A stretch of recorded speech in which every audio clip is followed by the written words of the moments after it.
in them, in their success, and really just we feel responsible. And especially now that Anne is flying with Nicole, as she said so eloquently, we live with our choices. So we know that we definitely got it right with this class, but just that level of personal investment is so incredibly satisfying for us to be working with these astronauts now, that we kind of trying to mentor them and help shape them into these fine young astronauts on their first mission. So it's really, I would say, one of the most gratifying parts now, after being here for 11 and a half years, is having that mentorship role. And I know that's so important to Anne, and it's made for a wonderful relationship with her and Nicole. Wow. Truly invested in this mission, both of you, on multiple different levels.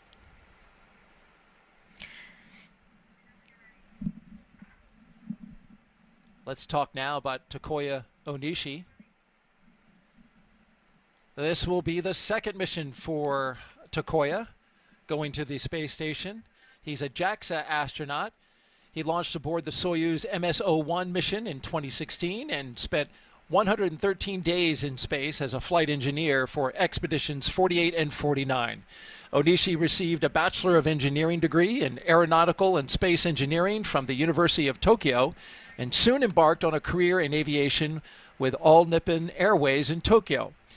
He was selected as an astronaut candidate by JAXA in 2009, and during his stay on the space station, he became the first Japanese astronaut to capture the Cygnus spacecraft in space. When he's not training, Onishi enjoys flying, playing the saxophone, movies, and hiking. Well, another fun fact for you, Daryl. Did you know that Tak actually has an asteroid named after him as well? I did not know that.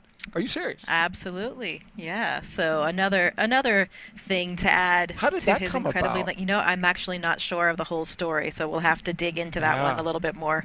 And also, I think there are a lot of things that show what a dedicated person he is. Before he started his flight training, I think there were some nuances with the schedule, and so he was hired for his role, and he was about to start flight training. So instead, he was actually working as a check-in attendant at the airport while he was waiting for that. So he has seen all different phases and levels of the aviation industry, and that's another thing that's so important to this crew. As you've noticed, there's a trend so far, right? They actually have, all four of them are professional aviators, whether military aviators or in the commercial sector. So really cool part, which I think allows them, and I know the crew has told me, allows them to really have this synchronization of communication. They really do all speak the same language, and I think that's helped them a lot without their training, and I'm sure it will continue throughout the mission. The first time Core we've had... countdown, suit donning, and checkouts complete, on schedule. Good to hear that we're on time. First time that we've had 4 pilots on a crewed mission, all 4 of them able to fly, which is impressive. Lastly, this is mission specialist and Roscosmos cosmonaut Kirill Peskov. His first flight, the Crew-10 mission, will also take him to the International Space Station for the first time. Before his selection as a cosmonaut in 2018, he was a co-pilot on the Boeing 757 and 767 aircraft for airlines Nordwind and ICAR. Assigned as a test cosmonaut in 2020, he has additional experience in skydiving, zero-gravity training, scuba diving, and wilderness survival. I haven't had the opportunity to work with Kirill since he's one of the newer cosmonauts, but I've heard such wonderful things. Everybody really comments on his sense of humor and adventure. Apparently, he is always setting off in his SUV and driving all around various parts of Russia, and continued that tradition here in the U.S. when he was here for training as well. And his father was a pilot, and his mother was a meteorologist on the airfield. So it seems like his fate really was lying there in aviation. But a funny story, apparently when he was young, he was asked if he wanted to be a pilot like his father. And he said, "No, it's too dangerous. I want to be a train conductor because a train goes onto the tracks and is safe." Boy, something changed Yeah. in a big way. Absolutely. Clearly, he has become an incredible explorer and adventurer, and I would say he's no longer afraid of flying. No doubt. Well, he's getting the flight of a lifetime today. Everyone you see in the room wearing the black ninja suits, they are SpaceX employees, with the exception of this fine astronaut right here. That is Chris Birch. Her call sign is Vapor. And Stretch. Stretch. Yeah, Vapor is Nicole Ayers. You're right.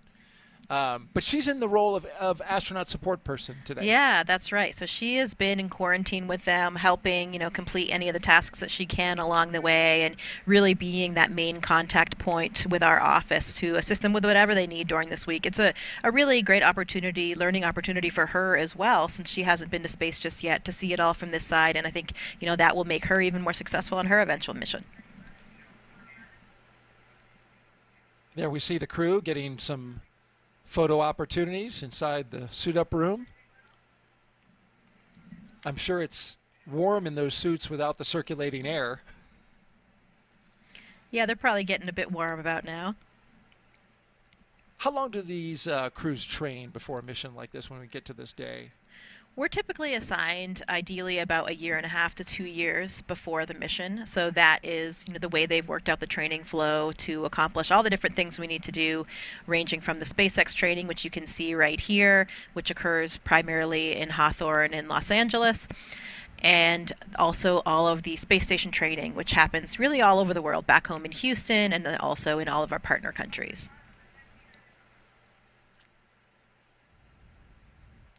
And now they are gathering around the table, as you can see there, for a tradition that goes way back, the playing of the card game.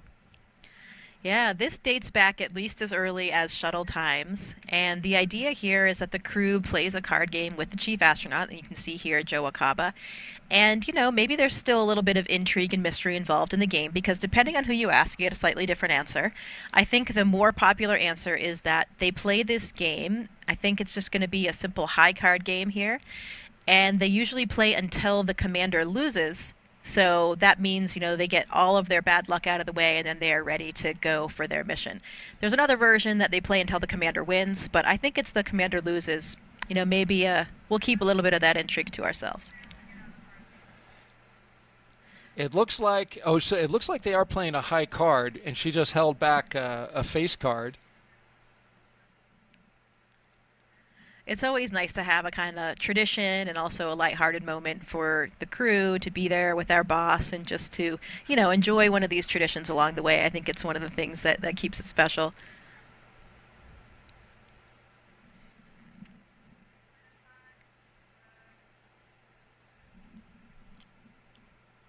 Did you play a game when you went up? We did not have this tradition of the card game while in Baikonur, but we have a lot of other traditions that date as far back to Yuri Gagarin. As far as games, there are usually it's before the launch day, but we play ping pong and we play chess. A big game for the Russians, and a few other games like that. Lots of traditions there. As we look back out at Launchpad 39A and SpaceX's Falcon 9 rocket, with the Dragon spacecraft on top. This is where the astronauts will be heading once they leave astronaut crew quarters. Give you an update. You heard this mentioned on the LD brief. The crew was also updated during their weather brief that SpaceX is looking at a hydraulic issue out at the pad with some ground equipment related to the clamp arm. So they got a crew out there that's working that. They made the crew aware. And so we'll wait an update on the progress of that work. Otherwise, everything else is good. The spacecraft is good. The launch vehicle is good.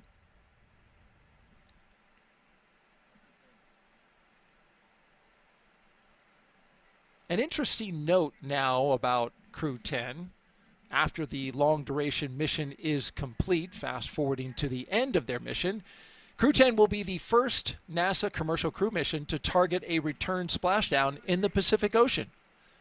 NASA and SpaceX have been working together towards the certification and readiness for Dragon recoveries on the west coast of the United States.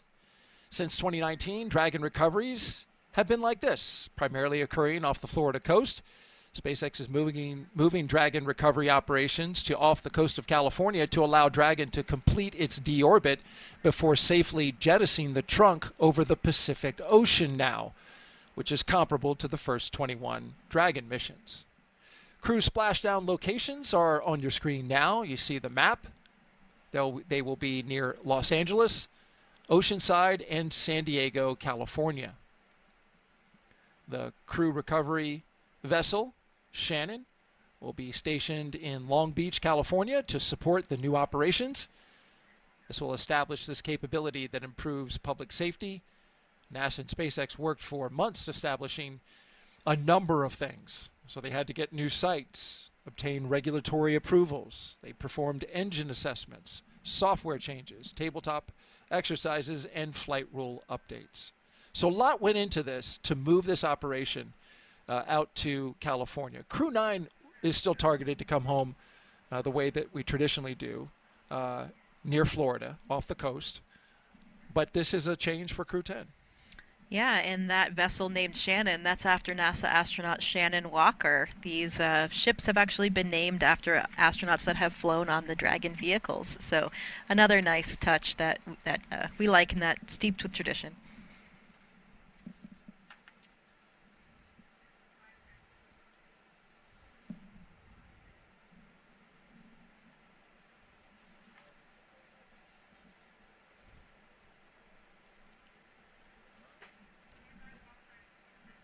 And since we are talking about pre-launch traditions, let's talk about another one.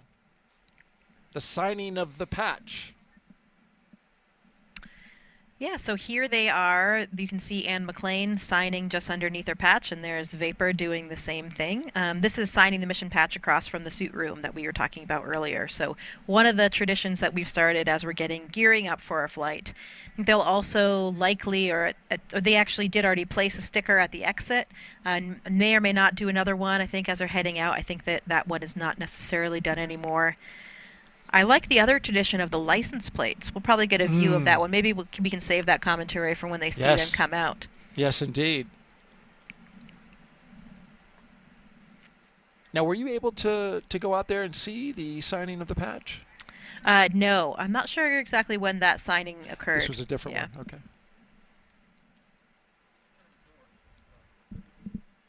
You mentioned the license plate. That we will see once they walk out of these doors. We'll see all four of them, of course, do a photo op, and then they'll get into the vehicles. Yeah, and here in this shot, you can see, if you look on the very bottom left, that's the Crew-10 patch that we can see there just in the bottom, and that was placed there just last night. May or may not have actually seen that happen. I was about to say that is one sharp eye that you have, but you were there, so you know where it was placed. Well, that's nice, right there on the bottom left of the screen and the row of patches that go down, right? Yeah, it's humbling, you know, standing there when you're getting ready to do that and just thinking about all the history and all the flights before, all the different shuttle astronauts that had also stuck their patch stickers there, and, you know, just thinking about all of the shoulders of giants, really, that have walked through these doors before you. And as we take a wider view of the outside of astronaut crew quarters, where Crew-10, we had just previously shown you, they were on the inside getting ready with their flight suits. This is the outside now, where media have gathered, as well as family and friends of the astronauts. Yeah, and you can see the cars lined up there ready to accept the astronauts, and that's another cool tradition. They actually change the license plates for each of the different crew launches. And this one today, they all have the same license plate, and it actually says Lift 10 off. So it's LIF, the number 1, number 0, and then OFF. So it's like a lift off with a 10 in the middle for Crew-10. Clever one. I like that. There it is. There it is. As you speak. That's well done. Who came up with that? Do you know? I'm not sure whose idea it was. I remember for Crew-2, there were 3 different ones. There was reduce, reuse, and recycle. Okay. Certainly a nod to the recyclability of the SpaceX booster and spacecraft. And now we take you back inside astronaut crew quarters and the hallway that connects the suit-up room with the elevator that will take them down from the 3rd floor and onto the ground floor. Get a fist pump from the chief of the astronaut office, Joe Acaba, there off in the distance. It'll take them down to the ground floor, and then they'll come out those doors and into the vehicles that you see there. when I was the astronaut support person, they asked for Crew-10. That was a super exciting moment for me too, because you actually get to ride in the vehicles with the crew. And that ride out to the pad, this one was at night, so I feel like it was even a little bit more dramatic. You know, the lights are off, and it's all dark outside, and you just have a few things lit up. And the crew, I'm sure, I don't know what the selections were, but the crew selects their playlist, so they have some, you know, motivating pump-up type music that they'll play as they make that final ride out to the launch pad.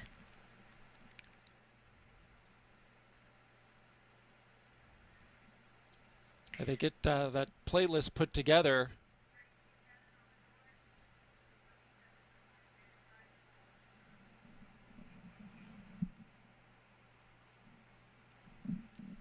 I asked Ann about that, and she said that each person picks 3 songs, and she's guessing that the playlist will be quite diverse. They have, you know, the international crew. She said she's going to contribute some Christian music of some sort. Maybe some King and Country. Mix it up with some Pink, Brandy Carlisle, or Callum Scott. Sounds like Ann. is that pretty classic. Classic Ann classic McLean right there.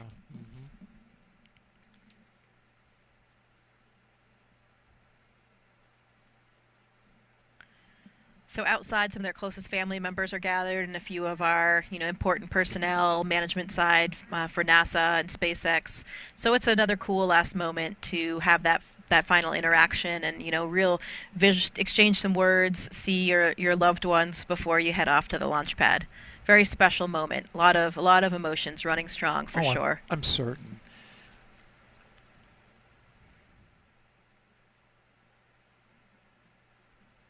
It used to be that they could make a final phone call from the launch tower.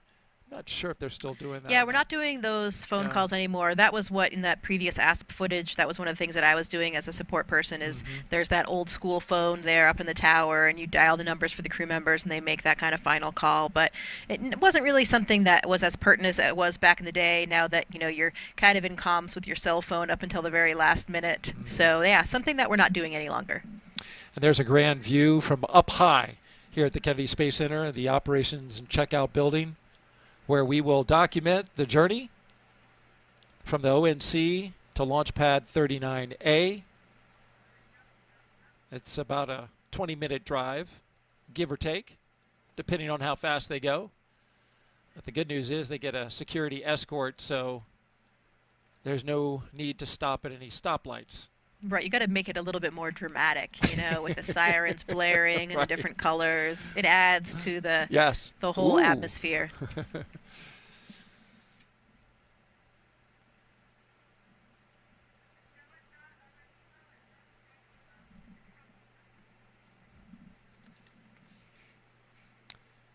I asked Nicole what she would be playing, and she says, I'm terrible at picking favorites, so she hasn't decided. So she'll probably be listening to whatever Ann McLean is listening to. Takuya and Kirill, they're going to share a ride, and they chose 2 songs together. Takuya said since he likes to watch musicals, he's going to pick Defying Gravity as one of his favorites. It'll also be a traditional Russian song, one that every Soyuz crew listens to before their launch. I imagine you may have heard it.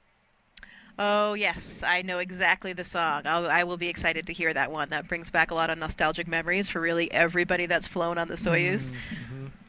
So that's great. I'm glad that they're including that. It's great to have those shared international traditions.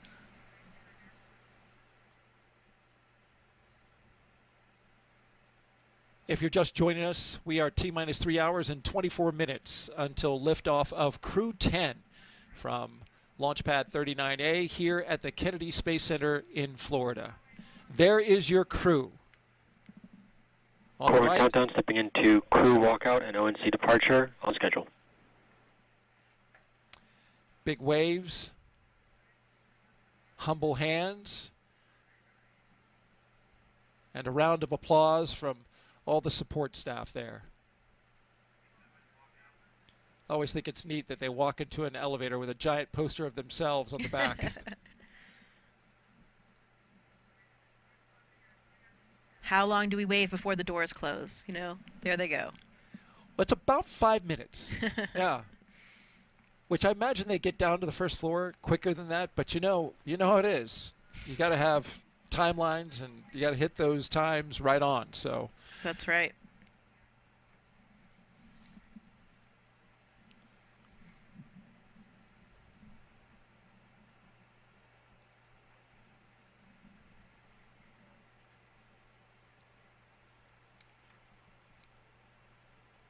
So we await as one astronaut and one cosmonaut will soon walk out of the Neil A. Armstrong Operations and Checkout building. So you see us now focusing on the doors.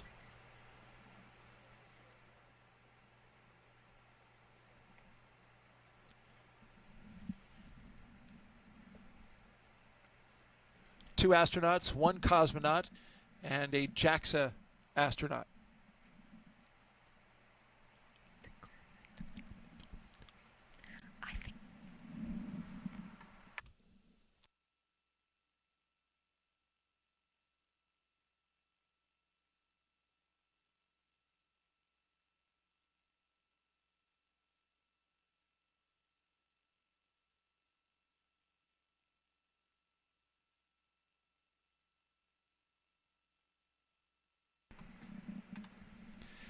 One thing I thought was interesting, talking about Takuya Onishi,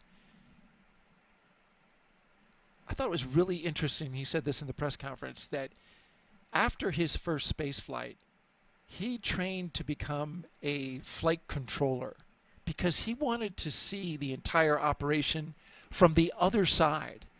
So for years, he did ground operations, talking to the crews up at the International Space Station, giving them direction.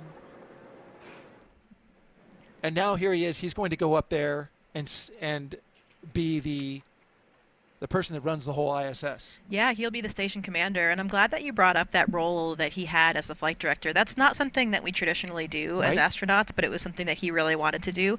And it's really interesting, it will make him such a better astronaut in space because he has that ground perspective, which if you haven't worked in the control room is sometimes difficult to understand, why the ground is deciding certain things, why they're asking you for certain things, and having that perspective really helps us work more closely and work more efficiently together as a team. He was actually working as a flight director up until his very last training trip to Japan. So pretty recently he was still doing that even while he was in training. So really, really cool story there.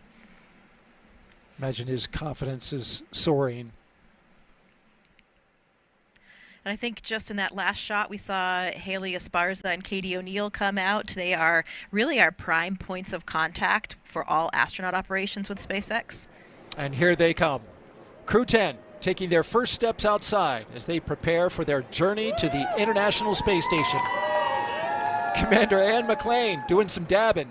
Pilot Nicole Ayers, JAXA astronaut and mission specialist Takuya Onishi, and Roscosmos cosmonaut and mission specialist Kirill Peskov. Did you like that dab? Absolutely. I'm not sure of the story on that one.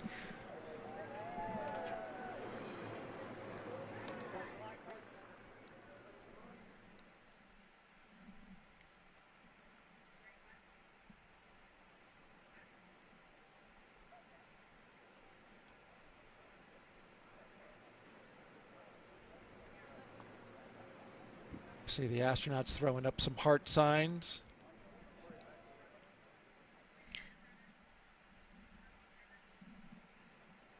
And there we are looking from close to the doors out to the rest of the caravan. Kirill Peskov. Looks like he's having some lighthearted conversation. Ann McLean with a pink hat that I know says Crew-10 on it, only because you have one as well. Yeah, the crew made a lot of gear for their loved ones and their guests, and also, just for everyone to be sporting before and during the mission. And those are some pretty cool Crew-10 hats that Anne and her crew designed. It says Crew-10 on the front, and on the side there is the Crew-10 patch. There's JAXA astronaut, Japanese astronaut Aki Hoshide, so he's here as a support person for talk today. Very experienced astronaut, of course, indeed. As well. I see Kjell Lindgren off behind the Tesla there as well. Kjell is there standing with Joe, and he is currently serving a role as the director of the Flight Operations Directorate. So kind of the boss. He's really the boss above the astronaut office right now. Okay.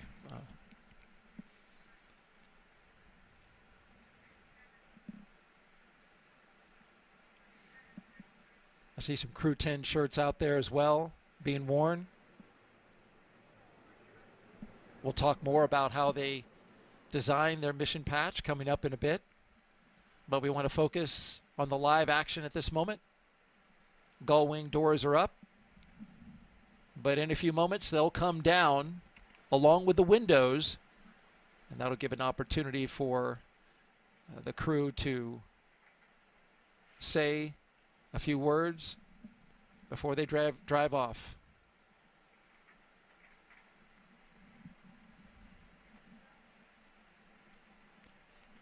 That Go Crew-10 t-shirt that you saw in that shot just previously, the woman with the pink hat, looks similar to, I think, an unofficial team shirt that this crew made, which is kind of funny. Yeah, they also have an unofficial logo, which you can see here sported by my husband, actually.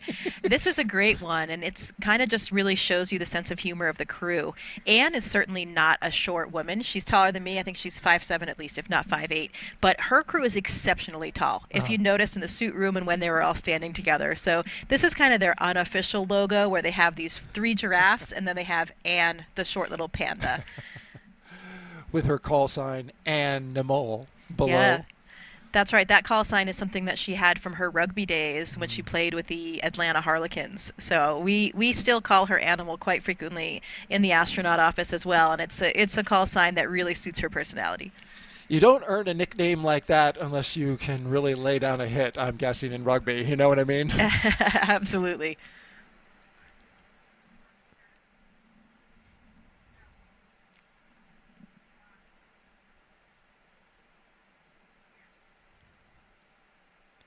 We have the commander, Anne McLean, and the pilot, Nicole Ayers, in the second Tesla. And then in the third Tesla are the 2 mission specialists, Kirill Peskov and Takuya Onishi.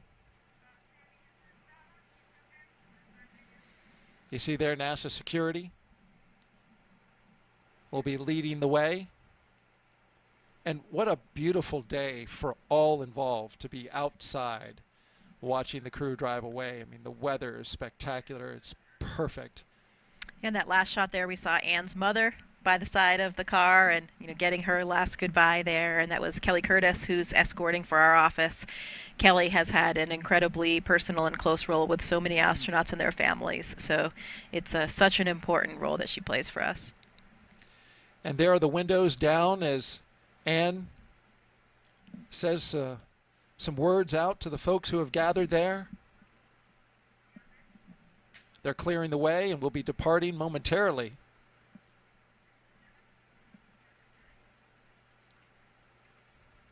And there's the wave goodbye, and they are off. On their way to Space Launchpad 39A. The crew driving away from the Neil A. Armstrong Operations and Checkout Building. This will start the 20-minute drive with a full security escort across NASA's Kennedy Space Center, including right by the Vehicle Assembly Building, which we'll see in a few minutes.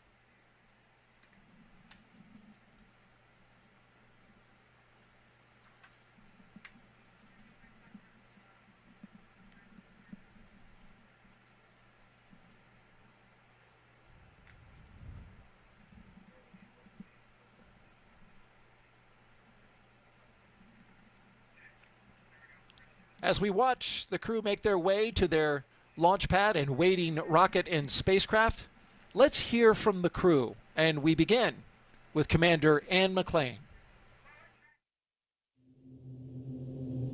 When I get asked why we explore, oftentimes I think, what would our society look like if we didn't explore? What would our society look like if we didn't ask what was over the next hill, what was across that ocean, and for us now, what's beyond our planet? My name is Colonel Anne McLean, and I'm the commander of NASA's SpaceX Crew-10 mission to the International Space Station. I was 3 years old when I first told my family that I wanted to become an astronaut, and I'm fortunate that no one of my family told me that it was impossible to do. They all said, that's going to be a lot of work. And they were right. But they were ready to support me every step of the way. They reminded me of my dreams if I started to get discouraged, because it is a long and challenging road. One thing I knew about becoming an astronaut is that not a lot of people get to do it. It was important to me to choose a career that I was going to love and be fulfilled in, regardless of my selection to becoming an astronaut. So I chose to serve my country as a helicopter pilot and an officer in the United States Army. I still am an active duty officer in the Army. It's something that brings me a lot of meaning to be able to serve the American people in that manner. And it's something that I would be doing still every day if I was not fortunate enough to wear this blue suit. This is my second flight to the International Space Station. I think on your first flight, there's a lot of unknowns, right? You don't know how it's going to feel to go to space. You're very focused on making sure that you know your stuff. On this flight, as the commander, I'm really focused on building a cohesive crew. So over the last year and a half, I've had the pleasure of working with my crewmates on Crew-10, Tak, Nicole, and Kirill. We've shared a lot of meals together, we've traveled together, we've done some tough sims together, and they are three very special people to me. And now we get to go launch to space and do this incredible mission with our good friends. The International Space Station is a proving ground for a lot of technologies for deep space exploration, but it is also a national orbiting laboratory where the U.S. can work with universities, research labs, other countries to develop things that benefit us on Earth, everywhere from cancer research, Parkinson's research, materials research, and at the same time, we're looking at the things that we're going to use on Mars and future moon missions. In my career at NASA, and especially on my first space flight, there were certain moments that I had, like when I came out of the hatch on my first spacewalk, where I realized we are operating at the edge of what humans are capable of. And that is such a special moment. I think it's that intersection of the magical and the technical, where I can look across the amazing beauty of the Earth, but I can see also this amazing creation, the International Space Station. And it doesn't belong to me or to NASA anymore, that it belongs to every single human on Earth. It's our platform to figure out how we got here, or where we're going in the future, and the context in which we live. Our goal is to be a beacon of hope for all of humankind, so that people can look and say, this is what we can accomplish when we work together.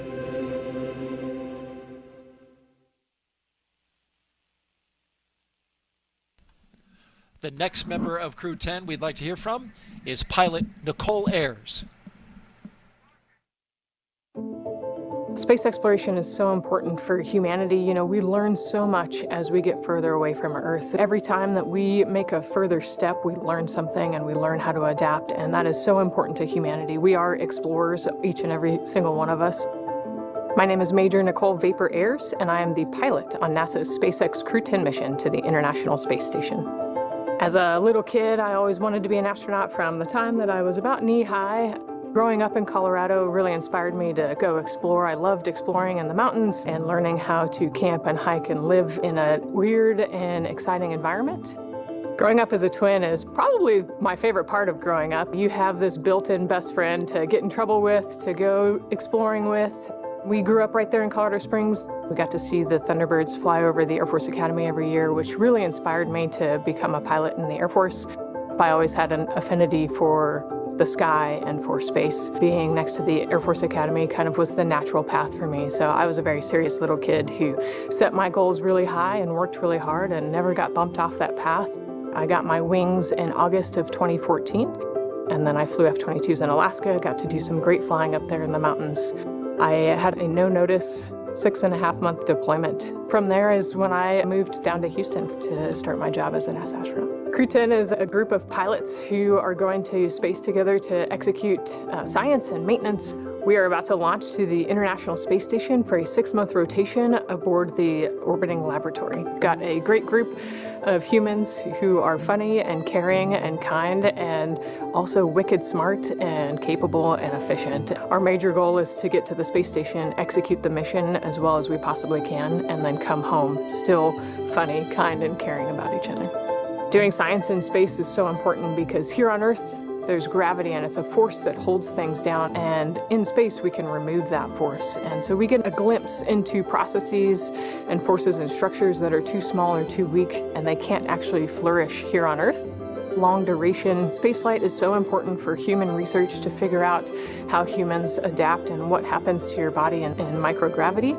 We get to learn how hardware and plants react in space, and we get to put them in this environment that's pretty harsh. You know, we're outside of the atmosphere, and now we don't have the protection of the atmosphere. What happens to those things, and how do we fix them, and how do we better prepare our people, our hardware, our food, our water systems for that deep space exploration? Throughout all of our training, it's been apparent to me that there is a massive humanity that gets us to space. It takes a village to get us there. The International Space Station wouldn't be where it is today without the international cooperation, and it's just blown me away with how many people it takes to get to space. From Crew-10, we just want to say thank you. And we are enjoying learning about this crew that is passing the Vehicle Assembly Building, an iconic building here at the Kennedy Space Center in Florida. There they go, right by it. This is where NASA is stacking its Space Launch System rocket and Orion spacecraft inside there, as you well know, Jessica. And doing that for Artemis 2, which will send 4 astronauts around the moon. It will be the first crewed mission of NASA's Artemis campaign to establish a long-term presence on the lunar surface for science and the future exploration of Mars. Not much more iconic in the way of buildings around here than the VAB. It really is true.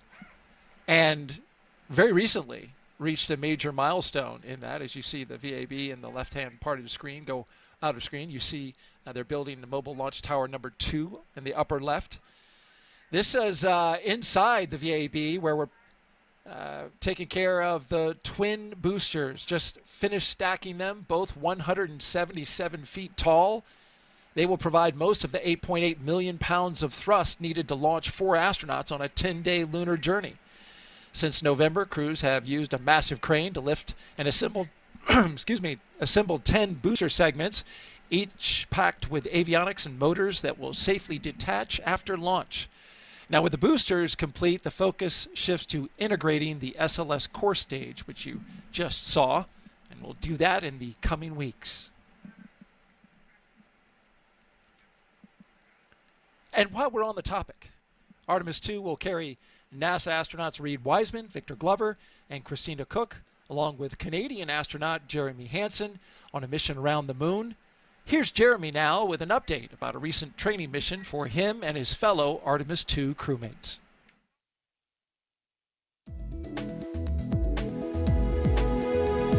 Hey everyone, I'm Canadian Space Agency astronaut Colonel Jeremy Hansen, mission specialist for the Artemis 2 mission. I'm here at the Johnson Space Center here in Houston, Texas, where we normally do most of our training. But every once in a while, we like to change it up a bit. Reed, Victor, Christine, and I recently spent several days in Iceland trading in our spacesuits for hiking gear to study its geology and surroundings. Why Iceland? Well, as you can see, it has a similar landscape and terrain to the moon with various volcanic rocks like basalts and breccias, and has limited to no vegetation. The Nordic island has been a lunar training site for NASA astronauts since the days of the Apollo missions. My crewmates and I teamed up with scientists and geology experts to explore the huge boulders, formations, and volcanic craters across the lava fields. During our journey, we stopped at various spots to discuss what we observed. Some of the really fine material is compacting into what's like the glue holding this together. And even tested different types of tools to collect rock samples. Although we won't be landing on the moon during our mission, this field work and navigation practice will allow us to make informed observations when passing the lunar surface and pave the way for future Artemis crew training. And that's your Artemis Moon Minute.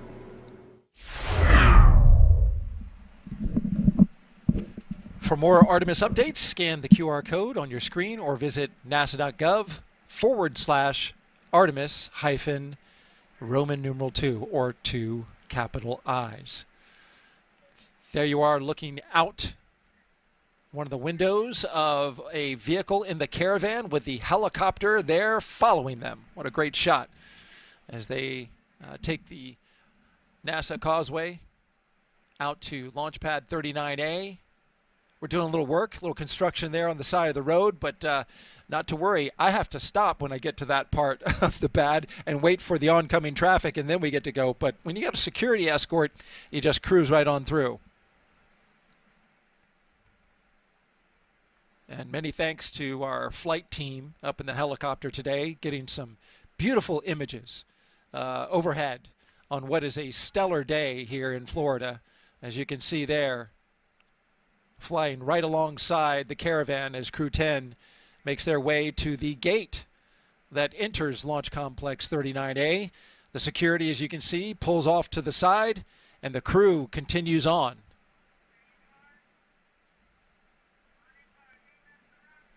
I always love this shot where they drive past the hangar and go up the gradual grade to see their rocket in the front of the windshield. That's pretty cool. Yeah, it's always pretty dramatic when you're coming up to the launch pad for anything that's up there or any event that's going on. You know, to think about what's happening there and what has happened there. It's really humbling. Crew-10, your ride awaits. And it's a bit of a process as the vehicles will park on the pad. The crew will get out. They'll go up the elevators in the launch tower to the left, and then they'll have to climb some stairs to get to the final top level where they'll go across the crew access arm and into their spacecraft. We've got two mission specialists to talk about still. Let's hear from JAXA astronaut Takuya Onishi, one of Crew-10's mission specialists. When people are born, they naturally want to explore their environment. That's how we expand our world, and that's how we find something new, advance our technology and civilization. My name is Takuya Onishi, and I am a mission specialist for NASA's SpaceX Crew-10 mission to the International Space Station. I was born in Tokyo, in Japan, and I grew up mostly in the west part of Japan. My family moved our locations so often, so that experience actually helped me to get used to a new environment quickly and comfortably. I have always been interested in space since my childhood, but I never thought I would actually become an astronaut. I chose to become a pilot.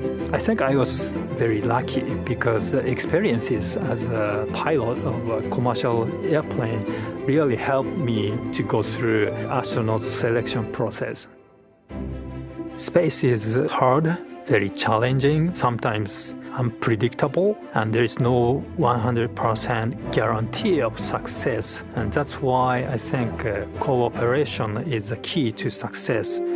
Each country, each crew member, each agency, each company brings its own expertise and its strengths in order to be able to cooperate as a team. And I hope our Crew-10 mission becomes one of the best models of that cooperation. We've been training together more than a year. I believe we can be very successful in our goals and build a closer friendship among all of us. And of course, most importantly, have a lot of fun together. While we are on board the ISS, we are going to perform a lot of scientific experiments, including some medical experiments to better understand our bodies and for future space exploration. Our ultimate goal is to go to Mars, but it's not an easy journey, and when we face a new challenge, we must solve it step by step. Continue pushing the boundary of possibility makes us gain new skills and also enhance our experiences. What I like about the International Station program is each country brings its own strengths. It's like a patchwork quilt. Each country is just one patch. Putting all the patches together creates one beautiful quilt that is ISS. The other mission specialist is Roscosmos cosmonaut Kirill Peskov. Let's hear from him now.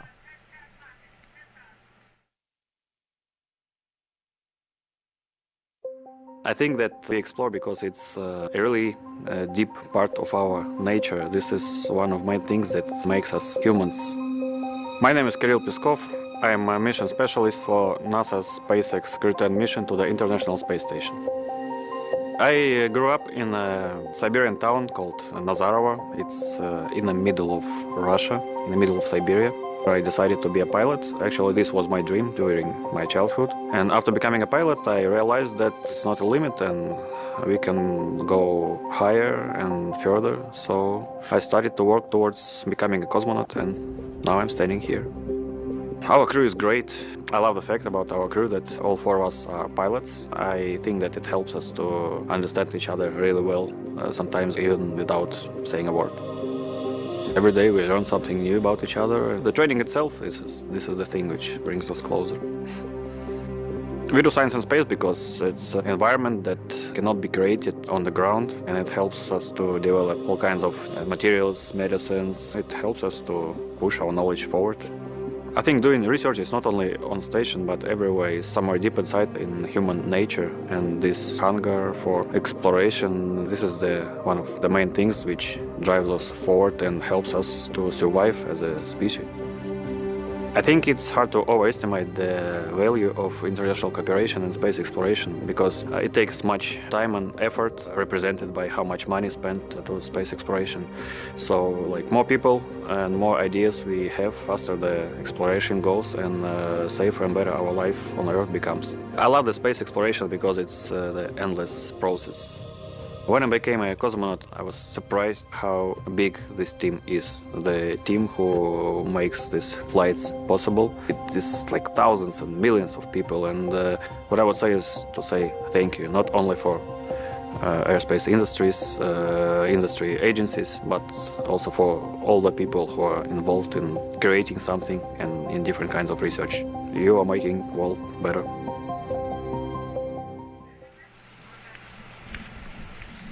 And there you see our commander and pilot making their way out to their ride, pumping fists. Quite happy. I always love this shot when they lean back and try to get their helmets out of the way to really look up and take in how tall that rocket is. Because once they get into those elevators, you know, they just lose the context and perspective of that view that they have right now. And there they are sharing it together, arm in arm. That's got to be a great moment for them. I imagine Anne is probably taking a moment to pray.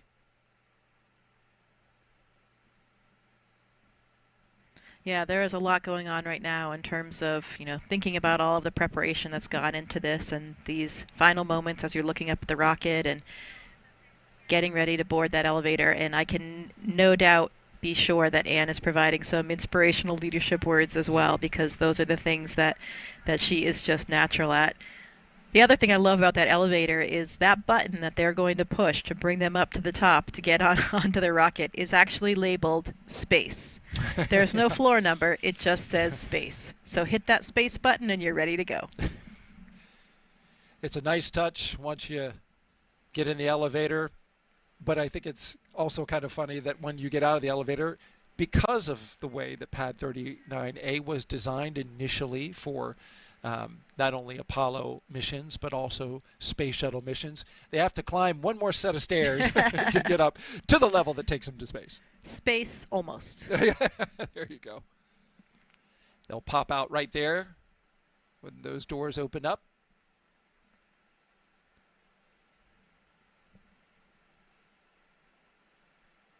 And pulling again on this theme of the four pilots, as we see the two mission specialists, also pilots, do their rocket recline.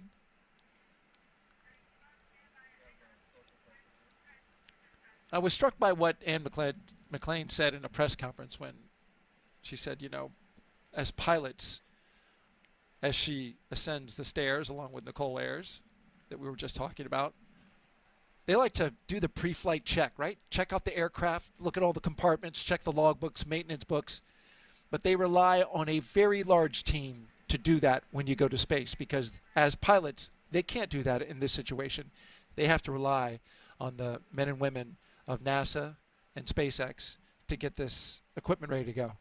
Yeah, and that's one of the things that for us as astronauts is so important, and it makes these roles that we have on the ground even more meaningful. We talked about Talk's experience as a flight director, we talked about all the various different ground positions that we serve as astronauts, and all of those things are so valuable, mostly because you get to know the people that are working on every system and every aspect of your mission. And we develop this camaraderie and this trust in those people. And that is, I think, the number one thing that puts your mind at ease. People always ask us as astronauts, are you afraid? What are you thinking in those moments? And really the answer is we're not afraid because we rely on this incredible training that we have and all of these people on the ground. We know that safety is their number one priority and we trust them implicitly because as you mentioned, we don't have the knowledge. Crew's at the right room. On schedule. We don't really have the time or the know-how to inspect all these things ourselves, and so we do 100% rely on the NASA and the SpaceX teams. And we see some of those team members, the more visible ones there on your screen as the mission specialists come out of the elevators and make their way up the stairs. We just saw Commander Ann McLean and pilot Nicole Ayers getting into the White Room right on time. And now mission specialists Takuya Onishi and Kirill Peskov will make their way up to the top of the launch tower.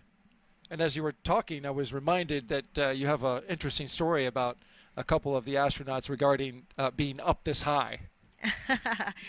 I do. Maybe we don't need to mention any names, but there are actually astronauts in our office that have quite a strong fear of heights. May or may not be 75% of this crew actually right now. Something again that they really share in common and find strength in together. Once you're in the spacecraft and it's articulated into flight position, they won't have to worry about feeling that. Yeah, it's interesting because they are all pilots, so they're certainly well accustomed to it for sure. And I think that's one of the things that our training does for us. It allows us to just be operators and overcome any of those pre-existing fears. Okay, Ann and Nicole are getting ready to ingress to the spacecraft, and there goes Ann. Countdown. Ingress start. Making sure not to bump the door, which has a very important seal around it that keeps their environment on the inside and space on the outside. Yeah, absolutely. Even just one small hair, can see that's why everybody is so carefully, everything's contained with their hair, their face and everything, not just for the quarantine, but also just that white room environment to make sure that nothing gets in the way that could break that seal. Here come Kirill and Takuya. Big waves, pumping fists. They're ready to go. Into the White Room they go, where they will sign that NASA meatball that you see on the side. Yeah, there it is, another one of the traditions. While we're in this moment, we want to take a social question now.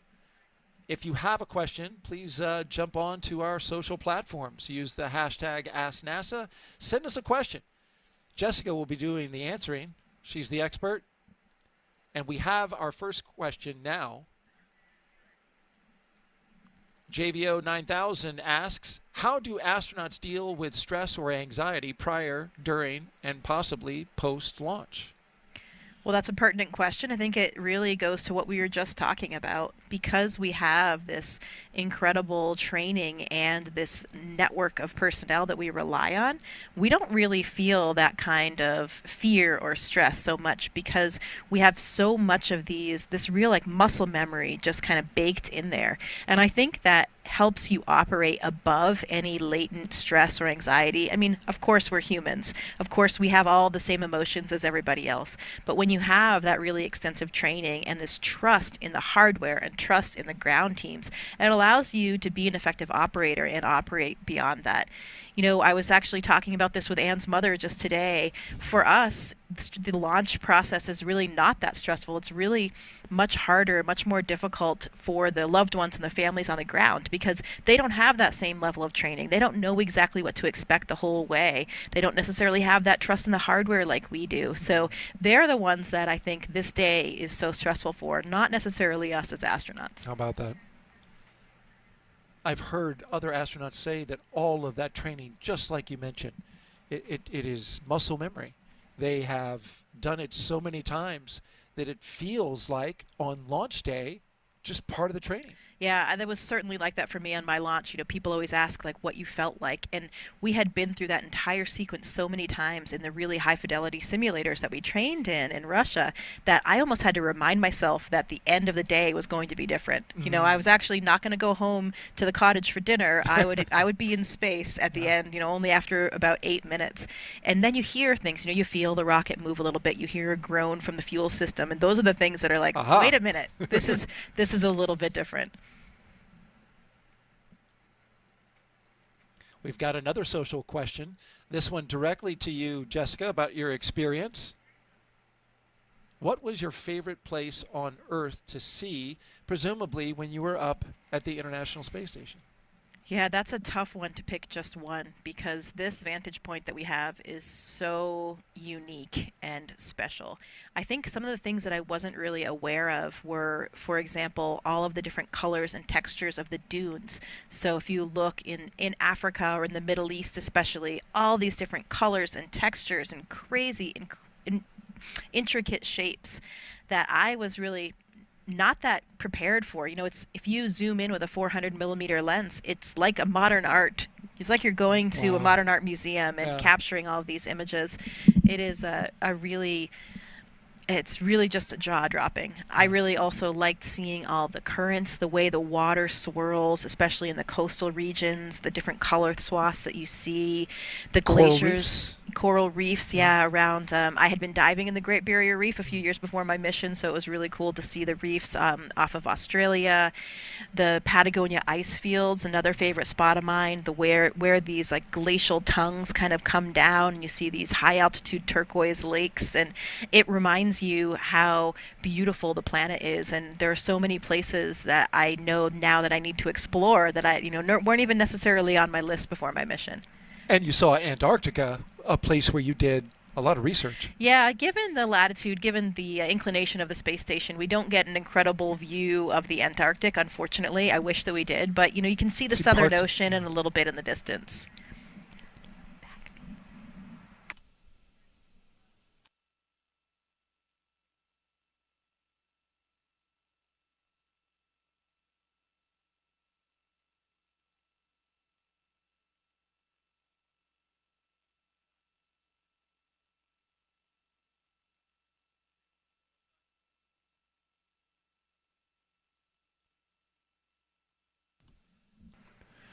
Now we've got the crew all in their seats inside Dragon Endurance. Yeah, they're clipping into those 5-point harnesses, making sure that everything is secure, and you can see they're getting some help from the SpaceX team just to make sure that everything is lined up correctly. They're going to be comfortable, they're going to be safe in that environment as they're waiting for launch. Still there. It's softer.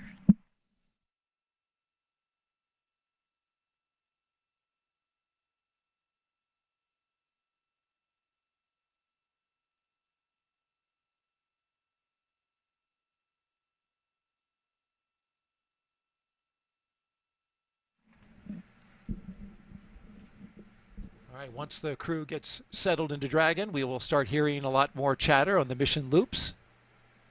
That's because the crew will have to participate in different communication checks. We'll also see a test of their suits again, a second test. We saw this in the suit-up room, but they will repressurize the suits.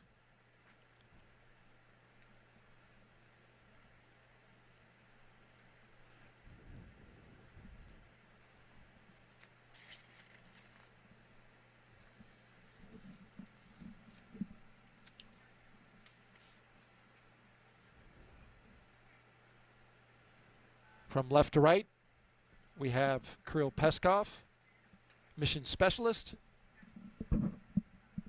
Nicole Ayers, the pilot. To her right, Commander Ann McLean. And on the far right, Takuya Onishi. Yeah, and you can see that the SpaceX personnel are passing them some cue cards that they can use, for monitoring the different phases after liftoff along the ascent corridor and all the different aspects, all the different stages of the flight profile, so they can really make sure that they're monitoring the correct information. Obviously, they've been through this in many, many simulations before, but always good to have those reminders about what you're looking for when. You can see the control displays are really just above Anne and Nicole's heads there, so we can't actually see the displays themselves, but once they're looking up, they'll be able to monitor all of the displays that they're tracking. All 4 seats will articulate up into launch position, as you mentioned, and then they'll have access to their screens, their heads-up displays.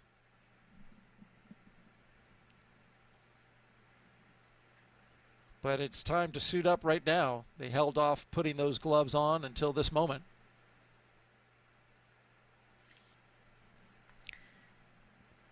Yeah, making those final preparations. You can see they have a footrest there as well, and so the bottom of the boot actually has a little divot in it, so there's a little mechanism that they can slide their heel onto to help keep their heels in place as well, keep their feet in place. Kind of like a bike shoe? Yeah, a little bit like that.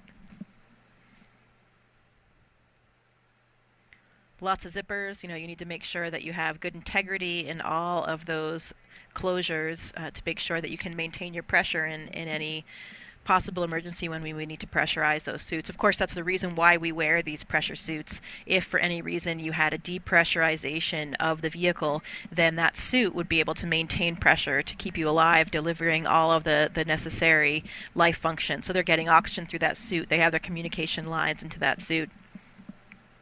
And we've seen that suit flight proven in a more recent mission, a private mission where they depressurized the capsule intentionally and allowed one of the private astronauts to go out and do a spacewalk. In fact, he is now NASA administrator. Yeah, that's right. There were 2 of the crew members in the Polaris Dawn mission that did that spacewalk. That was the first private spacewalk, and it was a slightly different version of this suit. It's not exactly the same suit, so they did actually develop a new version, so that we had a suit that was capable of doing a spacewalk. In space vehicles, we wear these launch and entry suits, and that's mostly a pressurization suit, as we mentioned, for maintaining the pressure if you had a vehicle depressurization. Not necessarily the same thing that you would use to do an entire spacewalk, because you need different levels of protection and different functions for that.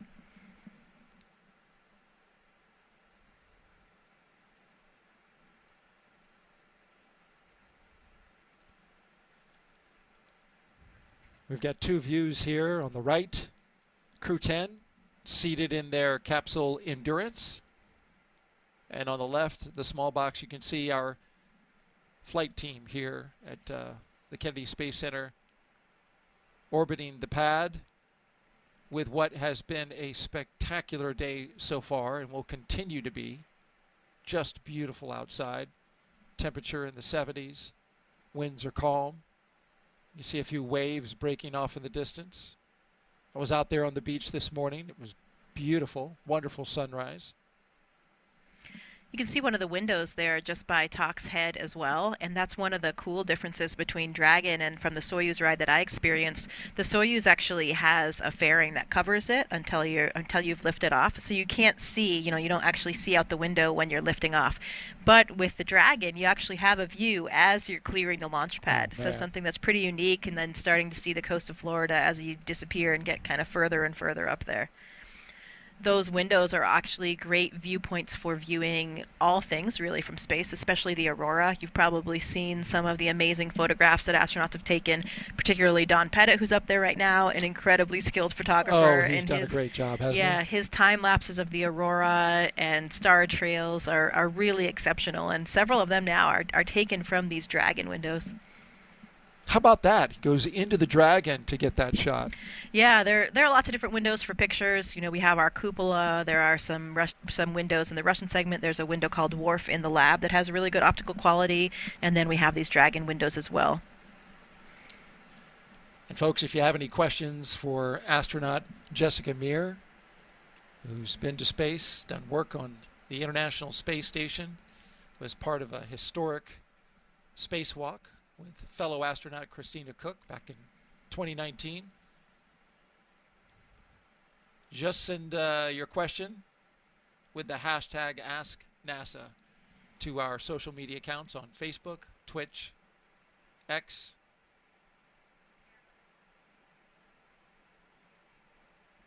She's taken a few questions already and done a fantastic job with it. I've also heard that because of those windows and the lack of a fairing cover like the Soyuz has, it's actually quite a bit louder in terms of the sounds that you experience as you're lifting off the launch pad. Not as insulated. Yeah. So that'll be a comparison for Anne and for Tak as well, since they've both ridden on the Soyuz. Right. But for our pilot, Nicole Ayers, and our mission specialist, Kirill Peskov, it will be all brand new. Yeah. And I hear the NASA astronauts and the veterans of spaceflight enjoy watching a first-time astronaut, get their first flight. Oh, yeah, absolutely. I mean, it's like doing anything in life, right? No matter what it is, over time, you might get a little bit jaded by it or kind of forget how special it is. I think about that a lot when I give tours to people at NASA. You walk into these buildings, which you're in pretty much every day, and then you bring someone in who sees it for the first time of their eyes, and then you remember how special and cool it is what you're actually doing. And I think that's really important, right? Sometimes you need to really take that step back and have that perspective. Now, certainly there's nothing mundane about going to space, whether it's the first, second, third, or fourth time. But Anne and I talked a little bit about that before this launch, about how differently it'll feel. And I think for me and from other people that I've talked to, my first memories of the first few days in space are really pretty hazy. And I think that's because your brain is just simply overwhelmed. You're navigating now in this three-dimensional volume, which is entirely different. You're physically having these new neural networks in your brain that are forming. And you see the experienced flyers, they come in and they're a little bit more graceful from the beginning, and I think that's just biology. Those neural networks in their brain are already formed, and even if it's been 5, 10, 15 years since they've been in space, they're suddenly reactivated and they're just able to deal with it from the beginning. So I was wondering, I asked Anne to pay attention to that. Your memory of those early moments will probably be more clear than it was the first time, just because it's not as new and not perhaps quite as overwhelming. That's fascinating. And she mentioned, she was asked by the press what she would do different on station. And her response was to really enjoy the in-between moments more, really savor it. Because, as you just mentioned, when you first go up, and the biology behind it, it all races by. So she said she wants to be intentional about taking these moments to really savor being up in space. Never know if you're going to be able to go up again. Yeah, that's incredible advice, and something I think about a lot as well. I remember having that conversation with my commander, Luca Parmitano, and it was his second flight. And I remember him telling me that there were so many things from his first flight that he didn't really remember because, again, your brain is so overwhelmed. You're so, you're thinking, please don't mess up, please don't make a mistake, and you're thinking about the next thing or the intensity of what it is that you're about to do, and so you're kind of forgetting to just enjoy that moment and appreciate that moment. And in doing so, he thought that really affected the way that he remembered the mission, because if your brain is just spending so much time thinking about those other things, you're not really fully comprehending and appreciating the moment that you're in, and so the memory is not really seared in there in the way that you might want to remember that. So that's definitely some advice that I'll be taking when I go back to space, because you just need to really, as they say, stop and smell the roses, make those moments, because those are the things you want to remember.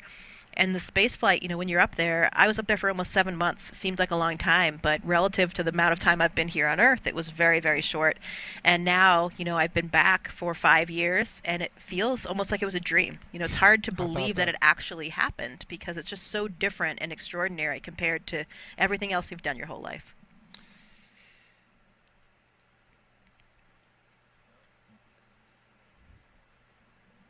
I really enjoy you talking about this, Jessica. It's fascinating to me, and I'm sure to the audience.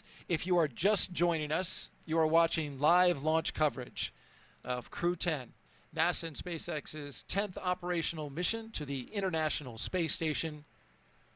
We are T-minus 2 hours and 34 minutes until liftoff. The crew woke up, had their medical checks, got their breakfast in, their favorite meal. They were transported out to the launch pad after suiting up at astronaut crew quarters. They ascended the launch tower and into their spacecraft, and now you see them there live. The view on the right, the Crew-10 astronauts, cosmonaut, and the JAXA astronaut. And on the left, you see the closeout crew doing their work, getting ready to close the hatch on the Endurance spacecraft. This is a very careful process because any small amount of debris, even as small as a human hair, if it gets in that hatch, the seal, it could cause a leak. So the crew is methodical as they go through their steps to make sure that that seal is in pristine condition. Yeah, luckily we will do that pressure check one more time, and we'll do that pressure check of the capsule itself as well. So we'll know, before we lift off, we'll make sure that we verify we have that integrity. And that has actually delayed launches a little bit in the past, where we've found something in the seal, and they've had to find it and still been able to move on and lift off as planned. We talk about what the crew's been doing. We, as astronauts, actually sleep shift before these missions, depending on what time our launch is, depending on how long the phasing will be to get to the space station, because of course we want to make sure that we can arrive and be pretty well rested. It makes for a really long day. The crew actually, their official wake-up time was at noon today, so they've been kind of adjusted to this sleeping in, staying up late schedule, which is perfect for people like Anne and myself. We were made for that, so banker's hours here for them. I love it. I get up early. I enjoy getting up early, but this is a perfect mission timeline for folks like yourself and Ann. I mean, it is fantastic. And we're going to have a beautiful view tonight. I am really looking forward to this because we will be launching at 7:48 and 57 seconds p.m. Eastern Time, and that is right after sunset. It will be twilight out. And when the spacecraft and the rocket get up a certain distance and altitude, the light really plays with the exhaust from the rocket. Some people call it the jellyfish effect, but you get this tremendous visual of the rocket going into space, and it sometimes creates light patterns that are unforgettable. Yeah, it was about the same time of day when I took off on my mission, and everybody described it as being such an incredibly gorgeous time. Spectacular, really, to be there viewing it, given that changing light, as you were mentioning, for twilight. So this should be quite a show here for everybody that's gathered in Florida today to see it. And as we look at the crew inside their spacecraft Endurance, another question coming to us on social. Jack Frost asks, not sure if it's the real Jack Frost, because it's not that cold here. Why are they getting in the rocket so early before launch, 2.5 hours?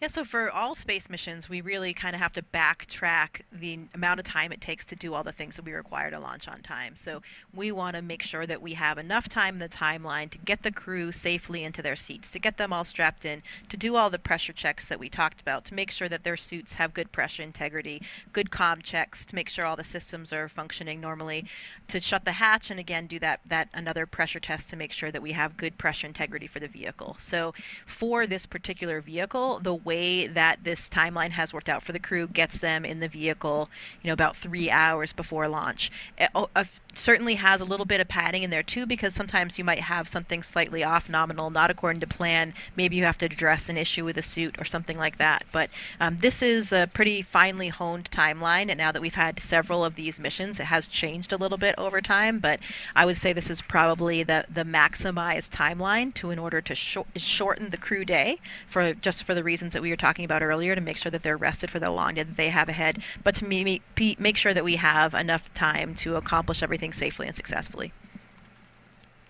And on that timeline, this is an area, as you mentioned, where they do have a little extra margin. Oftentimes, if everything goes according to plan, they'll have a little extra time there in the capsule. The upcoming milestones we are looking for as we zoom out from inside the spacecraft and right back in, with a big thumbs up from the crew. Those seats will be articulating upwards, and they are doing so now, putting them in launch position. This will allow the commander and pilot to have access to their displays that you see just above them.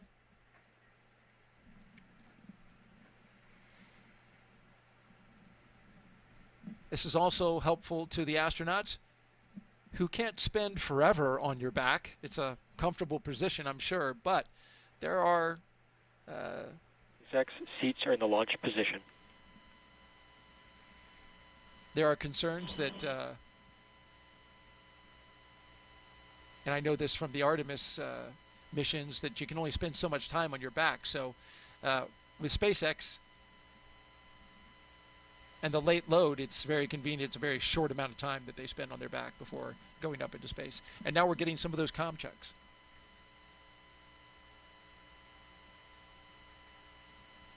Can see those long giraffe legs with good view right there. There it is. Jessica mentioning something that we saw at the beginning of the launch broadcast. If you want to scroll back and take a look at that, they have unofficial logo on their shirts. I believe they were wearing them in a press conference. They had their flight suits on, so I couldn't see underneath, but it was the same peach color that you showed, but it was basically a graphic of 3 giraffes and 1 panda. And each one of those animals was assigned one of the crew members, and Anne McLean got the panda. The pandas are actually my favorite animal, from the time that I was a very small child, so I kind of like how that worked out. Anne's certainly not short. I think she's 5'7", but there it is. There's the logo. The rest of her crew is exceptionally tall in the astronaut corps, so, when Anne stands with them, she comes off a little bit more panda-like, I would say.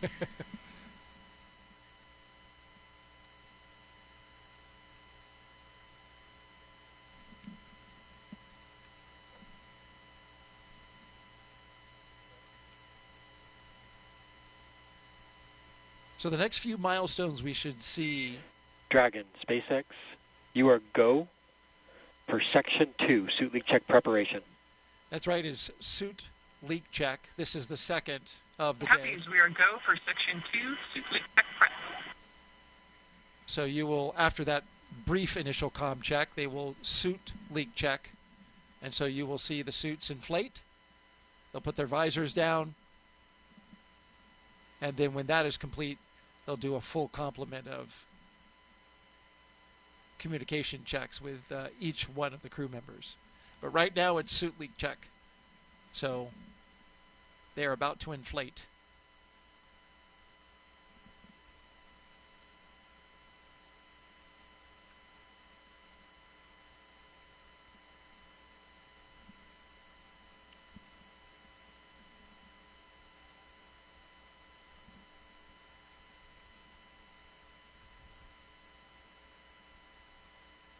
As we await this this next milestone, I want to go back to what you were talking about and the memories of being in space, and how clear are the memories of your spacewalk when you were outside the space station, dangling in essence, looking down at the planet. Did you have a moment where you were able to just take it all in, to pause? Yeah, again, as we were talking about earlier, you have to be intentional about stealing a few of those moments for yourselves, especially when it comes to spacewalks. Spacewalks are the riskiest thing that we do. They're the most challenging, both mentally and physically. So it really does demand 100% of your focus and concentration to make sure that you are doing the right thing for the piece of hardware that you're trying to repair or replace, or whatever the task is that you're doing, and most importantly, to keep you and your partner safe. So that really demands a very, very high level of concentration. And, the astronaut mantra is always kind of echoing in your head of like, don't make a mistake, don't make a mistake. So you have to remember, you get very caught up in the task and the minutia of what you're doing. SpaceX Dragon, Section 2, 2.9, care complete, ready for leak checks.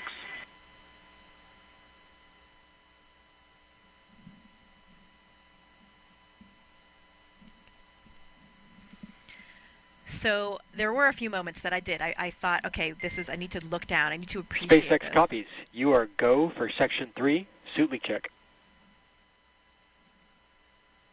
Please go for Section 3, suit leak check.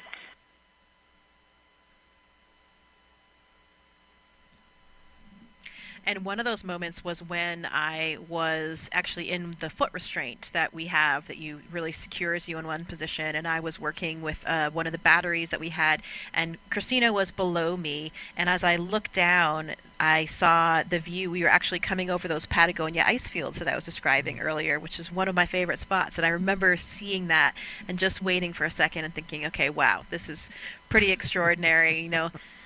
That first moment you come out of the hatch as well, when you see your boots below you and then nothing else until Earth. And that's certainly different than the way that we train in the pool, where you see the bottom of the pool always. Right. And that, it's really, of course, you're moving around the Earth, but the sense of movement and motion that you have is that the Earth is spinning very quickly below you. And it's really an extraordinary feeling. I remember as well, Christina and I were under the airlock. We had a moment, so had a pause, and we flew right over San Diego, where I went to graduate school. And so we took a moment there to make a shout out to all of my friends and colleagues that live there. But, really easy to pick out those coastal cities because you have those landmarks. When you're looking down at the Earth and you don't have the benefit of the borders drawn on a map, a lot of times geography can be pretty challenging. So those coastal areas are the easy ones to pick out.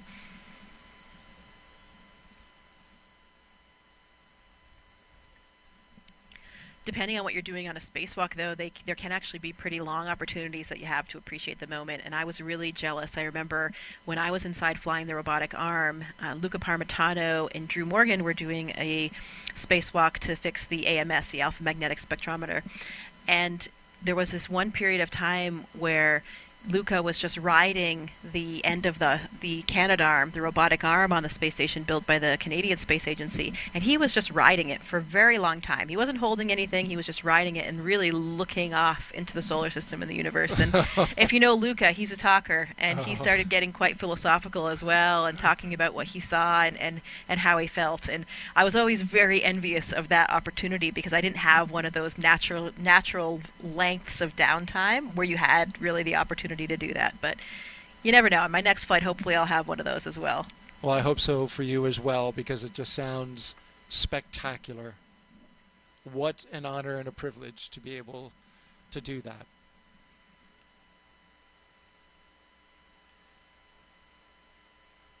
Well, it looks like we're getting some inflation, right? Whenever the helmet starts to ride up the face, means we got some pressure in there. Yep.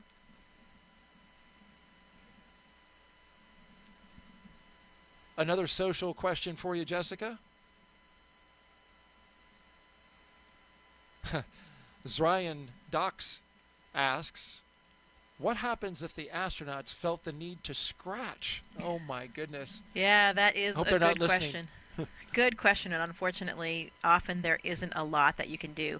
You can see right now they're already finished up with those pressure checks, so it wasn't a very long time. You saw Kirill actually reached right in and scratched his nose, so he looked like he did have something like that. SpaceX Dragon, suit leak check complete for nominal suits. SpaceX copies and concurs for good suits. Additionally, at this time, I have an update on the hydraulics issue that LD briefed during the weather briefing, if you're ready to copy.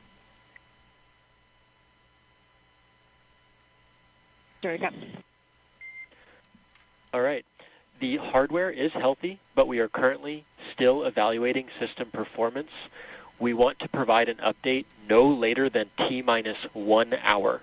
If additional time is needed, the final call just needs to be made prior to LES arm, but still expect an update from us no later than T-minus 1 hour. How copy? Can we copy the update? We'll expect an update prior to 1 hour and understand the constraint with the LAS Army. Thank you.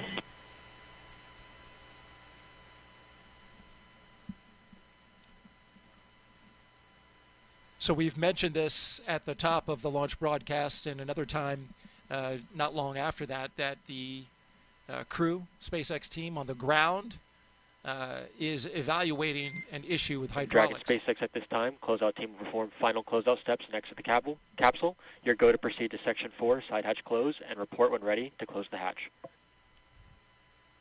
Dragon copies. Section 4 and work. So that applies to the team on the left, to the call out that you just heard, as they ready to close the side hatch for Dragon. But back to the brief that was just given to the Crew-10 crew regarding the hydraulics on the ground, and they are currently looking at an issue that is related to hydraulic lines or a hydraulic issue with the clamp arm that holds the Falcon 9 rocket to the transporter erector. Again, there's an issue with the hydraulics related to the clamp arms, and there you see them, and that holds the rocket to the transporter erector. They're evaluating an issue with the hydraulics in one of those clamp arms. So they're working through the data, evaluating the situation. They're going to take some more time to look at this, and told the crew that they will give them an update in about an hour, but they have to make a call on which way this will go, whether they build flight rationale to go ahead and fly, or if it's something that would require us to stand down for the day. That will be something that they are discussing right now, but they can make that final call just before the arming of the launch escape system.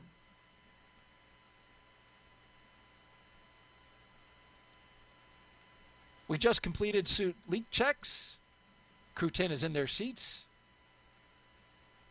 Moving forward. Yeah, and to finish off that last question about what happens if you get an itch when you've got your visor closed. Yes. So different spacesuits have, different interiors. If you think about the EMU, the extravehicular mobility unit, that's the spacesuit that we use for our spacewalks on the International Space Station. There are a couple things that you can maybe use to itch a little bit if you have something on your nose or somewhere on your face. There's a Valsalva device that's actually mounted on the visor, and that helps you clear your ears when you're changing pressure. So sometimes if you have an itch, especially on your chin or nose, you can kind of wiggle your face down to clear it that way, to scratch it a little bit with that Valsalva device. You also have a little, like the nipple for a camelback water reservoir. It's kind of like that, but it's mounted on the inside of our spacesuit, and you can use that to try to get at us, to scratch that itch if you have one.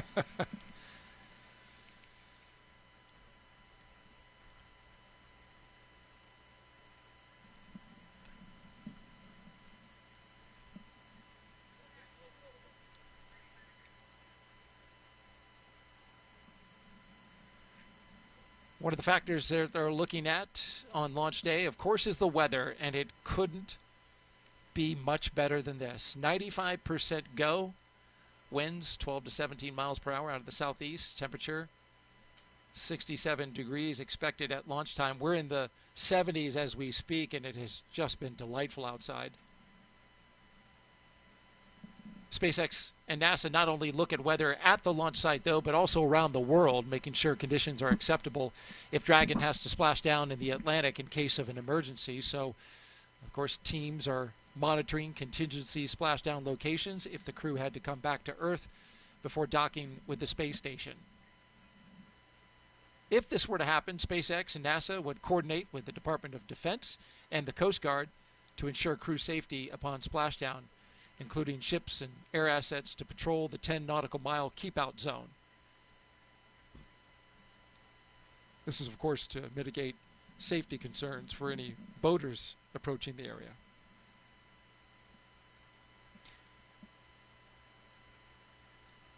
The weather brief that they got at the top of the launch broadcast was that conditions along the ascent corridor were good. They did have some winds that were teetering right on the line, but they were expecting them to go down. And how about that? What a beautiful view. A nice sailboat off in the distance, though I'm wondering if that is okay. now that I think about it. Looks like it might be a violation, and I know that that actually prevented a few or delayed a few shuttle launches in the past, didn't it? Right, boats that were in the area that weren't supposed to be there. It did indeed. I can tell you with a fair amount of certainty that as lovely as a day as it is to be out sailing, they are not supposed to be in that location. Now, the area is cleared by the range, so we'll wait for an update from the range to find out what the situation is there.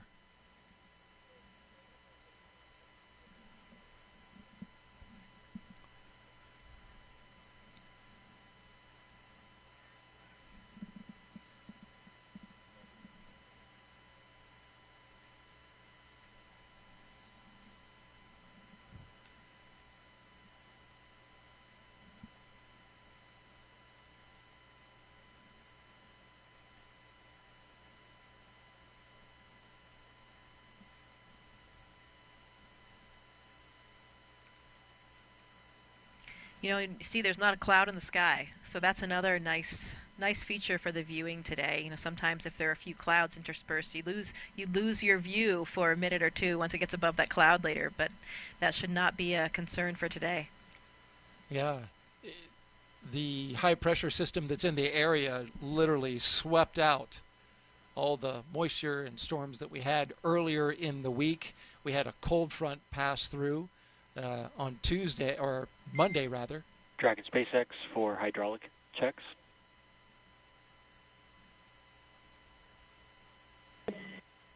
Just giving an update that they're about to start an additional set of kinematics tests on the hydraulic system, so you may feel or hear some valves clicking, but this is expected. Thanks for the heads up.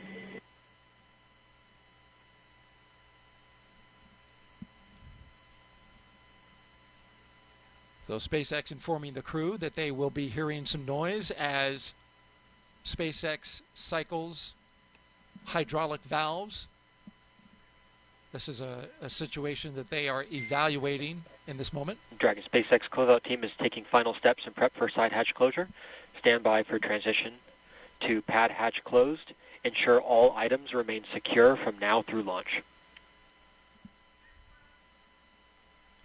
Copy. And there you see the crew closing the hatch. But again, back to the hydraulic issue, SpaceX cycling those valves as they work an issue with some ground equipment, the hydraulic lines, and the system that feeds the clamp arms, which holds the rocket to the pad. A note about that boat that we saw earlier, there is still plenty of time to clear the range. And so I don't know this for sure, but it's possible that the boat may be getting a visit, but certainly could get out of there. There are notices that are put out called NOTAMs. They are notices to mariners and aviators in the area that lets them know that a launch will be going off this evening. And the Cape Canaveral Space Force Station, the 45th Space Wing, has the responsibility for the range. And of course, again, plenty of time to clear the range before liftoff. Currently sitting at T-minus 2 hours and 10 minutes and counting. You're watching live launch coverage of NASA and SpaceX's Crew-10 mission to the International Space Station. 2 hours ago, the crew made their way out of astronaut crew quarters. After they suited up, they got into their rides, drove out to the launch pad, ascended the launch tower, walked across the crew access arm and into the Dragon Endurance capsule that you see there. The Endurance spacecraft currently on its 4th flight. The flight leader in the fleet currently. The crew is now inside the capsule, and the team there at SpaceX performing some leak checks to make sure the capsule is airtight.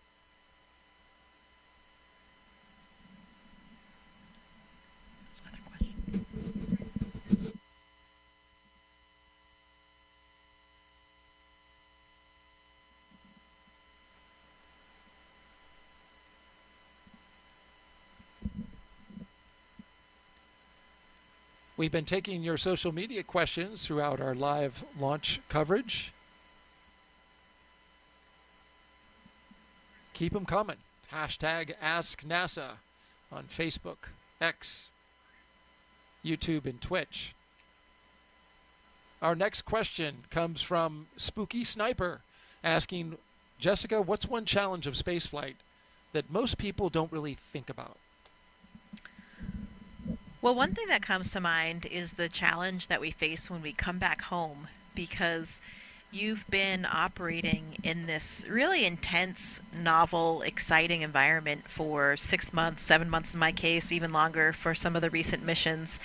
And every day you're intertwined with all of the systems of the space station, all the experiments, everything that's going on. And it's, your participation, all the work that you're doing is critical and crucial to the success of those experiments, to keeping the space station alive and healthy.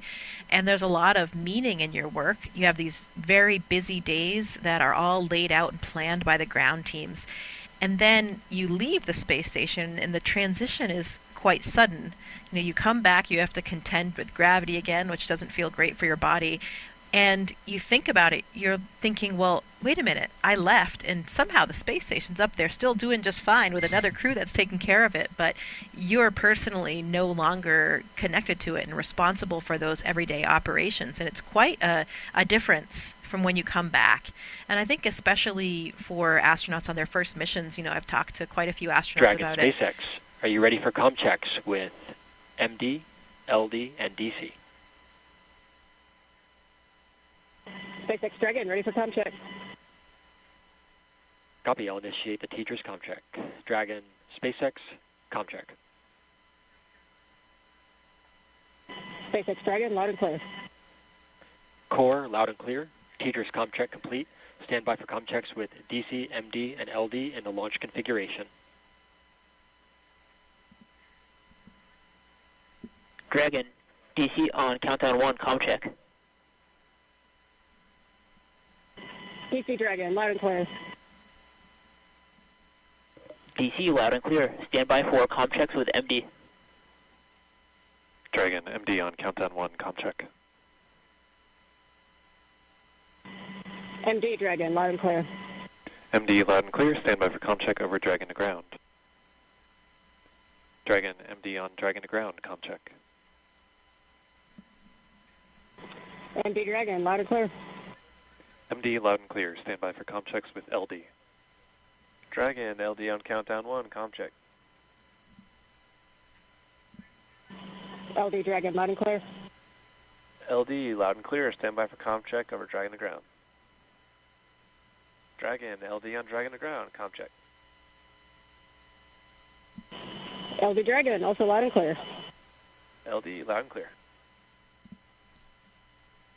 Dragon, SpaceX, launch configuration comm checks complete. Dragon, SpaceX Dragon, copy.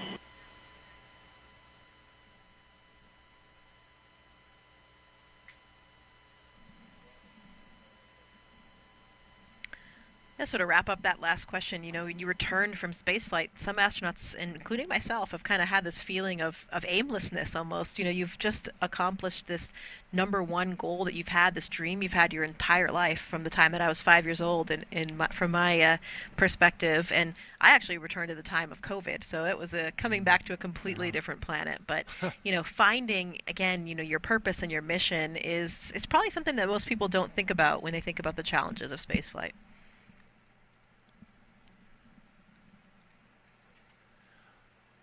All right, we are T-minus 2 hours and 5 minutes and counting until liftoff of NASA and SpaceX's Crew-10 mission to the International Space Station, an incredible orbiting lab, and of course, their final destination for Crew-10, Let's take a closer look now at how we're getting help here on Earth from all of that revolutionary science and research being done up in low Earth orbit. The International Space Station isn't just a symbol. It's a powerhouse of cutting-edge science, constantly revealing secrets that defy Earth's limitations and drive us farther into the cosmos. Our mission is research and science. We have experiments mounted on the outside of the station that are looking at Earth. We study our own bodies and how they react to space, to weightlessness, to radiation, and that helps not only us go on further in future missions, but also helps for medical research back home. And then we study lots of different things as well, like materials, combustion, all sorts of things that help us understand life back on Earth. Yeah! Microgravity doesn't play by the rules. It flips them upside down, transforming how liquids flow, how flames burn, and unraveling biological mysteries before our eyes. I saw some heart tissues beating in space, and it was incredible. Photon, we see that top one beating. Looks like happy heart cells. But we're not just along for the ride. We're explorers, diving headfirst into the challenge and harnessing the power of this unparalleled platform, just as we have been for decades. We're on a relentless quest for answers, seeking to understand the intricate workings of the human body in space and ensuring future crews stay safe on their daring journeys beyond Earth's orbit. The human aspect of human space exploration is always going to be very important for decades to come. And when it comes to technology, we're not waiting around. We're discovering new ways to grow crops in harsh environments and engineering innovations to tackle Earth's greatest challenges.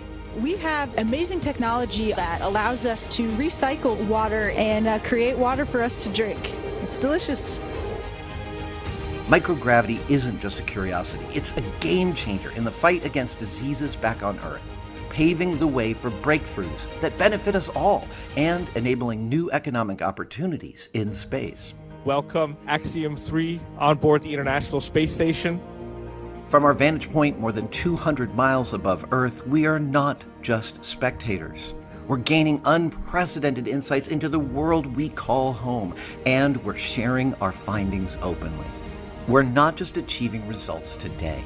We're sparking inspiration in future generations of explorers and embracing the power of global collaboration as we reach for the stars.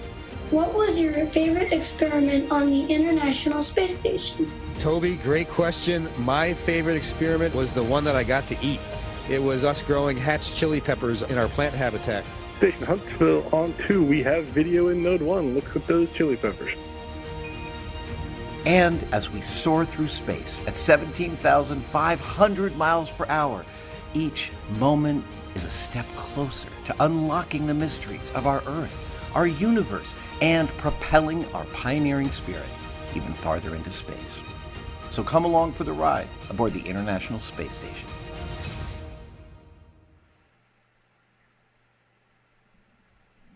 Seeing all that footage from up at the ISS, I'm sure it brings back a lot of fond memories. Absolutely, especially as a scientist for me. You know, I get very excited about our role as astronauts in conducting these scientific experiments. It's so rewarding to know that you're really helping science progress, and you're the person up there as the operator and or subject to help gather all this valuable data for the teams. I know that for this mission we have a lot of different scientific experiments, just a few that we could mention. There are a few that will be actually performed in Dragon, so in that phase of flight before getting to space station, and a few others on the space station. Starting off with those in Dragon, there's an experiment called Space Health. It's a Canadian Space Agency experiment where the astronauts are wearing these biomonitors. So it's a wearable technology garment that's looking namely at cardiovascular variables, so what's going on with our heart, and a lot of important factors to see what happens in microgravity. You know, we have such a big difference in our physiological systems if we don't necessarily have gravity, which is pulling our blood and body fluids down to our feet. That leads us to the second one, an experiment called Thigh Cuff. This is a relatively new experiment where the astronauts that are participating will be wearing this kind of restrictive band around their thighs, and that it will help reduce the blood flow, so help it'll change the way that fluid shift is happening, where once you get in microgravity, you have this upward fluid shift, less blood in your legs, more in your upper torso and in your face. You can kind of see that in some of the astronauts, especially in the beginning when they're up there before you have a kind of compensation for that. And these fluid shifts may be part of the reason why we're having problems with our eyes. Many astronauts are coming back with some deficits to their vision and even some anatomical changes to the back of the eye. It's a syndrome called SANS, Spaceflight Associated Neuroocular Syndrome. So this thigh cuff experiment will provide a lot of data to see if this could be used as a countermeasure to help counteract some of those effects. There's also an experiment called immunity assay, which is a new way to monitor health and immune function with a blood sample in space. So this is looking at a new assay that can be conducted in flight instead of what we usually do is obtain a blood sample and then we have to wait until that blood sample makes its way back to the ground before we can really get a good look to understand what's going on there. Once they're on ISS, some of the astronauts will be participating in the CIPHER study, and this is a very comprehensive physiological suite. It's a multidisciplinary study looking at physiological and psychological factors, and it's 14 different studies all wrapped into one big blanket.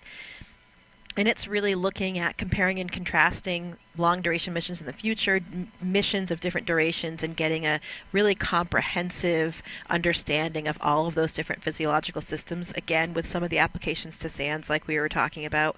Another experiment called Drain Brain 2.0. This one's looking at blood flow between the heart and the brain, uses a special neck collar to understand what's going on with those dynamics with blood flow between the heart and the brain in microgravity. There are some more combustion experiments. We saw that in the video, something that we do on almost every ISS mission these days because, of course, even flames burn differently in space. We don't have convection, air is moving differently, and that has led us to a lot of breakthroughs in understanding more about how fire burns, what makes up these different constituents of flames.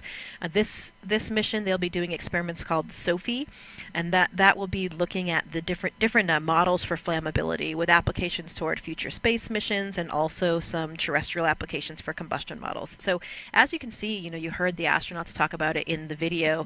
We do all kinds of science from all different aspects. When you remove this elephant in the room that is gravity, this variable that's present in all experimental models forever from the beginning of time on Earth. If you remove that, who knows what results can happen. So it's a really, really exciting place to do science.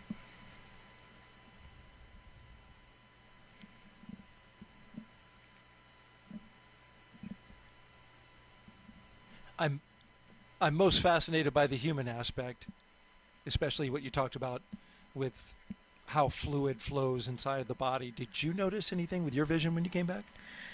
Well, good question.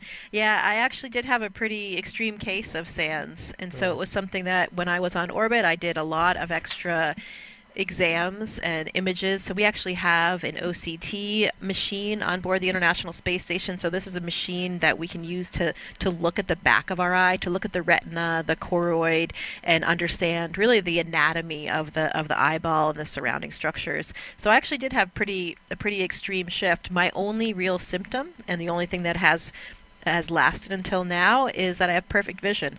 I actually wore contacts or glasses before I went to space, and for me, so one of the hallmarks of SANS is that you can have a flattening of the back of the eyeball, so this changes the refraction, and for me, my prescription was just this magic amount that was completely counteracted by this change that I had into my eyeball. So now I have 20/15 vision. How about that? And that's persisted for 5 years. Yeah, I usually refer to it as the most expensive corrective surgery. Thank you to the taxpayers. But that is all of the other anatomical changes to my eye have returned to normal, so nobody's really concerned about the health of my eyeball, but I still have this perfect vision. How about that? Wow. So if I go up into space, I can potentially lose my glasses? Well, for most people it actually makes their vision a little bit worse, but it depends on where you start. So we'll have to look into your prescription. If it's nearly the same as mine, then you might have the same result. Then I need to go to space to get it fixed. Forget LASIK. That's really interesting, Jessica. Thank you for sharing that with us. We are currently T-minus 1 hour and 55 minutes and counting from liftoff of the Falcon 9 from launchpad 39A at the Kennedy Space Center. Crew-10 currently inside Dragon Endurance. So far, they've completed their comm checks. to make sure they can communicate with the teams here on the ground. Their seats have rotated upright to their reclined launch position. That allows them to see and access their display panels, as you can see there on the right-hand side of your screen. They've also completed their suit leak checks to make sure that their spacesuits are working properly. And now you see the closeout team making sure that that side hatch has a good seal. If you've been watching us since we came on air, I'm NASA's Daryl Nail with NASA, and I mentioned that twice. NASA astronaut Jessica Meir is here as well, providing outstanding audio commentary. We're going to expand our live coverage in a little more than an hour from now, or actually a little less than an hour from now. We'll come on and bring our SpaceX commentators online, as long as our NASA commentator in Hawthorne, California.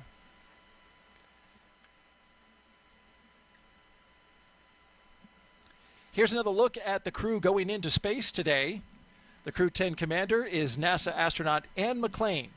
She's a West Point graduate and U.S. Army colonel who has spent 204 days in space and completed 2 spacewalks.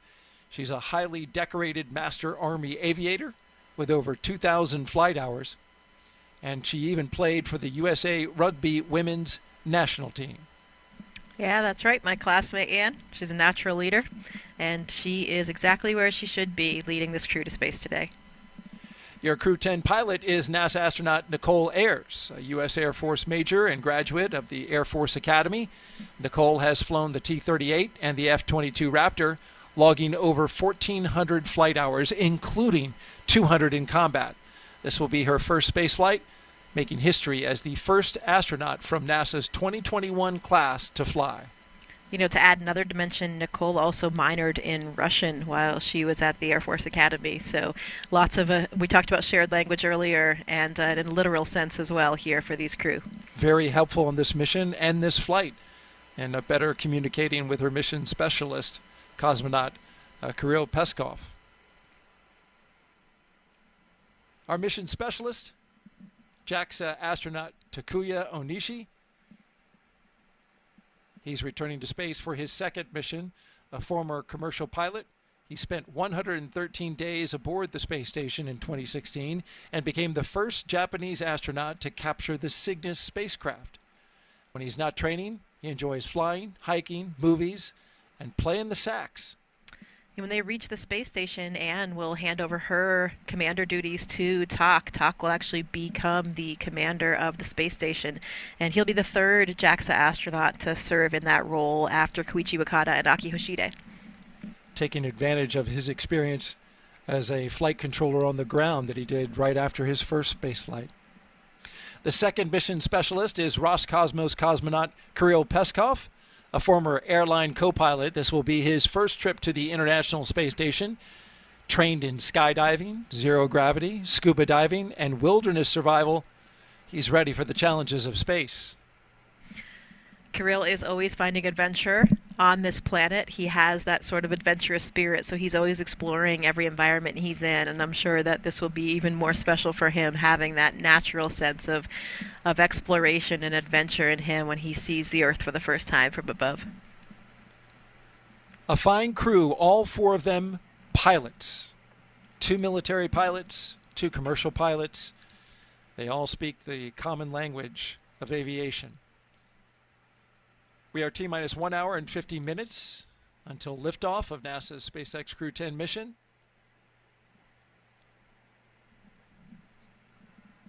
We have 3 astronauts and 1 cosmonaut inside of Dragon Endurance atop a Falcon 9 rocket from launchpad 39A at the Kennedy Space Center in Florida, and they are headed to the International Space Station to help maintain the orbiting lab. Once on board the International Space Station, Crew-10 will become members of Expedition 73. As Jessica wonderfully explained, they will conduct research to understand material flammability, contributing to future spacecraft design, and study how spaceflight affects human physiology and psychology, an important aspect as well. The crew will also engage with students worldwide via ham radio. and they will use existing hardware with newly integrated software to test a backup lunar navigation solution helpful for our Moon to Mars program.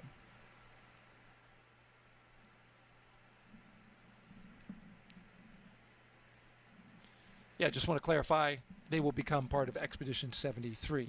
72 is currently on the station, and there you see some of our crew members from Crew-9. Yeah, that's right. The expeditions actually change over with the Soyuz launches. So the next Soyuz launch will actually, Johnny Kim's launch on April 8th with Sergei Ryzhikov and Alexei Zubritsky, that will mark the beginning of Expedition 73. Right.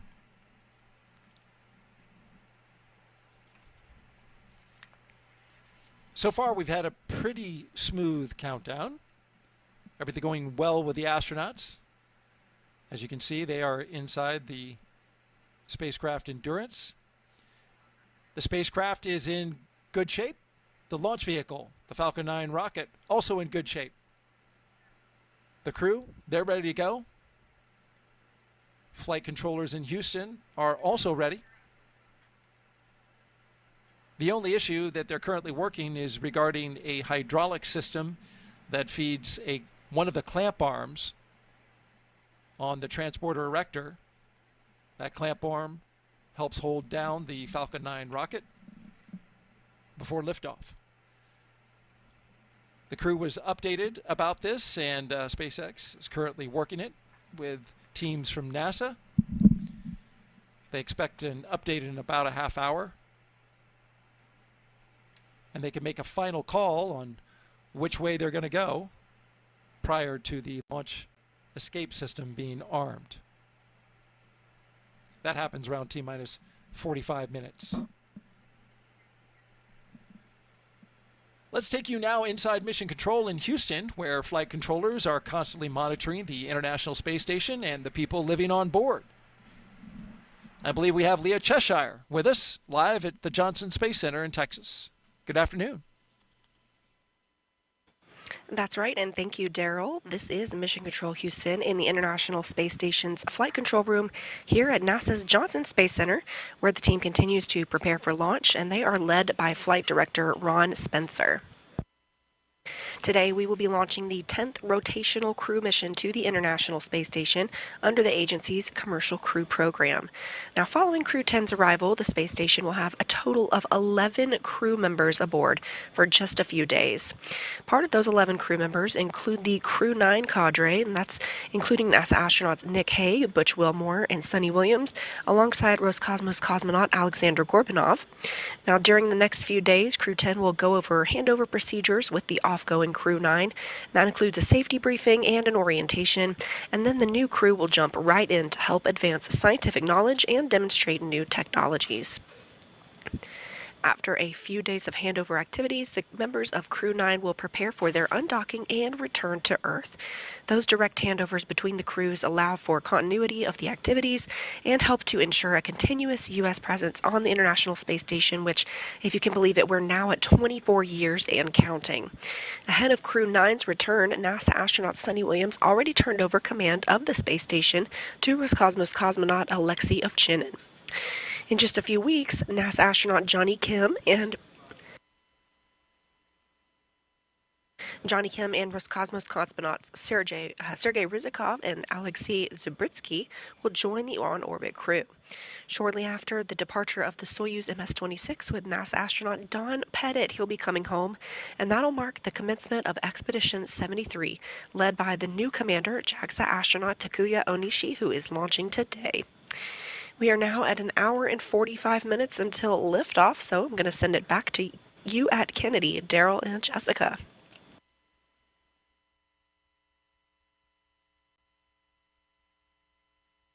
Thank you very much, Leah.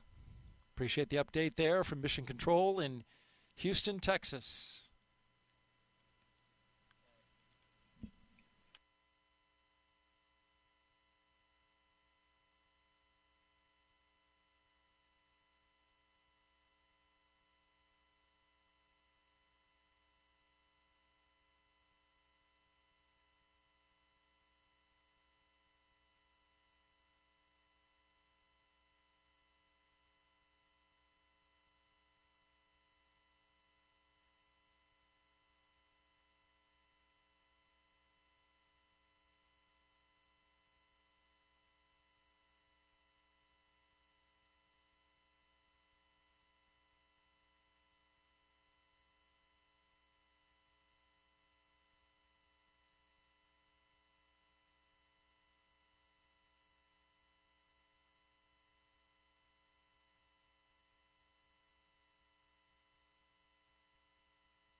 T-minus 1 hour and 43 minutes and counting until liftoff of NASA and SpaceX's Crew-10 mission to the International Space Station. You're looking at the members of Crew-10 on your screen. From left to right, Mission Specialist Kirill Peskov. To his right, Pilot Nicole Ayres. To her right, Commander Anne McLean, just a bit out of screen. And all the way on the right side of Commander Anne McLean, is Takuya Onishi, a JAXA astronaut returning to space for the second time.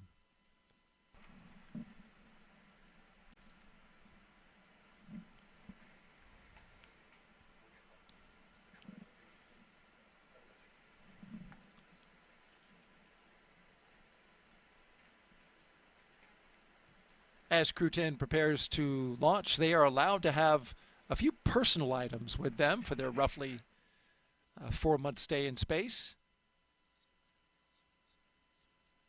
A few of the things they're taking up.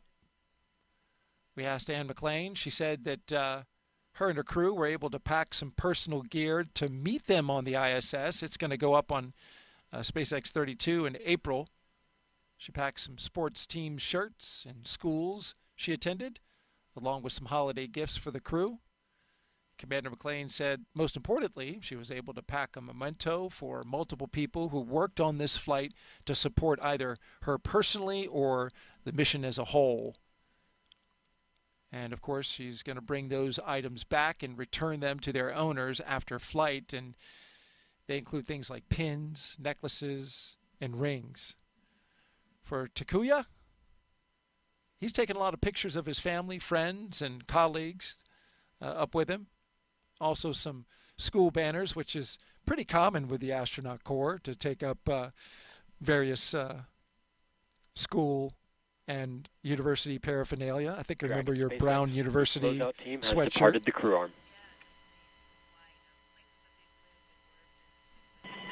SpaceX Dragon, copies.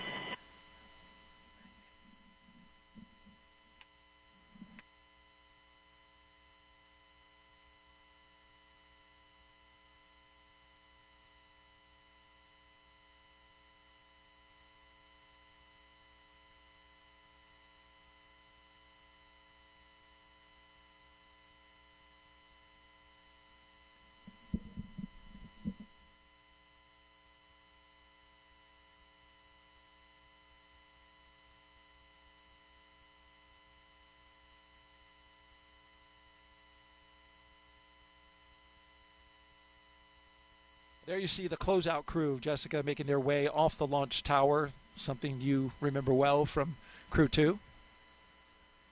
Yeah, absolutely. Now they're going to probably proceed to one of the other towers where SpaceX has a small control center, and they'll be able to watch from there. How's the view out there? It's pretty phenomenal. Yeah, I mean, I don't think there's really any bad view, especially when you're watching a rocket take off around here.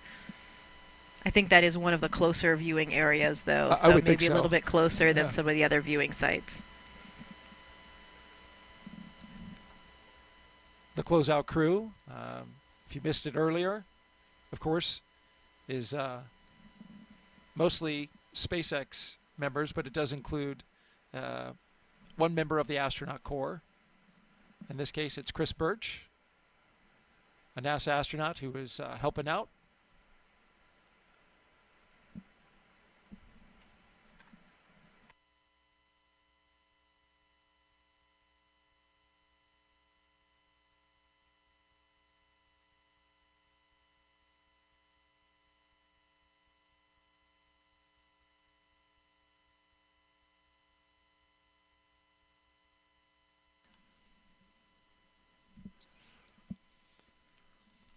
As Crew-10 launches, that means Crew-9 will return home soon. Crew-9 launched from Pad 40 at the Cape Canaveral Space Force Station back on September 28th of 2024. That was a unique flight because it was only 2 crew members in order to make room for Butch Wilmore and Suni Williams, who flew up on a Boeing Starliner test flight, but are going to be coming down in those 2 open seats with Crew-9. They've been part of Expedition 72, along with Crew-9. Wilmore and Williams have been living and working on the space station now for over 9 months. The other two for a little over 5 months. Once Crew-10 arrives, there will be what's called a direct handover for 4 days, or what they call 2+2, which is shorter than usual. And then Crew-9 will undock. Talk to us about that handover period and why it's different this time, Jessica. Yeah, so it depends on who is on board for the handover time. When it's a new astronaut, you have a little bit more of what we call kind of adaptation time.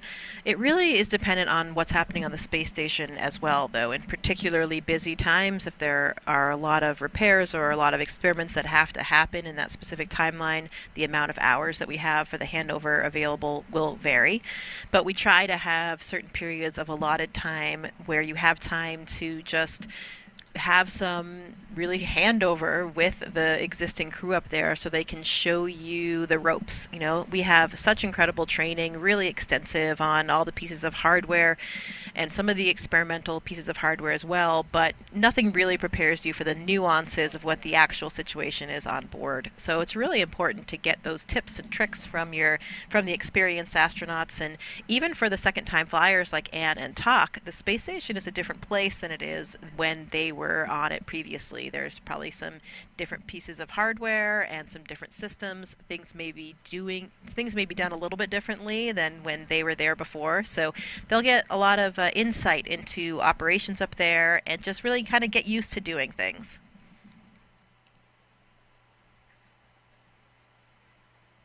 And that 2+2 is 2 travel days and 2 days of direct handover? Yeah, it's 2 days of real handover where the two crews are really overlapping and have that dedicated time to hand over activities, and then the other two is 1 arrival day and 1 departure day. So that's what makes up that 2+2. And these handover times can be really variable. We strive to have enough handover so that we, can instill enough confidence in that new crew before the previous experienced crew departs. But we are so tied in with the ground teams now, and we also have been operating up there for so many years. This November will actually mark the 25th year of continuous human presence on the International Space Station. Isn't that amazing? So it is truly an incredible feat, but because of that, we've done things a lot of times now. We had pretty well potted procedures. So sometimes that handover, it can be replaced by our interactions with the ground team as well. We strive to maintain as much of it as we can, but sometimes coming and goings of different activities and different spacecraft dictate differences in that plan. And also, we are aiming for this 4-day handover period, but we don't know exactly what it will end up as, because of course we have to have good weather conditions back on the ground before we will undock Crew-9's vehicle. So in the end, we could have a slightly different than this 2+2 handover that we're expecting, but we have to plan for something.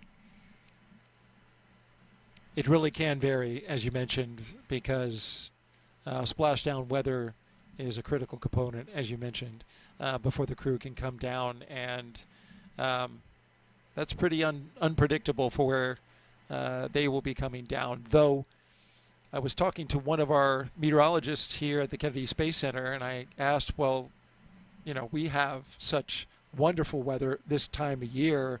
Is it more beneficial this time of year, to be launching and doing the missions? And says, well, not necessarily. Winds really get kicked up this time of year. We have fronts coming through. We had one come through. Winds today, you can see the flags blowing out there by our press site at Launch Complex 39. They're pretty tame today, just in the teens.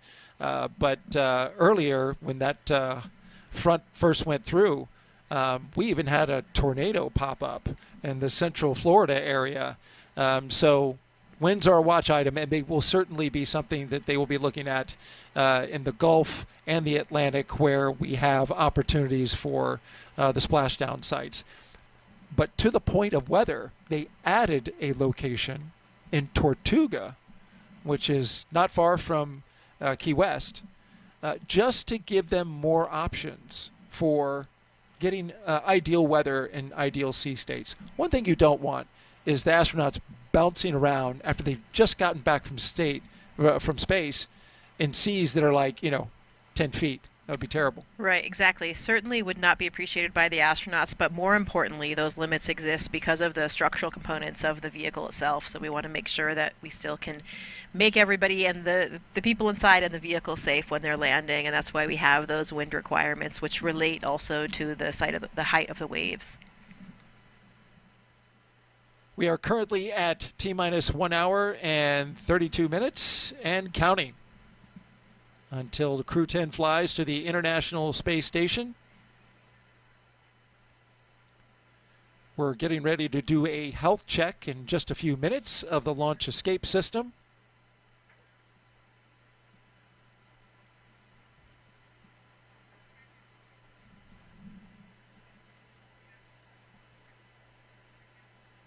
Of course, the launch escape system, a critical component of the Endurance spacecraft. You're looking at the crew right there. On the left, Roscosmos cosmonaut and mission specialist Kirill Peskov. Yeah, that launch escape system will be armed 2 minutes before they start loading the propellant, and of course that's for good reason, because we're sitting now on top of this incredibly combustive material, and that will stay armed. The escape system will stay armed through orbital insertion, and either the ground or the crew can send that command. It has 8 Super Draco thrusters that fire in order to bring the crew to safety, and those thrusters are specific to the abort system, so they're only used for that abort system. The crew can actually hear it arm with like very loud thump, and then they can hear the fueling of the valves, and they can hear the flow of the fuel as well. There's a T-handle on board that the crew can activate if they needed to jettison themselves to safety. And we'll hear those calls once we have liftoff and we're getting into those different phases of abort. We'll actually hear Anne McLean make those calls, and we will know exactly where they are in terms of those flight phases for which aspects, which areas of the flight profile they're on.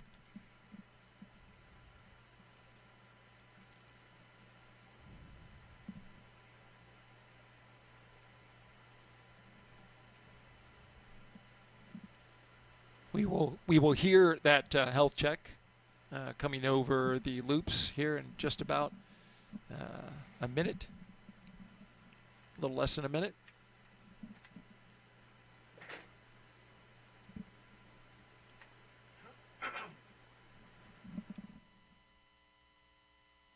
You know, we think about these abort systems, and certainly it's something that we never want to have to use, but when we do have the few occasions when we do use them, it's actually an incredible test and gives us a lot of faith in these systems.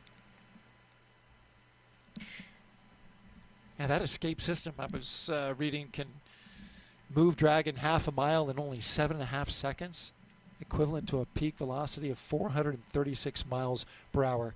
I imagine in training, you've got to be ready for those kind of Gs. Yeah, absolutely. We have some centrifuge training.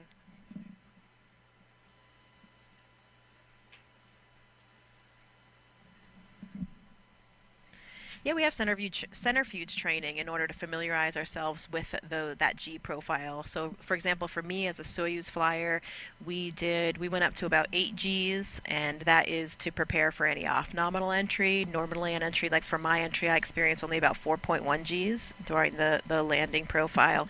And you're also, in the Soyuz, you're also practicing if you had to control that descent and the trajectory of that descent. You know, we talk about these abort systems, and it really reminds me of Nick Hague's and Alexei Ovchinin's abort in 2018, and that was on the Soyuz, of course. And again, it was, of course, a pretty scary moment for all of us, but in the end, a wonderful testament to these systems. This is why they exist. And in that case, there was a problem with a rocket, and it happened at about 30 miles up. They went up to about 50 miles, and after the escape system had fired, they experienced around 6.5 to 7 Gs, and then they came back safely to the Earth. So pretty interesting test of that. Again, not something we ever want to use, but certainly something that's a very vital component to all of these launch systems. I remember that well. It was some anxious moments there, and your fellow classmate from your astronaut class, Nick Hague, was, right? So I'm sure you got the full story on that. Yeah, I remember it very well as well. We were in Russia. I was training for my flight. I was there with Christina Cook as well, and we were viewing it from a small control room that we have at the Gagarin Cosmonaut Training Center. So we were paying attention to that whole launch sequence, and we started getting some indications that things were a little outside of the ordinary.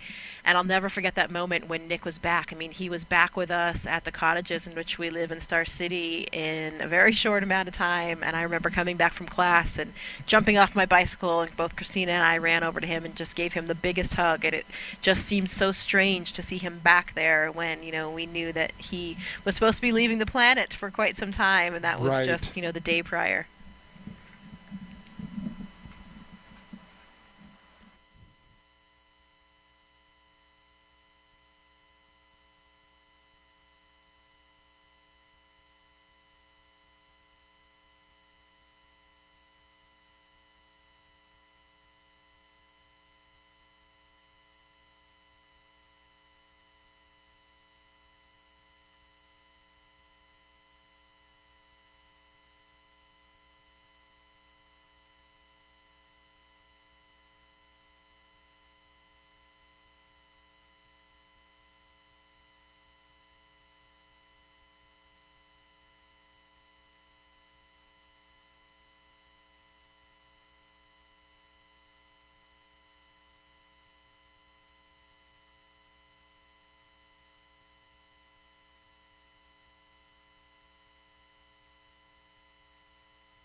So here's a good shot of the crew members. They have ingressed the vehicle, they have completed the pressure checks of their spacesuits, and the hatch has been closed.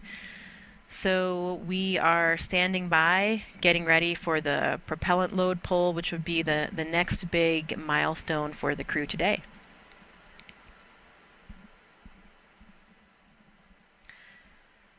Dragon SpaceX for post-ingress briefing.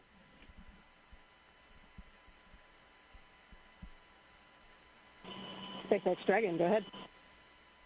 Just wanted to give you a quick update. We are still discussing the hydraulic system performance. They did finish those kinematics tests and they look nominal, but we are still in discussions and evaluating the system for flight readiness. But otherwise, F9 and Dragon are tracking no other issues for flight. SpaceX Dragon, crew copies all. Thank you.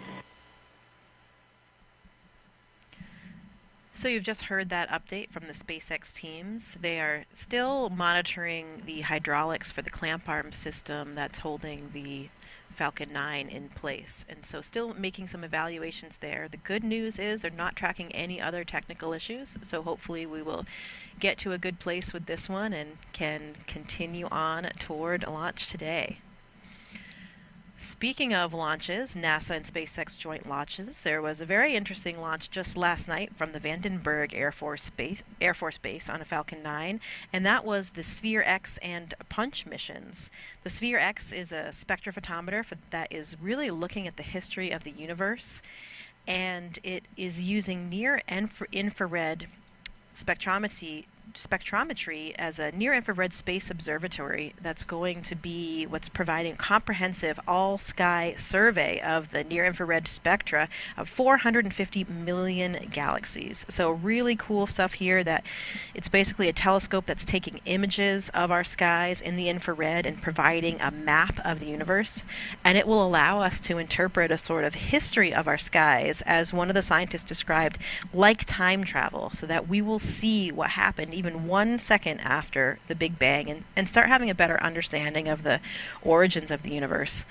Another system that was on board the same rocket was the Punch experiment. That's 4 small satellites that are looking at the solar corona. So that's the outer atmosphere of the sun, and will give us a lot more insight into what is happening in that layer of atmosphere on the sun. So some really incredible scientific instruments that NASA and SpaceX launched together just last night.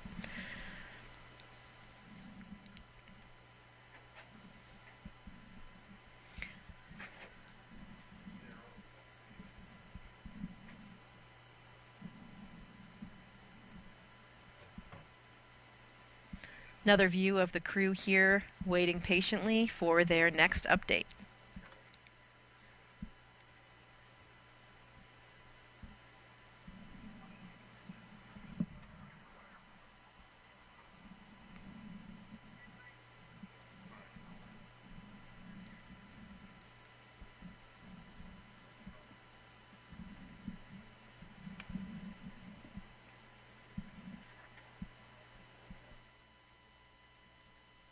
Jessica, the Dragon spacecraft Endurance will take Crew-10 to space today, and as we've been talking about, it's the 4th flight for the capsule.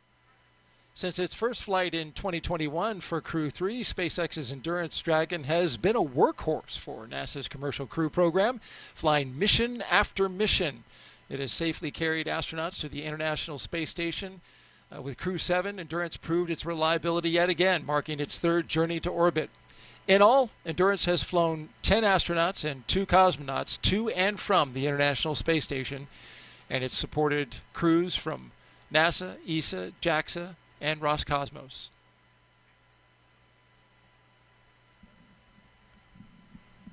And we are currently at 1 hour and 19 minutes until liftoff of Crew-10 on a Falcon 9 rocket to the International Space Station. 1 astronaut and 1 cosmonaut will be the latest crew to fly as part of the NASA Commercial Crew program. The program uses private companies to transport people to and from the orbiting lab from U.S. soil. We've had a good countdown so far. Weather is almost perfect, 95% go. We do have an issue that SpaceX is looking at on the ground side. It has to do with the hydraulic system for the clamp arms, one of the clamp arms. Clamp arms hold the Falcon 9 rocket to the transporter erector. They have been giving the crew inside Endurance updates as they've been going along. And they're going to give them another update here soon.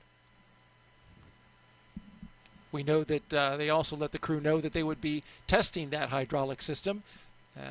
No danger to the crew at all in order to test that system. So they went ahead and cycled those valves. They're gathering data and continuing to work that. They have up until the launch escape system arm, which is T-minus 45 minutes to make a call.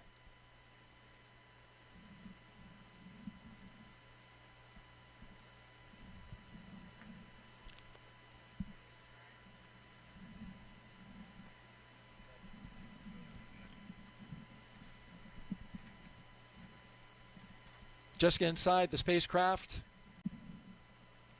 It's pretty calm inside there, as we've been seeing, the crew. But what are you feeling in a moment like this? You know, I think it's probably different for everybody. You know, maybe as the commander and the pilot are probably kind of rehearsing the big things that they're going to be monitoring on those displays. I know that for me, in the left seat of the Soyuz, there was, you know, quite a choreography and procedures that we're following every step of the way. And so I was paying very close attention to everything that was happening on my screen. And, you know, just preparing to follow along and do all the things that we had done in all the training and all of the simulations.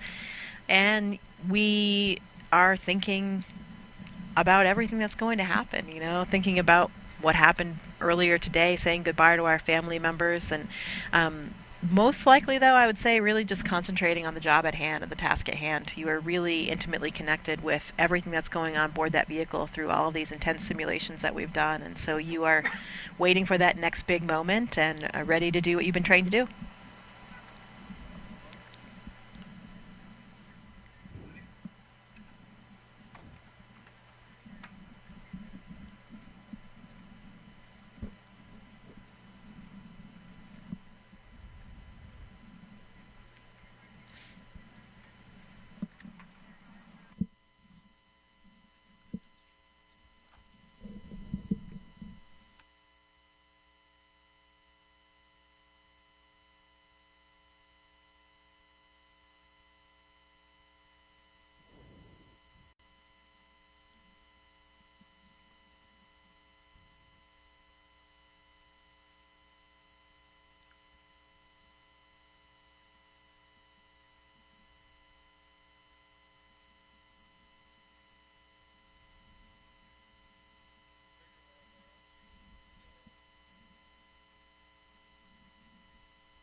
Good afternoon. You're watching live launch coverage of NASA and SpaceX's 10th rotational flight to the International Space Station. I'm NASA's Daryl Nail, and with us is NASA astronaut Jessica Meir. It's so good to have you. You've been with us for the past 3 hours doing commentary. You're back since doing Crew-10, and it's so wonderful to have you here again. Thank you, Daryl. It is so wonderful to be back here, you know, with a classmate of mine on board, my friends and colleagues from various space agencies. It just feels incredible to be playing a role in some way in sending them off on their mission. Let's talk a little bit about your missions from the past. In 2019, Jessica Meir and Christina Cook made history with the first all-women spacewalk, the 221st for Space Station Assembly. 2 years later, Jessica served as the astronaut support person for Crew-10, helping the team all the way to the launch tower. There she is, number 38. More recently, she was over at launchpad 39B, where she rehearsed with the Artemis II crew. Once again, in the role of astronaut support person. But this time, that crew was practicing for their mission around the moon. Looks like you were having a good time, though. Absolutely. It's one of the best things about our job is serving in all these different capacities with our buddies along the way and knowing that we're playing a role in helping them prepare for their missions and also just broadening our own skill sets for whatever we might do in the future. One of the best parts I think about being an astronaut, we're just doing different things all the time. A lot of times the roles that we fulfill are very active. We're doing jet training, we're learning how to use and practicing with the spacesuits, we're taking a Russian class, we're learning about onboard systems, we're testing out something for an entirely new vehicle for the Artemis missions. So always fun and exciting. And we've got some beautiful views that we've been looking at of the Launchpad 39A out there for where our rocket's going to be taking off just after sunset at 7:48 p.m. Eastern Time.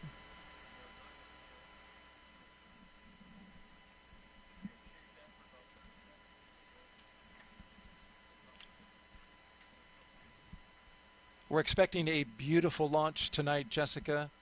It'll be in twilight, which, as we know around here, for people who watch rocket launches, once that thing gets off the pad, it'll be a little dark on the ground, but very light up high, where the rocket will be doing its separation from the first stage, and see all kinds of rocket exhaust being illuminated by the sun.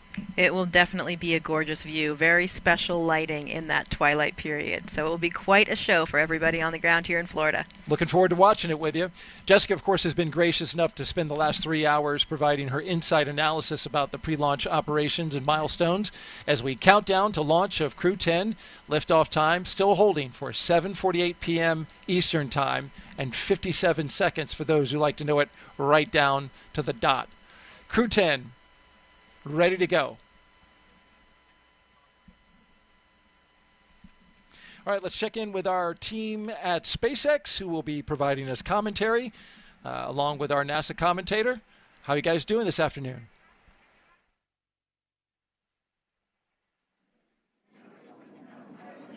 Hey, Daryl.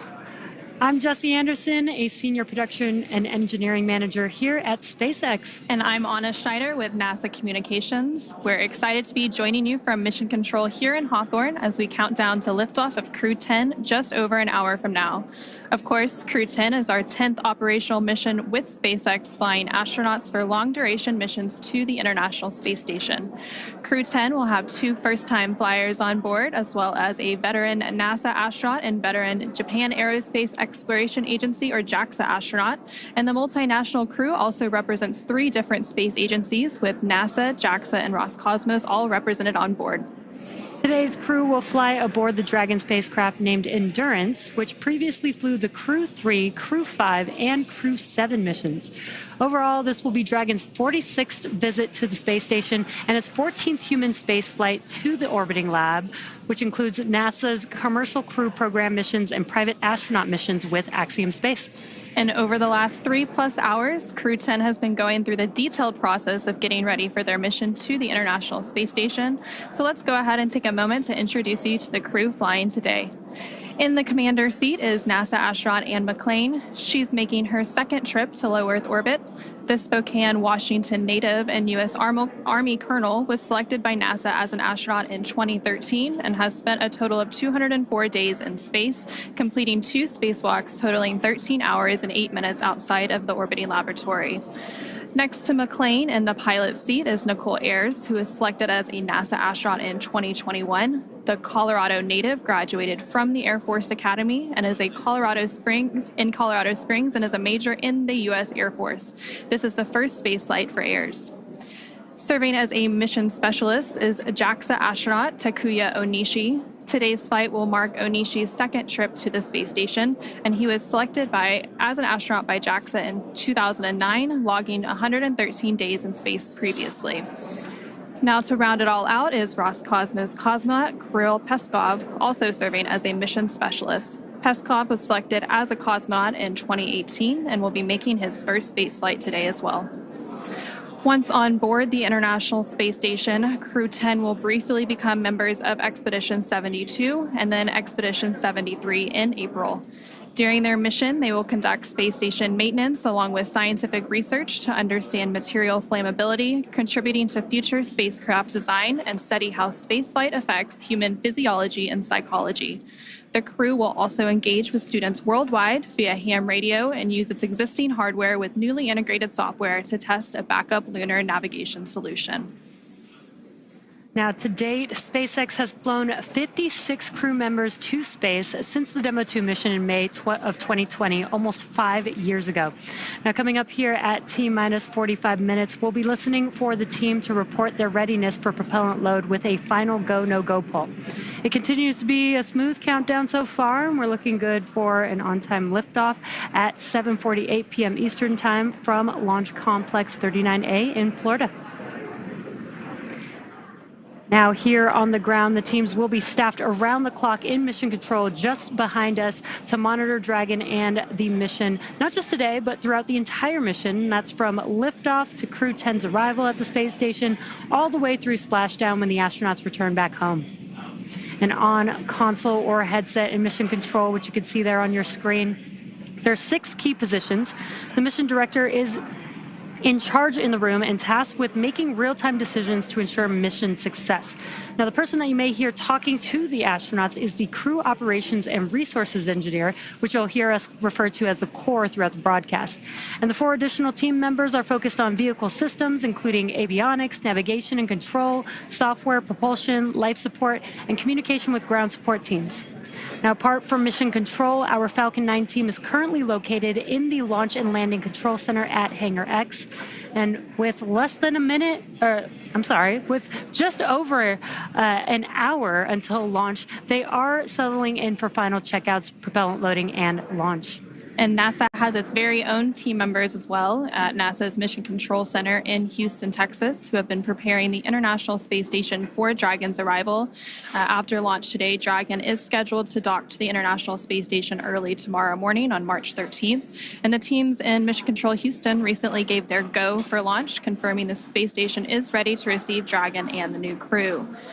Following liftoff, today's flight to the space station will take around 11 hours, with Dragon flying autonomously the entire way. Now, docking again is targeted for 3 a.m. Pacific, 6 a.m. Eastern tomorrow, March 13th. And just like autopilot on a commercial aircraft, the crew always has the ability to take manual control of the spacecraft if needed. And before all of that happens, as the booster returns to the launch site and slows down from supersonic speeds, people in the immediate area may hear a brief double clap of a thunder-like sound known as a sonic boom. Similar sonic booms like this were heard during the return and landing of the space shuttle, and sonic booms like these are one of the hallmarks of reusable systems like Falcon. Here's what some of these booster returns have looked and sounded like on previous missions. I know a lot of people will be excited when they hear the sonic boom. And these are going to provide quite a show because you're going to hear those sonic booms.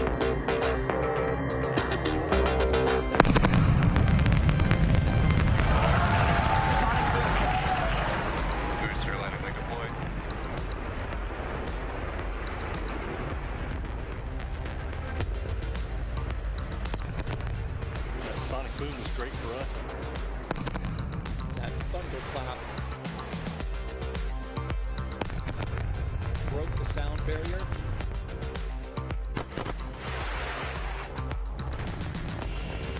Side booster separation confirmed.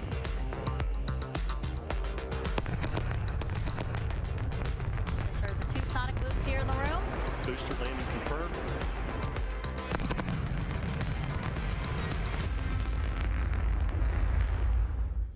We're now at T-minus 1 hour, 4 minutes, and counting down to today's launch.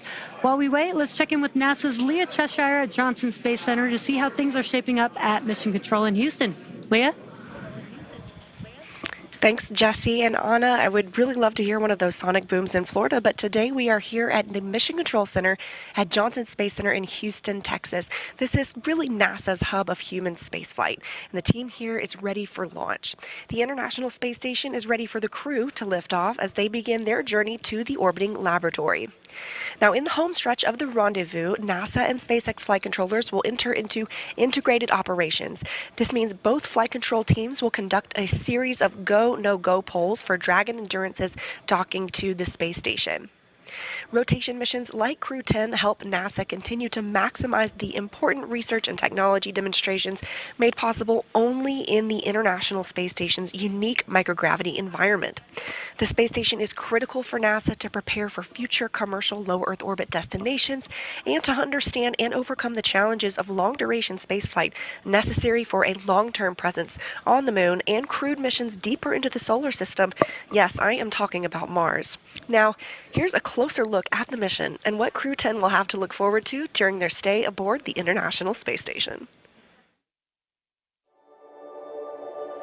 The Crew-10 mission is going to be a rotational mission to the International Space Station. So we will launch aboard the SpaceX Dragon capsule and the Falcon 9 rocket. I'm just enjoying the way towards the launch. Of course, I'm looking forward for the day of launch. And we are going to stay there about a half a year.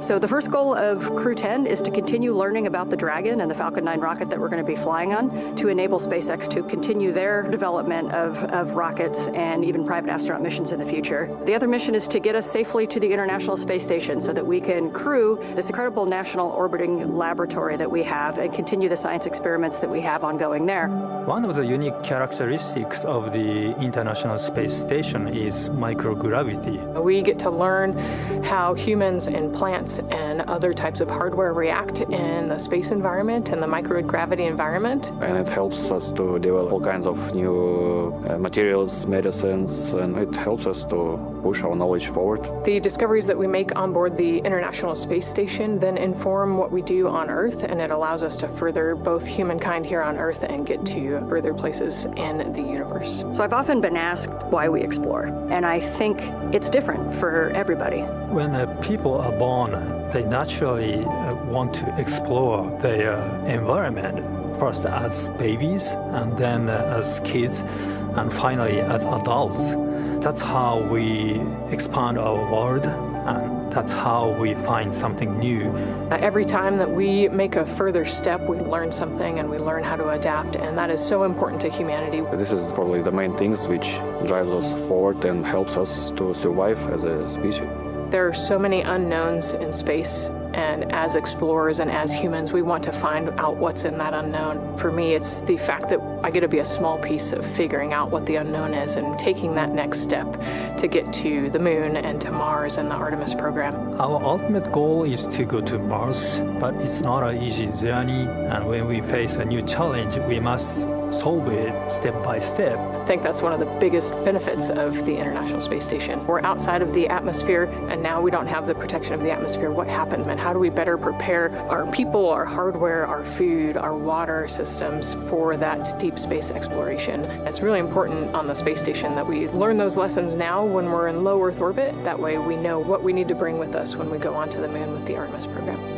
One of the things that we do on the International Space Station is work with our international partners all across the world. I think it's hard to overestimate the value of international cooperation in space exploration because we all know that it takes much time and effort. Space is hard, it's very challenging, it's sometimes unpredictable, and that's why I think cooperation is the key to success. The International Space Station wouldn't be international without all of our partners. And our goal is to be a beacon of hope for all of humankind so that people can look and say, this is what we can accomplish when we work together. I asked Anne what she's most looking forward to, as well as Nicole, and she says it's really satisfying for her to work on hardware with her hands, then get it into the Japanese airlock, and then go see it working outside in space, which I thought was pretty cool. Yeah, that is one of the perks for sure. All the different things that we're doing every day, whether or not you're just being an operator or a subject for an experiment, loading up the Japanese airlock. That was one thing that we did several times during my mission where we were deploying some small satellites via that airlock. So we did all the work of configuring them and putting them through, and then we watched them shoot out and be in orbit around Earth. So really That's cool. pretty cool.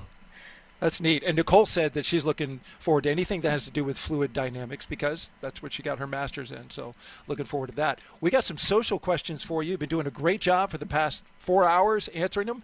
Let's take a listen at this question, or rather I will read it and you can listen as we get your expertise while looking at a beautiful shot outside at Launch Complex 39A.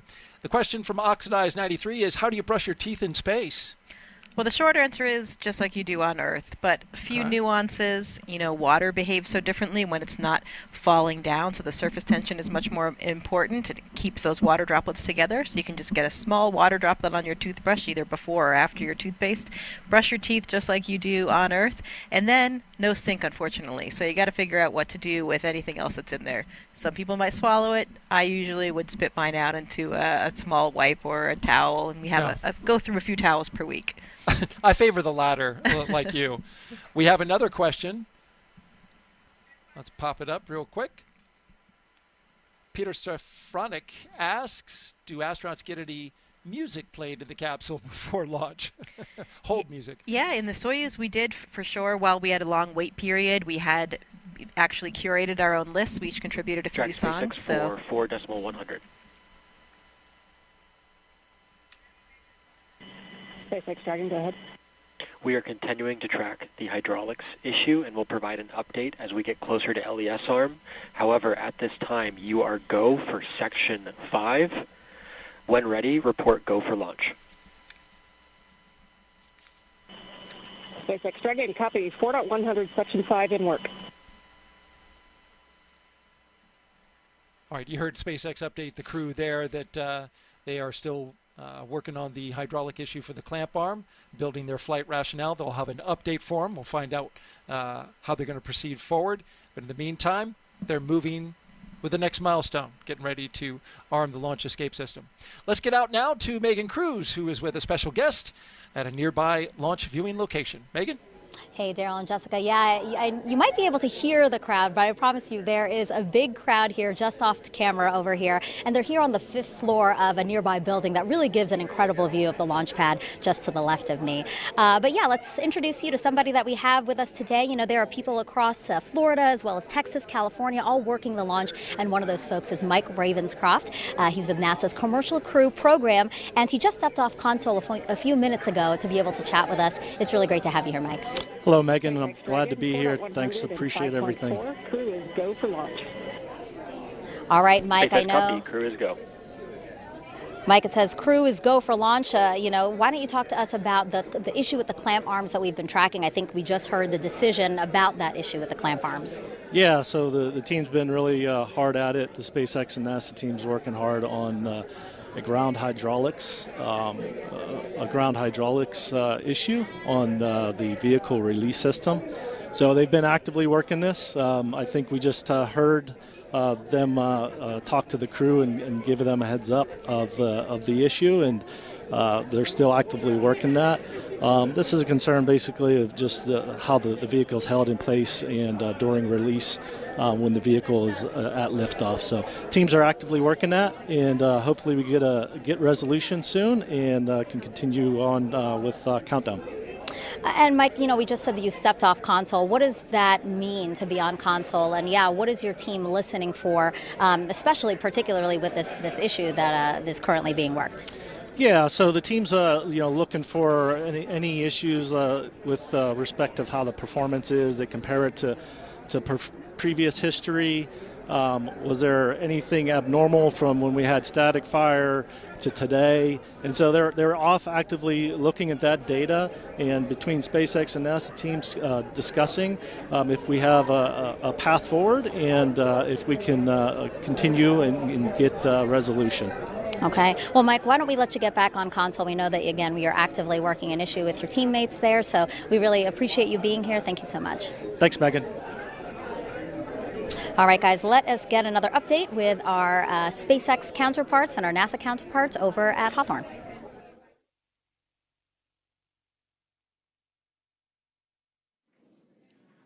Falcon 9 is the first orbital-class rocket capable of reflight. Together, Falcon 9 and Falcon Heavy have completed more than 450 launches and over 380 reflights. And today, the booster will be attempting to land at Landing Zone 1, which is just down the coast from the Kennedy Space Center in Florida. This will be the second flight of the first stage booster supporting the Crew-10 mission. Rapid reusability drastically reduces launch costs, helps increase launch frequency, and enables a wide array of new government, commercial, and scientific opportunities in space. Lowering the cost of access to space is helping take humanity's steps into the solar system, whether in low Earth orbit, interplanetary, or even deep space. When costs are lower, government and commercial customers can launch more missions, which helps accelerate development. This also helps commercial satellite and private research customers afford to launch more projects to space, which helps stimulate innovation here on Earth. All of this to say, reusability is the key innovation that is making space more accessible for the industry as a whole. And just like the first stage of Falcon 9, Dragon is also reusable. The reusable Dragon spacecraft has flown people to the International Space Station 13 times. And as we mentioned earlier, today's crew will fly aboard the same Dragon that previously flew the Crew-3, Crew-5, and Crew-7 missions. For more than a decade, Falcon 9 has supported 45 missions to the International Space Station with our Dragon spacecraft, starting with our first cargo resupply mission, then returning human spaceflight capabilities to the U.S., and even helping launch 2 additional cargo missions with Northrop Grumman's Cygnus. All of these missions have enabled science and research to be conducted in low Earth orbit at the International Space Station. The space station also plays a key role in enabling a robust economy in low Earth orbit. In addition to supporting private astronaut missions, the station is open for commercial and marketing activities proposed by industry and is supporting commercial companies conducting research as well as in-space manufacturing initiatives and aiding the development of technologies for commercial space stations. As part of these initiatives, SpaceX has supported the next generation of commercial space exploration with the launch of 3 private astronaut missions to the station in partnership with Axiom Space, with a 4th mission slated for this spring. But SpaceX's drive to unlock space does not end there. In 2021, SpaceX launched Inspiration 4 on a 3-day journey around Earth, and there you could see some of the footage from that mission on your screen. It was the first all-civilian mission to space, and missions like Inspiration 4, Polaris Dawn, and the upcoming From 2 allow commercial astronauts to conduct research and other activities in microgravity and demonstrate new technologies while orbiting Earth. As some of you may recall, last year, the Polaris Dawn crew reached the highest Earth orbit ever flown since the Apollo program, participated in the first ever extravehicular activity, or EVA, from Dragon wearing SpaceX-developed EVA suits, and conducted 36 research studies and experiments designed to advance both human health on Earth and during long-duration spaceflight. All of these missions are helping set the stage for future missions to the Moon, Mars, and beyond. And for nearly 25 years, NASA has supported a continuous presence in low Earth orbit aboard the International Space Station. And just yesterday, the space station surpassed over 150,000 total orbits of the Earth. Now, NASA plans to transition to a new model featuring commercial space stations to ensure a sustained access to low Earth orbit for microgravity research. Our commercial low Earth orbit development program is using a 2-phase approach to first support the design and development of commercial space stations, and second, enable the agency to purchase services as one of many customers. Definitely exciting times ahead in the world of commercial space. Absolutely, very exciting. Now, back to today's mission. We are coming up on T-minus 50 minutes here to launch, and our teams are carefully moving through the pre-flight process. Now, a lot of preparations have brought us to this point, including a dry dress rehearsal and static fire on Sunday. A dry dress rehearsal is a practice run before launch where all of the steps are conducted except for the loading of propellants, which is why we call it dry. The integrated spacecraft and rocket are rolled out to the pad and raised vertically, and the crew and all of the support teams go through their steps exactly how they would on launch day to make sure that they're ready when we do go for launch. However, during a static fire test, which we also did earlier this week, the crew is not present. Now, propellants are loaded and the engines on the boosters are fired for a few seconds while the rocket is held down to the launch mount. The data from the static fire test is then reviewed and incorporated into NASA and SpaceX's decision to proceed with launch. And all of that hard work now brings us to today. And next up in our countdown, SpaceX's launch director will check in with the team for readiness, both for propellant load and for launch. As mentioned earlier, the Dragon launch team, as well as key NASA launch members, are in the Launch and Landing Control Center at SpaceX's Hangar X in Florida. The launch director will also check in with the Dragon mission director, referred to as MD, and NASA launch manager to make sure they're ready to move forward. Right now, the crew is on board Dragon, waiting to get the green light to stow the crew arm for launch and arm the launch escape system. Once the launch director gives the go-ahead, we should get a good view of the access arm moving away from the spacecraft. Now we're still tracking that one issue with the hydraulics, so we should hear the final decision on that before we get to that crew access arm stowage. And the range continues to be go for launch, currently monitoring the clearance area surrounding our launch pad, as well as the air and sea space along the flight corridor. And the weather is also looking good so far. Weather is trending in the right direction, and we're currently at a less than 5% chance of violation at our target liftoff time, which is great. Our teams will continue to keep an eye on the weather, and we'll have our final pre-fueling weather briefing at about T-minus 45 minutes, which is just in about 3 minutes from now. And there on your screen, you can see a live view of Falcon 9 and Dragon at the launch pad, Launch Complex 39A in Florida, just under 48 minutes away from launch. We've conducted several weather briefings leading up to this moment, starting with one at T-minus 48 hours a couple of days ago, proceeding into the most recent weather briefing a couple of hours ago. All of the weather continuing to look good, as Jesse mentioned. The one item they're currently tracking for weather, it would be on the abort corridor, but again, that looks pretty good at this moment. Again, our teams will be staffed around the clock in mission control to monitor Dragon, not just today, but through the entire mission from liftoff to Crew-10's arrival at the space station and all the way through splashdown when the astronauts return. Coming up in about 2 minutes, we should hear that launch director briefing around the T-minus 45-minute mark. And then after that, we should hopefully have a decision on the hydraulic system, whether we are go or not, and if that's been resolved. And then after that, we will see that crew access arm stow to begin around the T-minus 43-minute mark.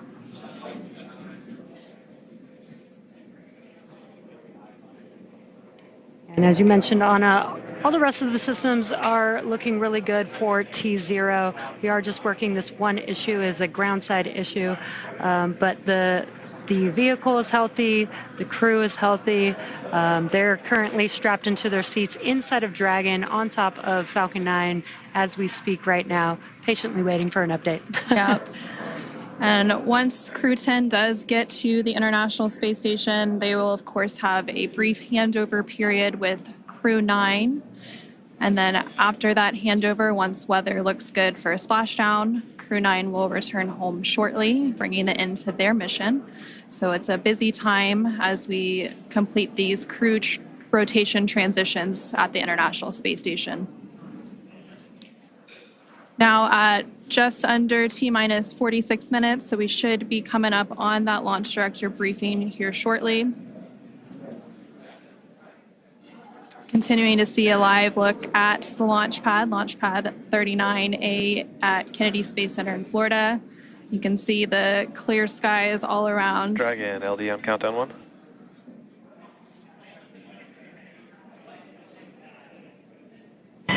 LD Dragon, go ahead.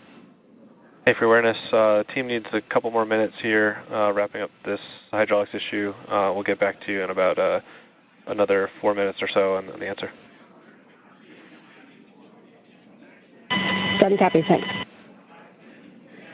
And a quick update there. Sounds like around the T-minus 41-minute mark, we'll get an update on that hydraulic issue that the teams have been working.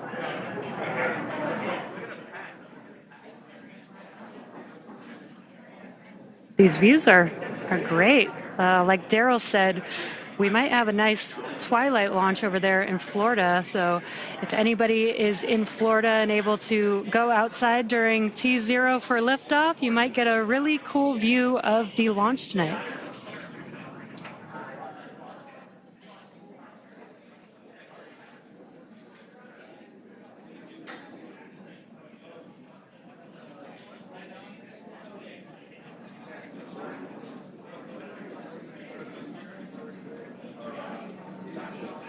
And again, that hydraulics issue that's been mentioned several times here now, the only issue being tracked, it's related to the hydraulics on a clamp arm. And those clamp arms are located on the transporter erector around the second stage of Falcon 9. Dragon, SpaceX, LD on countdown 1. At this time, we are standing down from today to further address hydraulic release data. And launch control is going to pause the clock.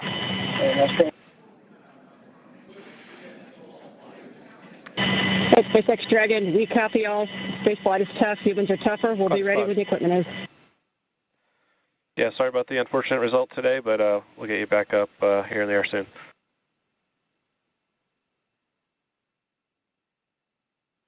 Dragon copies all.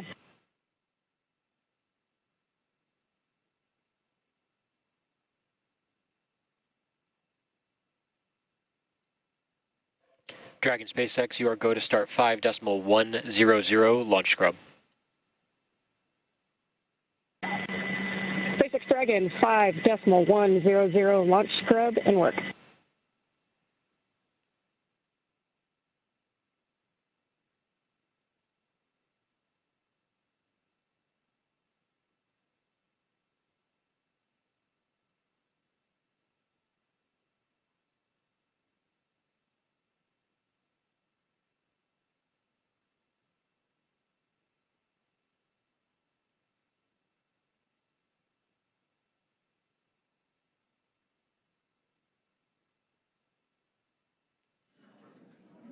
And we did just get that update. Unfortunately, we are scrubbing for today's launch. Unfortunately, due to the hydraulic ground issue that the teams have been working, this will allow the teams to continue to troubleshoot and hopefully fix this issue for the next attempt that we'll have for Crew-10.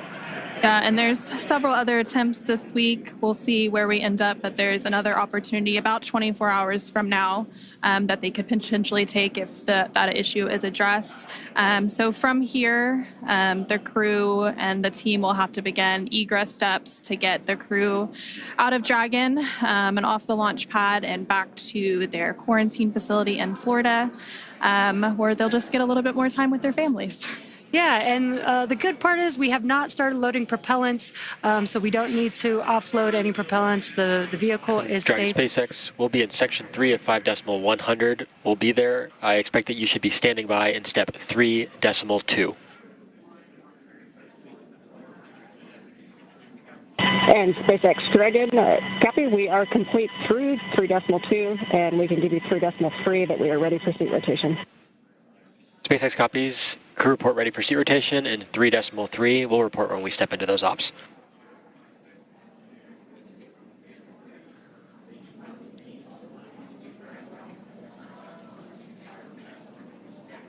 And just some comms between the core and Crew-10.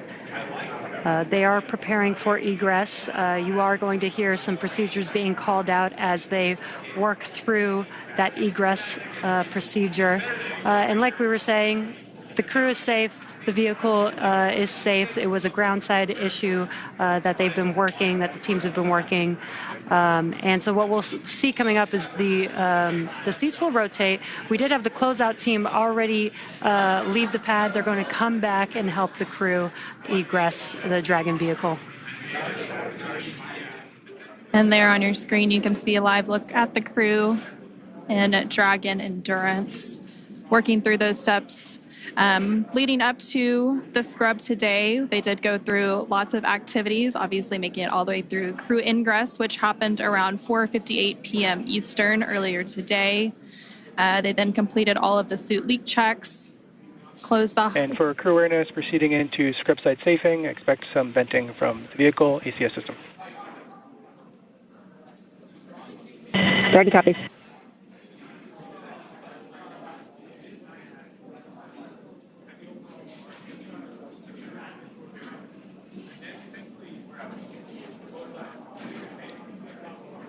And continuing to hear that comm between the crew operations research engineer from SpaceX and Crew-10 aboard the Dragon Endurance. With that, we'll go ahead and turn it back over to Daryl at NASA's Kennedy Space Center for some additional information. All right, thank you very much, Jessica and Anna, back here at the Kennedy Space Center in Florida. Unfortunately, we're not going today, Jessica. There was an issue with the hydraulic system on the ground side out at Launch Complex 39A. This was an issue that involved one of the clamp arms on the transporter erector. This is a ground issue. Everything was fine with the rocket and the spacecraft itself. This was an issue that SpaceX first made the crew aware of at T-minus 4 hours. They were working it, gathering data, but continuing with the countdown in hopes that they were able to have enough data to resolve the issue or get comfortable with some flight rationale. They were unable to get to that point, but I was listening in on the nets, and they were definitely working this issue as thoroughly as you would expect from the teams at SpaceX and NASA, talking about all the information, previous launches, taking into factors data from even the test fire. But in the end, they were unable to get to that point where they were comfortable launching. So we stand down for today and we look for another opportunity. Though at this point, we know that there are 2 opportunities coming up on Thursday and Friday, but it has yet to be seen whether or not the teams will take that opportunity. They first must resolve the issue or get enough data in order to understand it. And then at that point, they can proceed with an opportunity. But just to make the audience aware of the opportunities that remain, on Thursday, we have a launch opportunity at 7:26 p.m. Eastern Time. 7:26 p.m. Eastern Time, there is another launch opportunity for a 24-hour turnaround. And then on Friday, as you know, Jessica, we move generally about 20 or so minutes back each day in order to rendezvous with the International Space Station. We have a launch opportunity on Friday as well at 7:03 p.m. Eastern Time. As you can see on your screen, the Crew-10, is getting ready to Egress, the spacecraft Endurance. This is where they will go ahead and get out of the spacecraft. They're in fact talking about that now as they are motioning which crew members will be going through. From here, as you heard mentioned by the commentators in Hawthorne, they will make their way down the launch tower into their vehicles, which are waiting them, to astronaut crew quarters. For astronauts, though, Jessica, this is certainly something that is really part of the business. Yeah, absolutely. We talked about it earlier, and flexibility is really the key to everything that we do as astronauts. We know that the plan is always changing, and launch scrubs are definitely a reality that we have seen happen over and over again here on the Space Coast. Way back in the shuttle era, of course, happened frequently too, given maybe a technical issue, maybe a violation of the range, as we talked about with a random boat being in the area. Maybe it was a weather violation, or even any of the contingency sites along the corridor as well. So lots of different reasons to abort. It does, we're ready for this. This is what we trained for. We know that at the end of the day, you may be lifting off, you may not be. Definitely a bummer for everyone involved, but we will just, again, do as we're trained and get ready for that next opportunity. It reminds me a little bit of an interview that Anne gave fairly recently about the mission, and she was talking about the extensive experience that her crew has in regard to aviation. We talked about that several times in this broadcast. They have 4 professional pilots, 2 military pilots, 2 commercial pilots. And one of the things that Anne often talks about is how important it is as an operator, as a test pilot, to be humble, because your equipment will always fail in ways that you don't predict. And I think that's something that we saw here today. There were other issues, technical issues, that were being worked and tracked before this mission, as there are all before every mission. We're always wondering what's going to happen with the weather here, which can be pretty interesting and unpredictable here on the Florida coast. But this was something I don't think that anyone was tracking at all. And Anne and I even spoke last night. It just seems like everything's going too smoothly. I think we mentioned that this morning as well. And maybe we shouldn't have said that out loud, because sure enough, there's always something that you don't expect. So I'm sure Anne's reminding her crew right now, hey, be humble. We know that today we weren't ready to launch. And the answer is that we will launch when we know we're ready and safe. And that's, of course, the only solution when you're launching humans into space.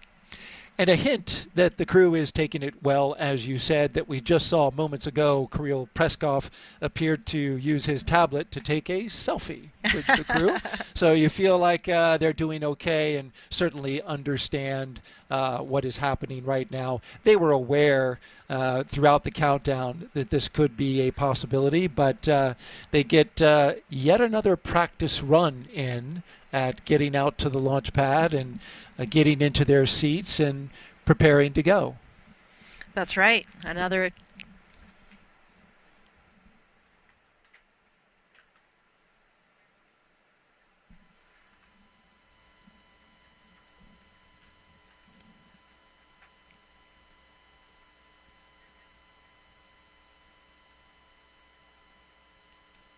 We're listening in as SpaceX continues to go through their scrub procedures.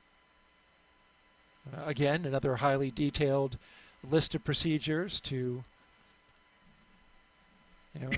properly go about the scrub of a spacecraft launch.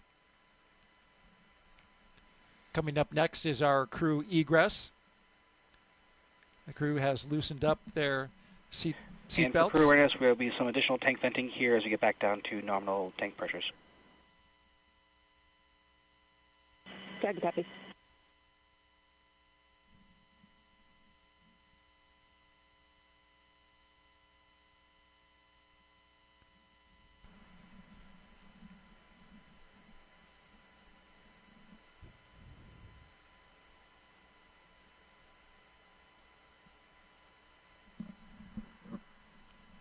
From your time in the astronaut corps, what are some stories that you've heard from astronauts that have, spent time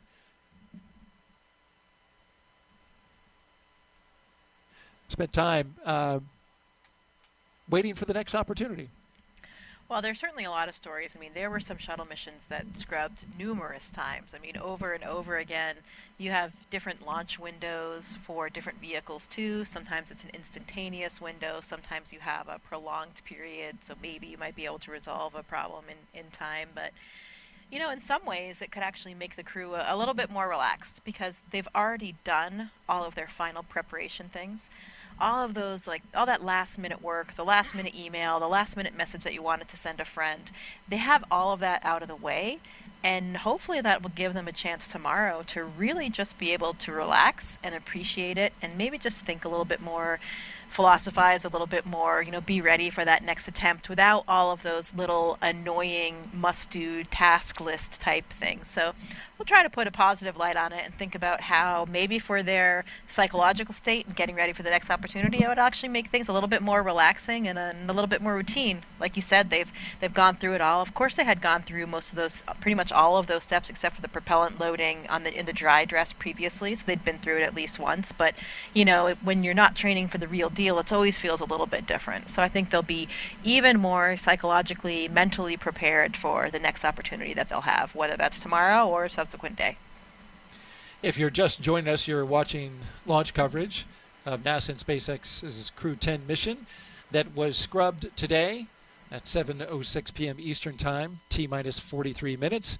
A scrub was called by NASA and SpaceX due to an issue with the hydraulic system that controls a clamp arm that holds the rocket to the launch tower. And there you see Crew-10, our crew from left to right, Kirill Peskov, Nicole Ayers, Anne McLean, and Takuya Onishi, just spending some time chatting and talking. Of course, they're disappointed that they didn't get to go today. the weather was perfect. It certainly did its part. I had just heard an update prior to the scrub being called where the launch weather officer came over the net and said, "We're clear, blue, and 22." A phrase that means, clear skies, blue skies, beautiful weather, and you can see for 22 miles. And you literally can. That is the visibility today. It was setting up to be a perfect, not only launch opportunity, but also a launch viewing opportunity. But as is often happens in the business, everything needs to be just right. And so the launch was scrubbed for today, and they will look for an opportunity in the future after they discuss the issue that they had with the hydraulics on the ground system. The rocket was good to go. The spacecraft was good to go, but something with the ground equipment and the hydraulic system is what's keeping us on the ground for today. As we look around, just having passed through sunset, I believe we had a sunset. Are we there yet? No, we're close. Almost sunset as we orbit the launch tower there. In the foreground, a future Starship launch tower that you can see there, marked by its chopstick arms at the bottom. In the background, you can see Launch Complex 39A and the tower where the Falcon 9 rocket and spacecraft with our crew are still sitting inside awaiting to be egressed from the capsule. And way off in the distance, the vehicle assembly building. It's good food for thought here as I contemplate what I would do in this situation and think about a potential future space flight. I think it's probably a good idea to have some contingency plans, personal ones, right, about what's going to be different and what you're going to do over those next 24 hours or however long it will be. I didn't actually speak to Anne about that. I wonder if she and her crew had anything in mind, anything planned, because the way things usually work, if you have a plan, then you won't need to use it. But if you don't have a plan, then we may be in the case that we're in today. So I'll have to talk to her and find out if they had anything planned and what they decided to do to make use of that interim. I could see some astronauts possibly thinking that might be bad luck if you make a plan for a scrub. You never know. I mean, if you have a plan, then you won't have to use it. There you go. It's good to plan. It's also good for the astronauts to have a little downtime as well. The launch and then the work that happens on the International Space Station, as I've heard it told, is very intense at times. Yeah, the training period, especially in the few months before a launch, is pretty intense. There's a lot of international travel as well, so you're pretty much always jet lagged. And it's pretty intense. I think for a lot of the training that we do as astronauts, we talked about for these space station missions, we're typically training 1.5 to 2 years in advance.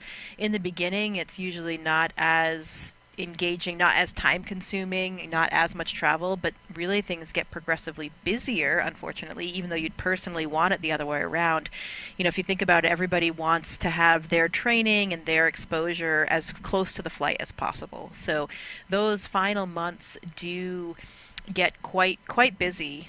For Anne's crew, there was sort of an interesting lead up. They had their very, very busy time period since, of course, originally they were supposed to launch in February, and they were really pretty exhausted. They had a lot of travel, a lot of things going on, but then suddenly they had this delay and they were waiting, and then they had this kind of built-in rest period, kind of similar that we're talking about with a scrub, where I think it actually was good for their crew because they had enough downtime to really recover. I mean, we always, as astronauts, want to be launching a well-rested crew, a well-mentally prepared crew to get to the very busy lifestyle that we have on board the space station, and just all the psychology that's involved with leaving your family and friends back home too. So I think it was nice Anne's crew had that, and again, maybe they'll have that now with the scrub, a little bit of extra time together to kind of contemplate and prepare for their mission.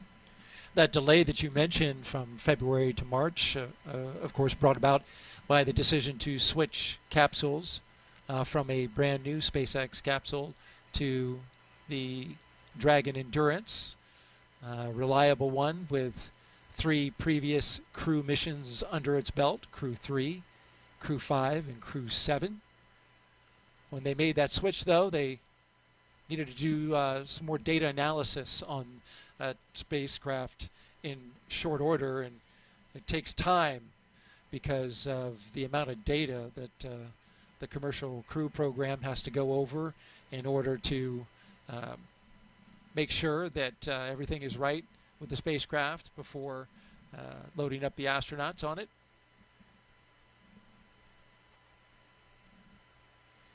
Oh, it's a nice view of the moon you can see behind the launch towers there as well. See it. We're pretty close to a full moon. We've got sunset in just a few minutes.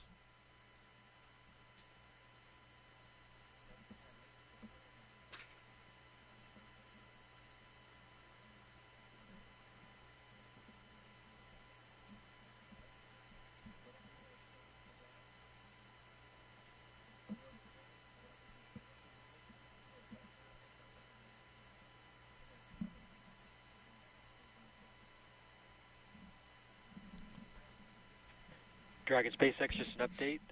The closeout team is waiting. They have arrived at the pad, but is waiting for a go to enter the pad to come get you out of the vehicle. But I'll give you updates as they're proceeding to the base of the tower. SpaceX, Dragon copy. Thank you. You heard that update there from SpaceX to the crew inside the Endurance And spacecraft. for crew right now, there's going to be some loud venting from the base of the rocket.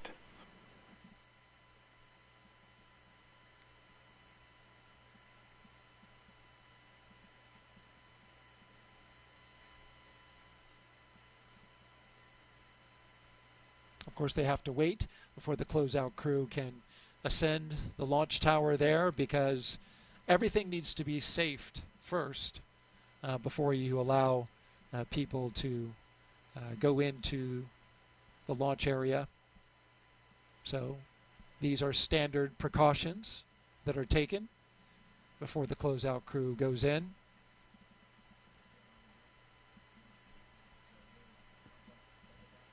Props to our Kennedy Space Center Flight Operations team, though, for these beautiful images that they have been bringing us throughout today.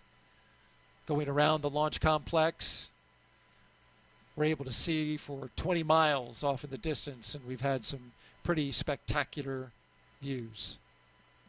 All right, we're going to send it out now to Hawthorne, California, and our commentators there, and with an update on the scrub.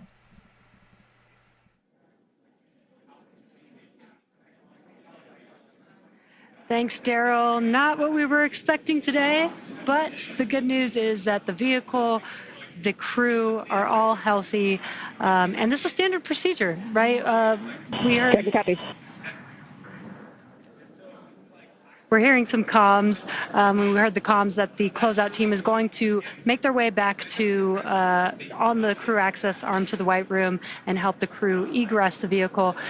But they've done this before. Yeah. They did this through dry dress rehearsal already when they had to go through the entire process, get into the seats, get strapped in, and then they unbuckled and egressed the Dragon spacecraft already. So this is just almost like another rehearsal for them. And again, we didn't load propellants, so that does make the egress a little bit easier today. Yeah, and you can see Crew-10 there on your screen. They look pretty happy, all smiles on their faces. Yeah. Taking some selfies, it looks like, or some photos. With their pads there. Yeah, so I guess killing the time a little bit as they wait to egress or exit the spacecraft and again go back to their quarantine facility where they've been for the last about a week now. I think they arrived on March 7th to Florida. So the process is, it takes a little bit. There's lots of people and moving parts involved to get the crew out of the capsule, get everything safed, and then drive back and get back to their location. Again, we'll continue to stand by and wait and see when we might be able to have our next launch opportunity. There's several opportunities available this week. Again, we had that scrub due to a hydraulic ground issue with the clamp arm on the transporter erector. So the teams will continue to look into that, do some more data and analysis, and see if they can figure out exactly what was going on with that issue. We'll continue to share more about those next launch opportunities once they're available. We'll, on the NASA side, provide updates about the launch on our mission blog on nasa.gov, as well as on our social media accounts on the commercial crew program side. Again, this mission, and there on your screen, you can see the cars that will transport the crew back after the egress have arrived to the pad, and teams are standing by there. And we do have the closeout team waiting for the elevator that will take them all the way up to that crew access arm. Again, that's the same team that helped them ingress into the vehicle. It will be the same team to help them egress. And there you can see them making their way up. And they did call the scrub right before that crew access arm normally would have swung out of the way. So we didn't have to wait for that to swing back. So it does speed up the process a little bit. And that was, I think, very intentional to make a decision at that point. Yeah, exactly. We have a lot of checkpoints through the countdown, all purposefully to make sure that we are making sure that every step of the process we are good before we proceed.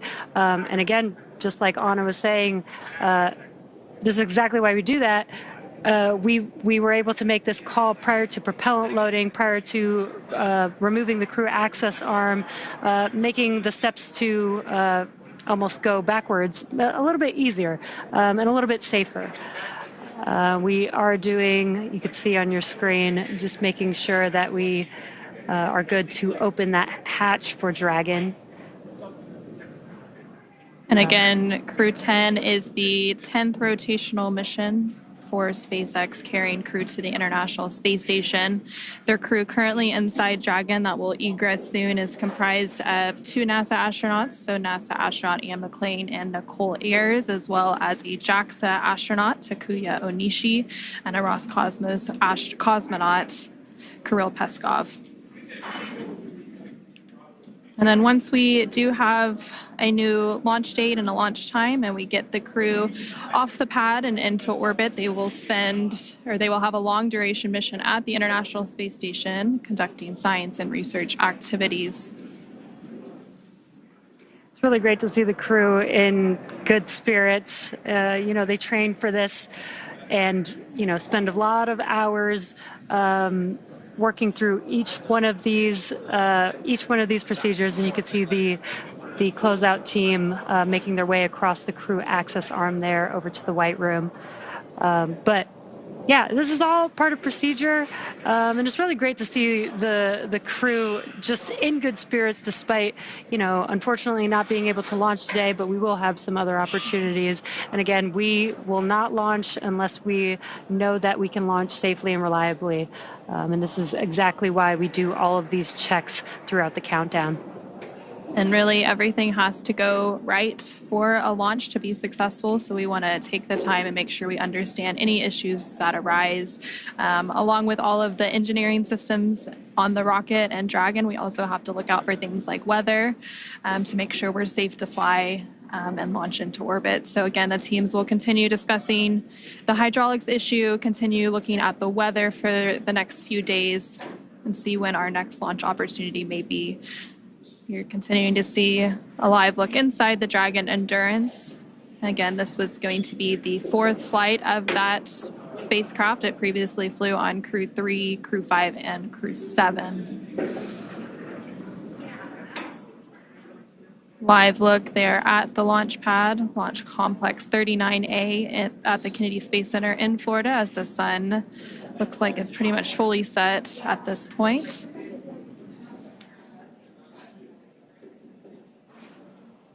And there are teams continuing to go down the crew access arm, safing the hatch and getting ready to open it so that they can begin the egress or exit operations for the crew and get them out one by one.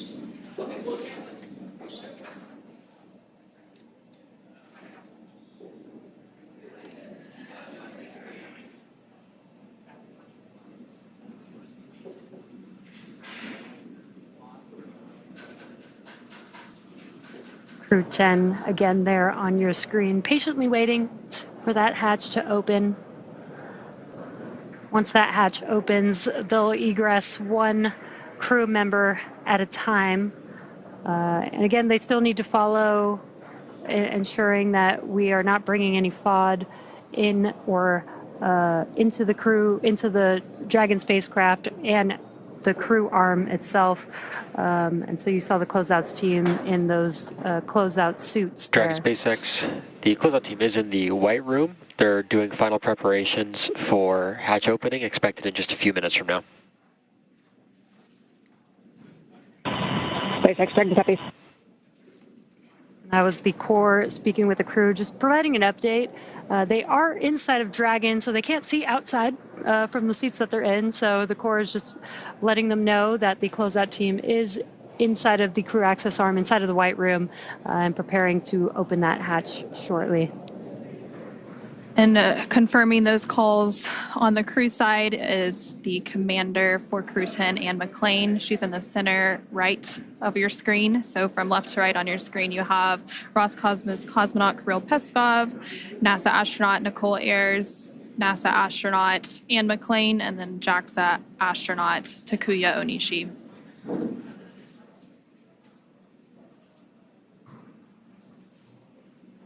And that scrub was called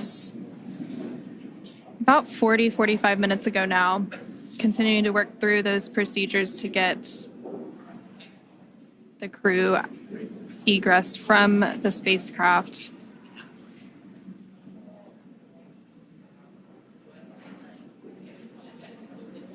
The launch for today was planned for 7:48 p.m. Eastern, 4:48 p.m. Pacific, and they called that scrub about 45 minutes ahead of that instantaneous launch window.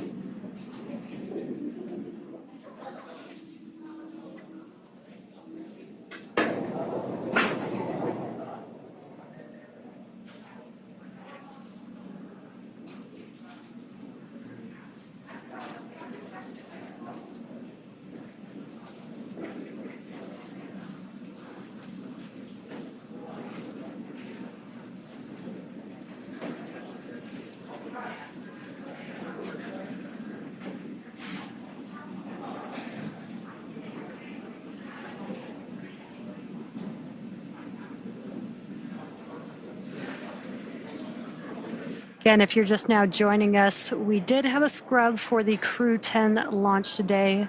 Once again, the vehicle and the crew are safe and healthy.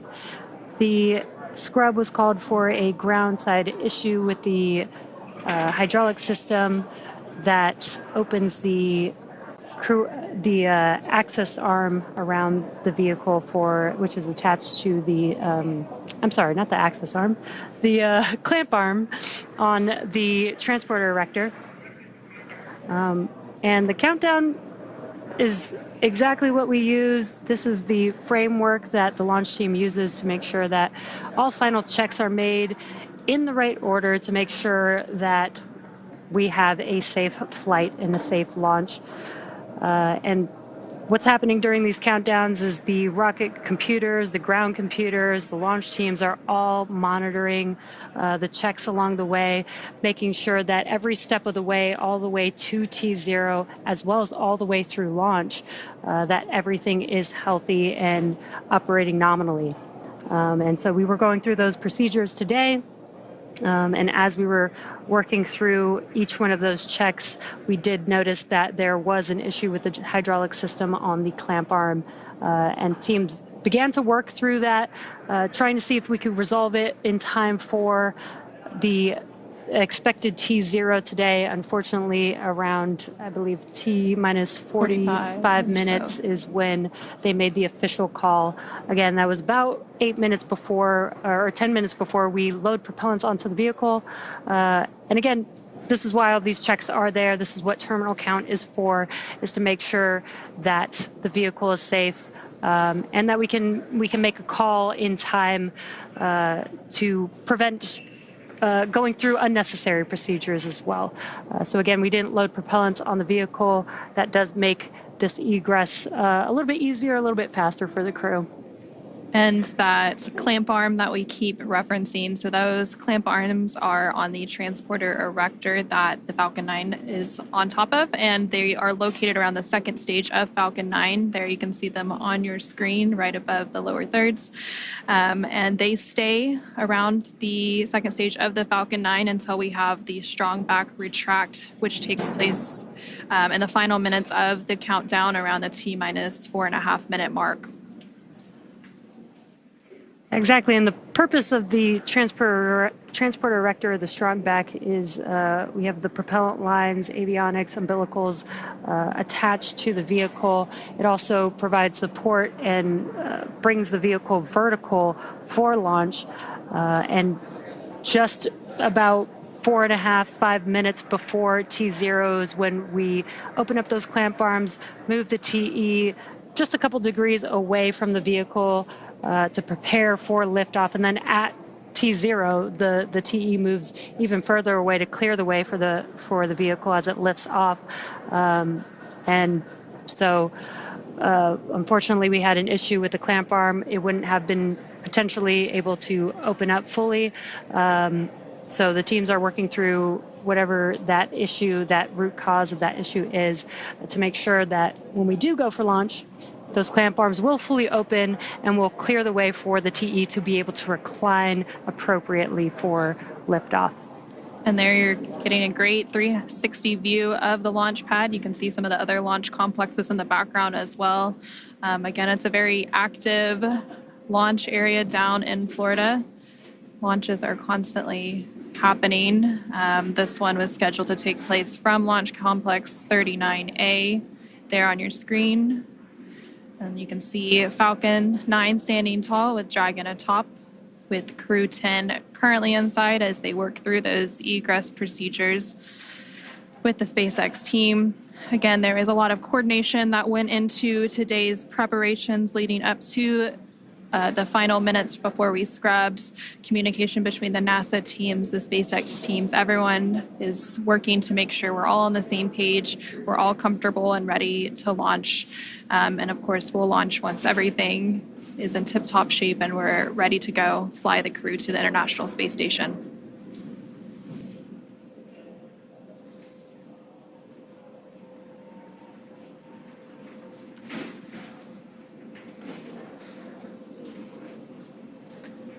And again, the crew has gone through these procedures many, many times. There's a lot of rehearsals. There's a lot of review of all the vehicle systems prior to flight, testing, simulations that the crew works through in preparation for a launch to the International Space Station.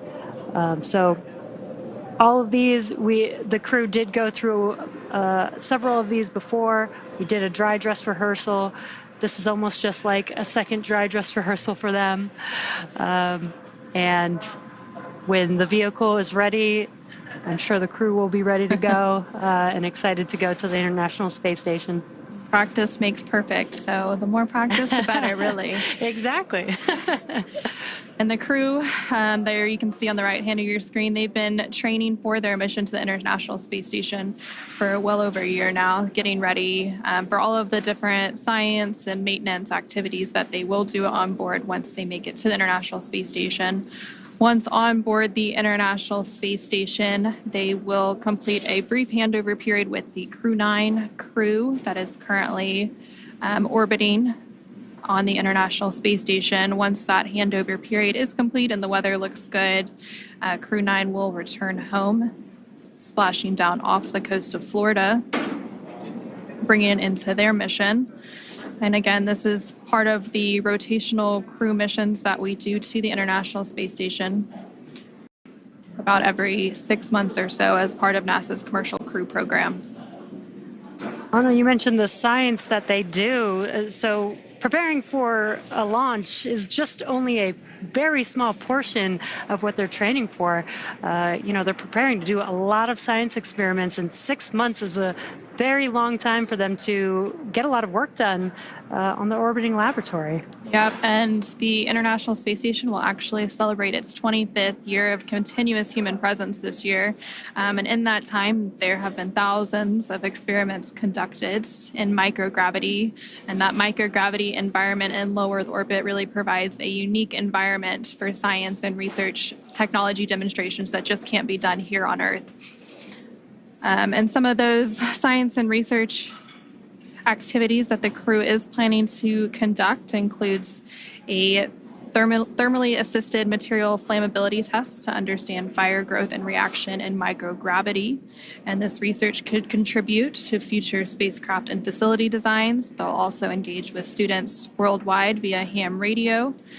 And researchers from that investigation recently launched related science to the moon aboard Firefly's Blue Ghost, aiming to bridge current navigation systems with emerging lunar-specific technologies.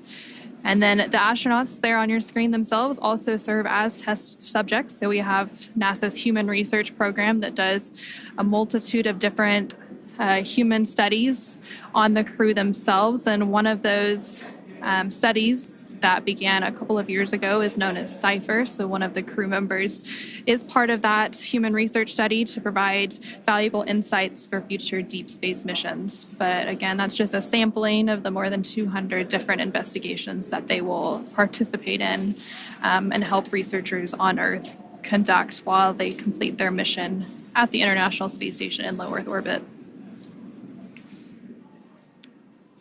Again, the launch of Crew-10, which you can see that crew on the right-hand side of your screen, comprised of NASA astronauts Anne McClain, Nicole Ayers, JAXA astronaut Takuya Onishi, and Roscosmos cosmonaut Kirill Peskov. That launch for today that was originally planned for 7:48 p.m. Eastern, 4:48 p.m. Pacific was scrubbed with about 45 minutes left in the countdown right before the crew access arm was planned to retract.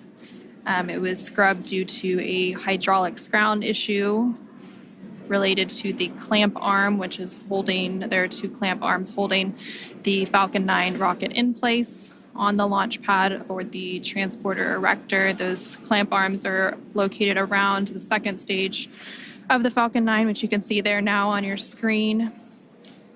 After that launch scrub was called, the teams immediately began working through processes to egress the crew from the spacecraft, but the pad team had already left the pad, so they had to drive back out. They have since arrived to the launch pad, and they are up in that crew access arm that you can see on your screen that is connected to the Dragon spacecraft at the top of the Falcon 9 rocket. And so they are working to safe the hatch around the Dragon Endurance spacecraft. Once all that safing is complete, they will open the hatch and begin to get the crew out one by one before they take them back to the crew quarters at NASA's Kennedy Space Center in Florida.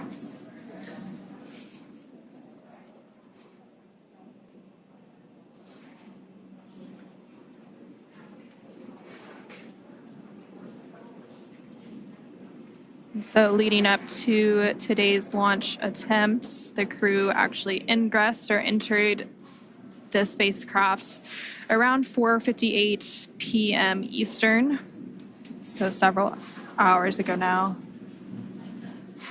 There you can see the ground crew team currently working on those hatch safing and opening operations. Dragon SpaceX closeout team is preparing for side hatch open in just about a minute or so. Dragon copy. And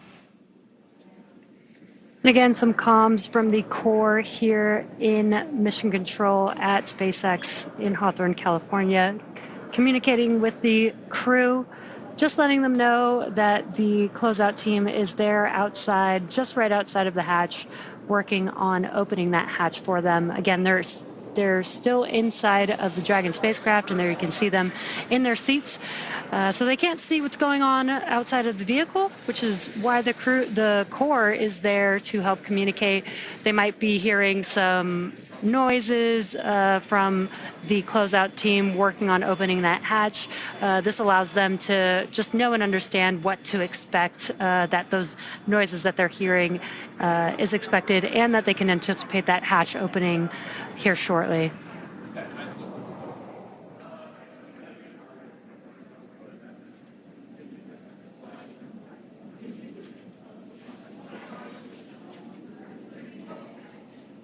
And the crew there using their pads that they would use during their flight. Those tablets hold their procedures, so they can, if they're wondering where, what they need to work through, what's coming up next in the procedure, they can look there on those tablets very easily. They were also taking some selfies earlier.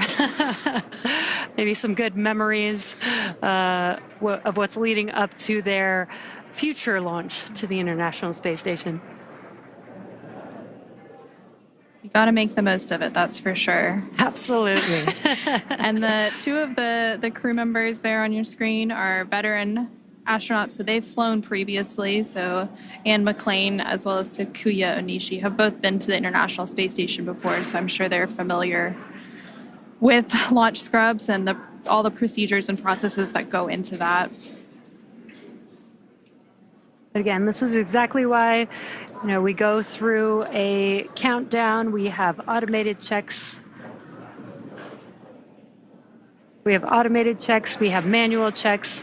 We have a whole team in mission control here in Hawthorne that monitor the vehicle and all of its systems to make sure that everything is good. We have a team monitoring all the ground systems to ensure everything is good.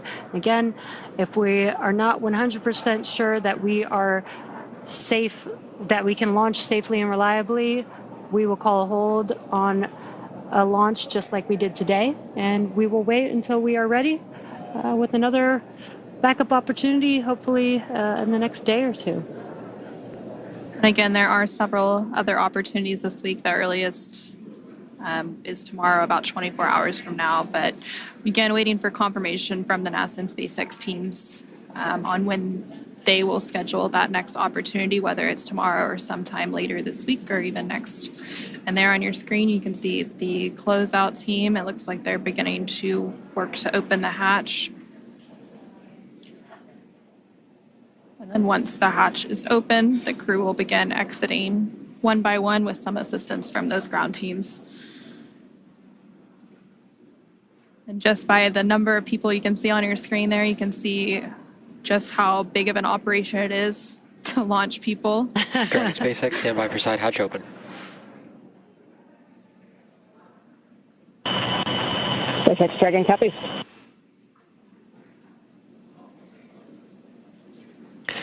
And Dragon SpaceX, hatch is open, so we'll be handing you off to the closeout team for egress. Sorry we couldn't get you off today, but we'll speak to you soon and look forward to trying it again. SpaceX Dragon, we copy. We see the closeout crew. Great working with you today. Kudos to the whole team. I know it was a lot of work to try to get it to go, but like I said earlier, we'll be ready when the equipment is.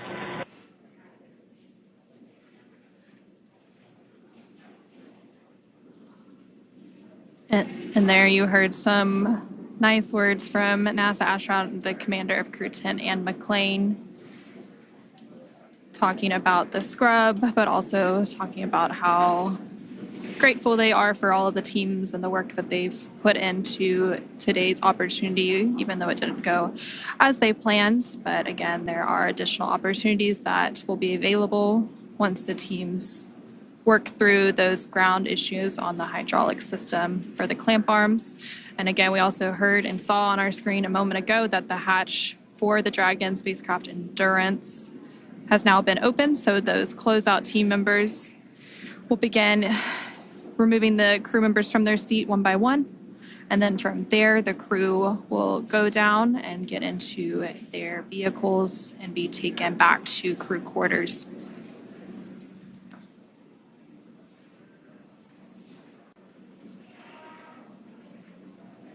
When that hatch opened, they waved to the closeout team. This is a team that they've been working with for many, many months, so they're very familiar with each other.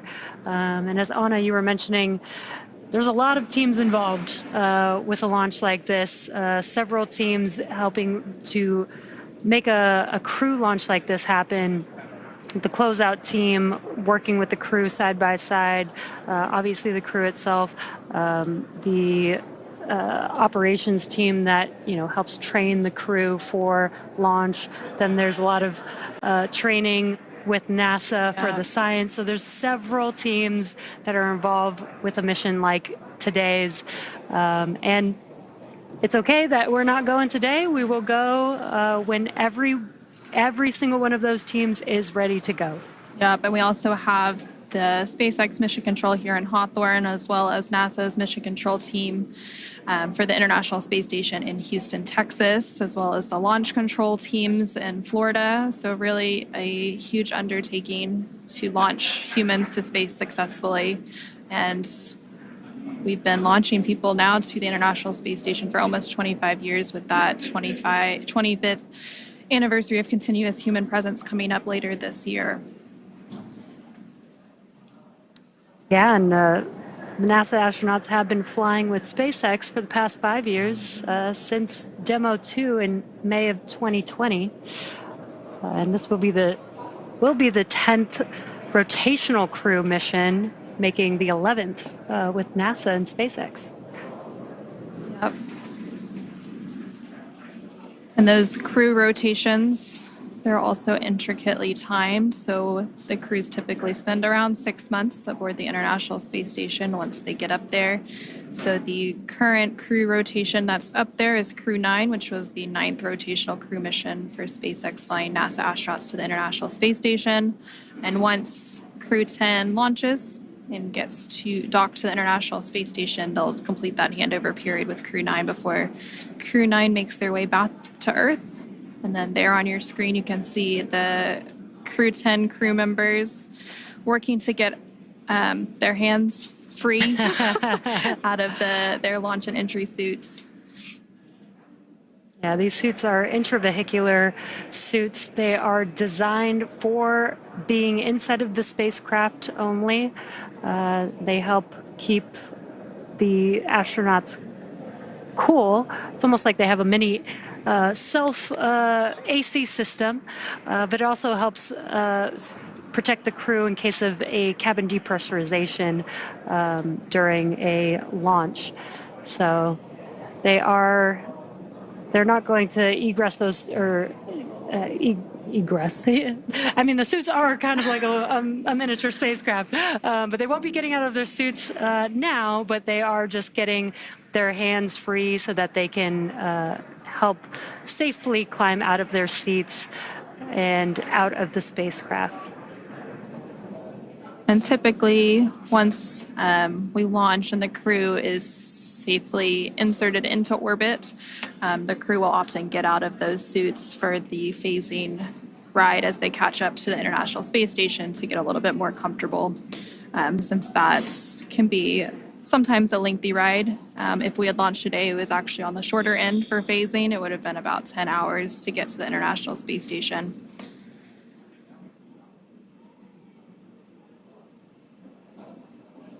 And there we see a live look of Launch Complex 39A in Florida. It looks like the sun has fully set. And we now have one of the crew members of Crew-10 out of the Dragon Endurance spacecraft, another following right behind. And it looks like those are the two mission specialists for Crew-10, so JAXA astronaut Takuya Onishi and Roscosmos cosmonaut Kirill Peskov. They are now safely out of the Dragon spacecraft, followed there by NASA astronaut Nicole Ayers. And then last but not least, making her way out of the Dragon spacecraft is NASA astronaut Anne McClain. Must be nice for them to be able to stretch their legs after the last few hours sitting in the Dragon spacecraft. They are now currently in the White Room, but they'll be making their way down this crew access arm here in a moment. And again, the closeout team is there to help assist the crew, make sure they, as they were egressing the spacecraft, that they didn't damage their suits, helmets, and making sure that the crew is safe while they're in their spacesuits. These are some pretty hefty spacesuits, so might not be as easy to walk around in like normal clothes. So that's what the crew is there to help with. They're also going to make sure that the vehicle is safe before they exit the crew arm as well. It looks like they're now making their way down the crew access arm, well away from the spacecraft that they just egressed or exited following that launch scrub. Again, the scrub was called with about 45 minutes left in the launch count when we were targeting a 7:48 p.m. Eastern liftoff. That scrub was due to a ground hydraulics issue with the clamp arm on the transporter erector that the Falcon 9 sits atop. And those clamp arms hold the Falcon 9 in place and typically retract in terminal count.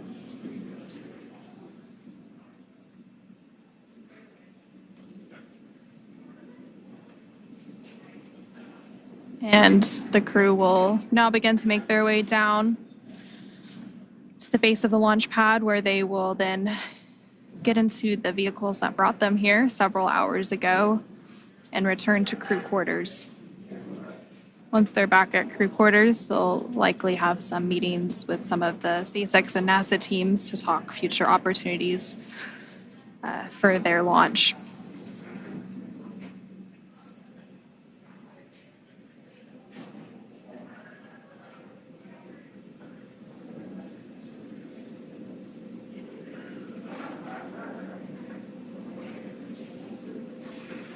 Crew-10 members making their way downstairs.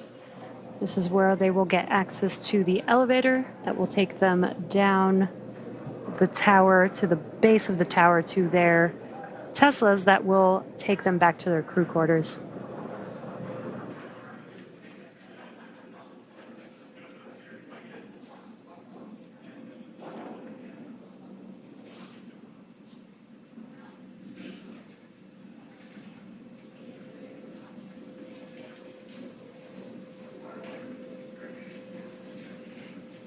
Looks like several members of the closeout team are following right behind them. They're getting into the elevator that'll take them down to their vehicles, and then they will drive off back to crew quarters at NASA's Kennedy Space Center in Florida. And there you're seeing a live look of those vehicles standing by for them. Again, they've been standing by since the closeout team arrived about 45 minutes ago. After the launch scrub was called, there were a few minutes that we had to wait for the closeout team to make their way back, since they had already left the launch pad prior to that scrub being called. Once the closeout team made their way back, they then went up to the crew access arm and began safing the hatch to then egress the crew. The Crew-10 crew members comprised of NASA astronauts Anne McClain, Nicole Ayers, JAXA astronaut Takuya Onishi, and Roscosmos cosmonaut Kirill Peskov. And there you see them all on your screen as they are making their way down. They've made their way down and are going to enter into their vehicles and leave the launch pad and go back to crew quarters shortly.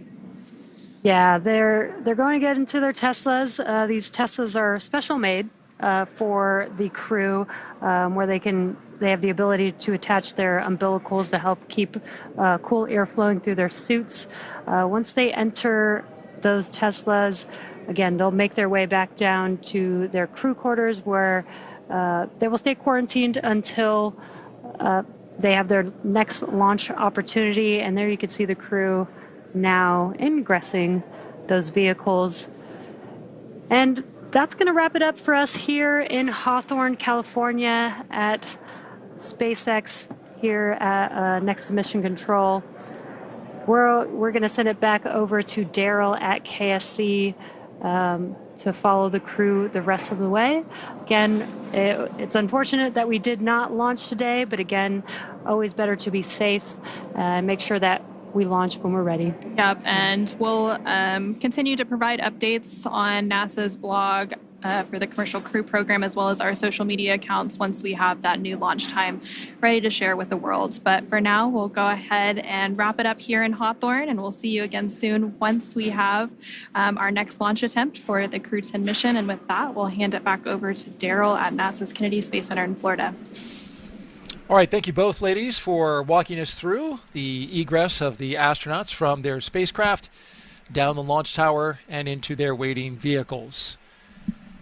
For those of you just now tuning in or happen to be catching up on what's happening, we are live at the Kennedy Space Center in Florida, watching Crew-10 make their way back from a launch attempt at Complex 39A. They were scheduled to launch with a T0 of 7:48 and 57 seconds p.m. Eastern Time.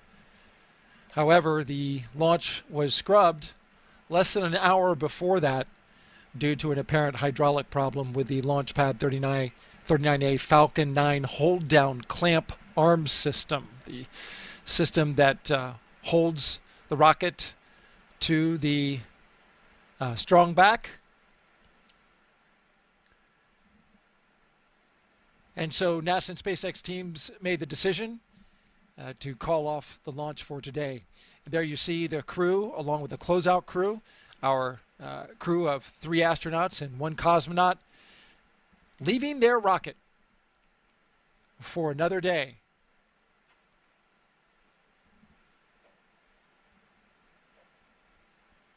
So, of course, Jessica, the understanding is, with astronauts that they're always ready, but they got to be feeling some disappointment. Yeah, certainly. I mean, it's a bit of a letdown when you think you're going to space and you don't. I didn't have that scrub experience myself, but obviously it is quite common for a lot of astronauts in the office. And I think really they're just mostly used to it from their previous careers. Like we mentioned earlier, Anne often talks about being humble and knowing that your equipment it's going to fail in the least predictable of ways, so you really just always need to be ready for anything. And that's what happened here today, despite a pretty flawless lead up. It was something that we didn't expect. But we will launch when we're ready and when we're safe, and of course that's always the most important thing when we're talking about human spaceflight. So maybe they'll have a little bit more time to relax and get ready for the next opportunity. We're going to continue tracking the astronauts' progress back to the astronaut crew quarters, and then we will close out the broadcast. But we want to make sure that you, the viewer, see the astronauts making it back from the launch complex back to their crew quarters safely before we close it off.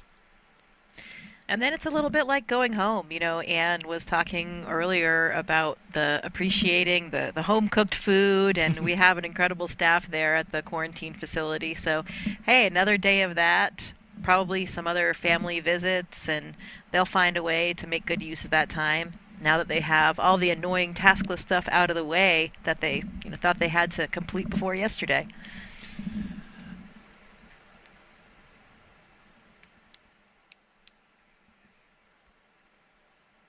From what I've heard, things do stay pretty busy right up until the last minute here. So, it is probably still a little bit stressful. You're trying to reply to those last emails and send those last text messages and keep people up to date and close out different questions that people are coming to you with. So this could be a nice relaxing day for them tomorrow. Well, it's certainly beautiful outside, as you can see here, as we are in the late twilight of today, Wednesday, March 12th. It was a beautiful day all day long today. Pleasant temperatures outside. Boats were going by the launch pad. It was a quintessential Florida launch.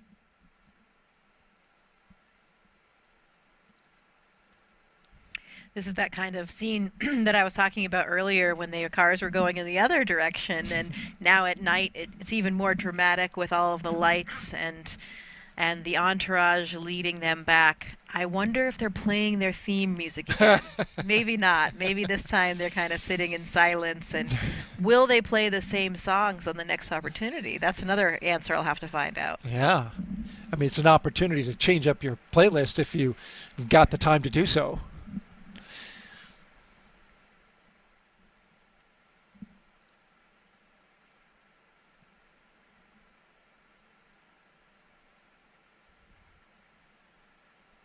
Historically speaking, when crews back in shuttle days were faced with delays that they knew were going to be long, they had use of the astronaut beach house, and there were opportunities to spend a little more time out there, and families were on hand. So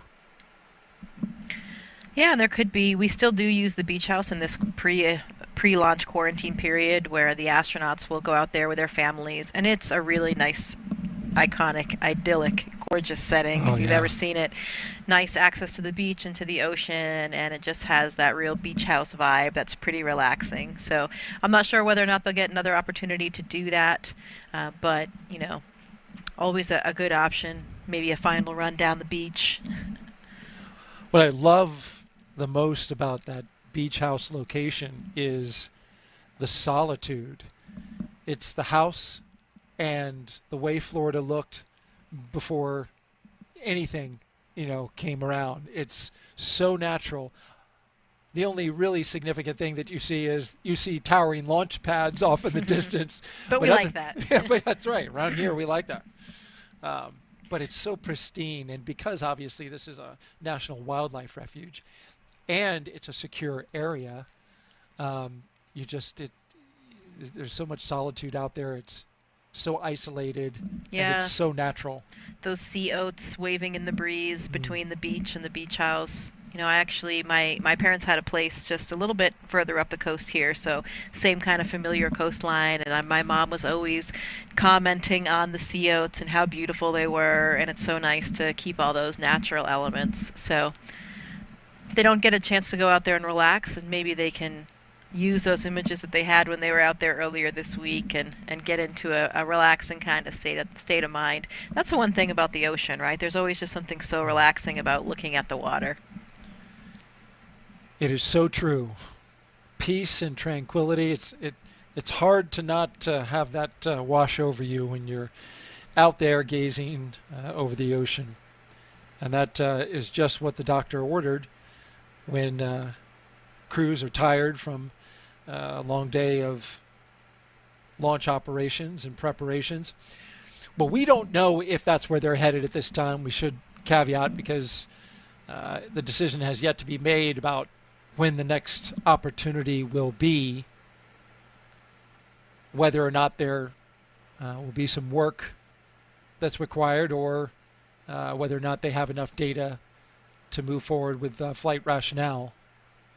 Of course, we'll have updates for you. Stay tuned to our social media channels as we drive by the other direction, away from the vehicle assembly building and right by our studios here at the Launch 39 complex.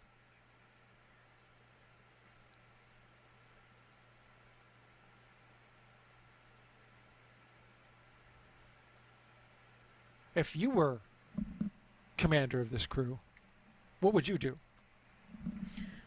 What would I do with the free time? I think I would try to do what I was saying earlier, really use it to relax, because I know myself, and as I was mentioning, I've heard a lot of reports from the crews being pretty busy up until the last moment. So I think I would sort of take advantage of the fact that all of those annoying things are done, and perhaps, you choose not to look at your email again, not to get back on your phone at all, because you've already sort of disconnected from those devices.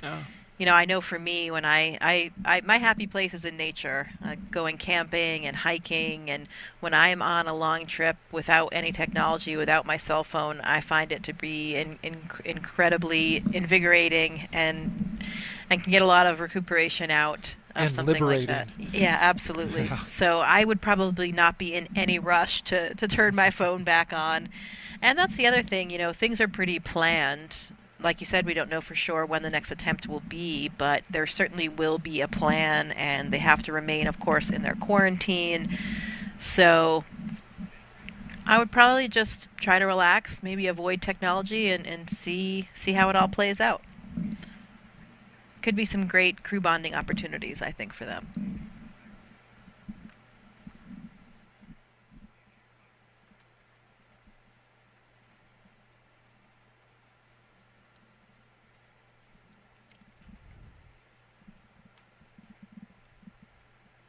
You're watching the crew from NASA SpaceX's Crew-10 making their way back to astronaut crew quarters at the ONC. It's about a 20-minute drive from the launch pad to the crew quarters. The caravan going down NASA Causeway. They came in on 2 lanes. They're going out on 3 lanes. Those 3 lanes are to accommodate big, heavy space hardware when it travels around the Kennedy Space Center. Fun little fact.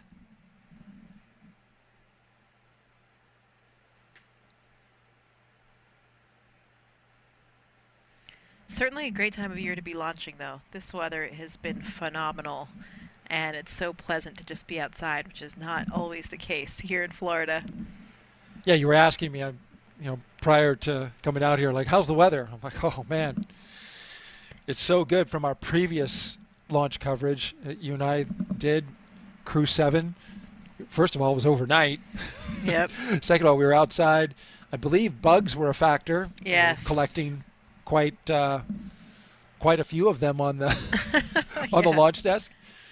But outside now, it's just, this is why people vacation this time of year. It's the high season for Florida. This is the place to be, because we have just about 6 to 7 months of summer every year. So I cherish these days in February and March. Yeah, we know how that feels in Houston too. Oh yes, you do. We've been pretty fortunate with the weather there lately as well.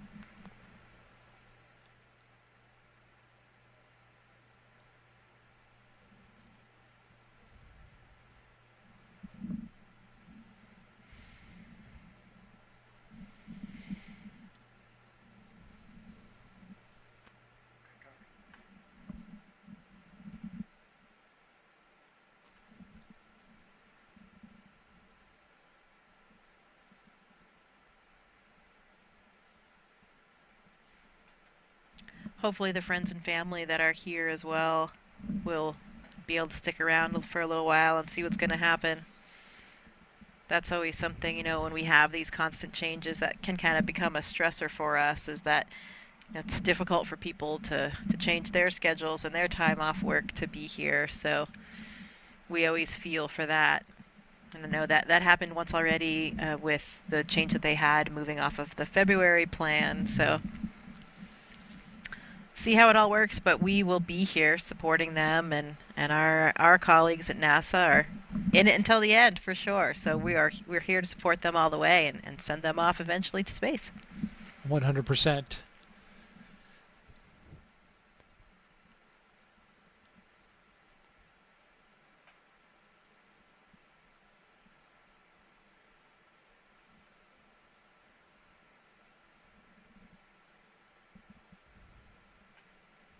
Feel like we're in the car right there with them with this view, don't we? And we are.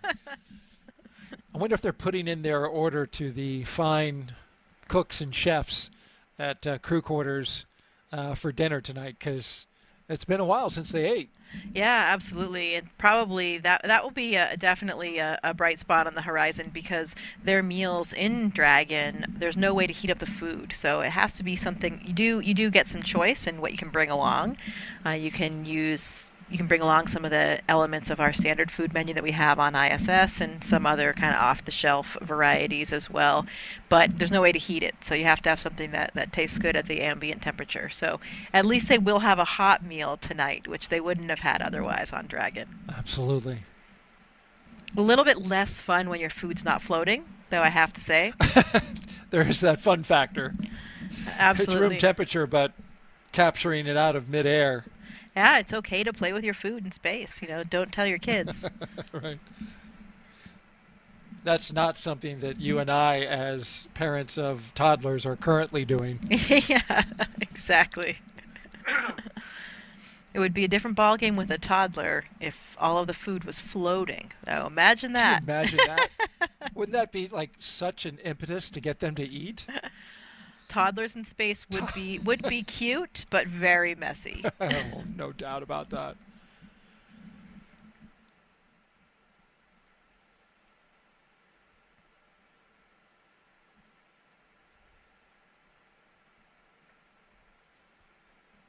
Well, I know that would be top on my list when you asked what I would be doing if I were the commander and had a scrub. And that would be definitely some squeezing and cuddling of my toddler. No doubt. You've got a young one at a precious age, as do I. Enjoying every moment of that. I assume it would get a little confusing for them, though. Yeah, I know, right. Especially at that age where, it's difficult to completely understand what your mom or dad is saying. Well, we have arrived back where we started, at Astronaut Crew Quarters, as the gull-wing doors open up. And there you see our Crew-10 crew members waving to somebody who's out there. Yep. Looking slightly less enthusiastic. Slightly less. But that's okay. They will fly eventually. This we know. It's just a matter of figuring out when, as they hustle into the doors.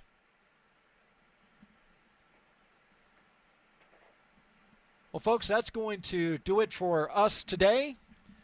We really appreciate you joining us for this launch attempt of NASA and SpaceX's Crew-10 launch to the International Space Station. Thank you so much, Jessica, for being here with us on this first attempt. You'll be with us on the next one. We greatly appreciate that as well. Yeah, thank you. It is a pleasure, really an honor to be here supporting my colleagues on their journey to space. And this is all just part of the journey. Everyone's is different. Absolutely. Just to recap really quickly, we had an issue with some ground equipment, the hydraulic equipment that controls the clamp arms on the Falcon 9 transporter erector, holds the rocket to the pad. It releases at about 4.5 minutes.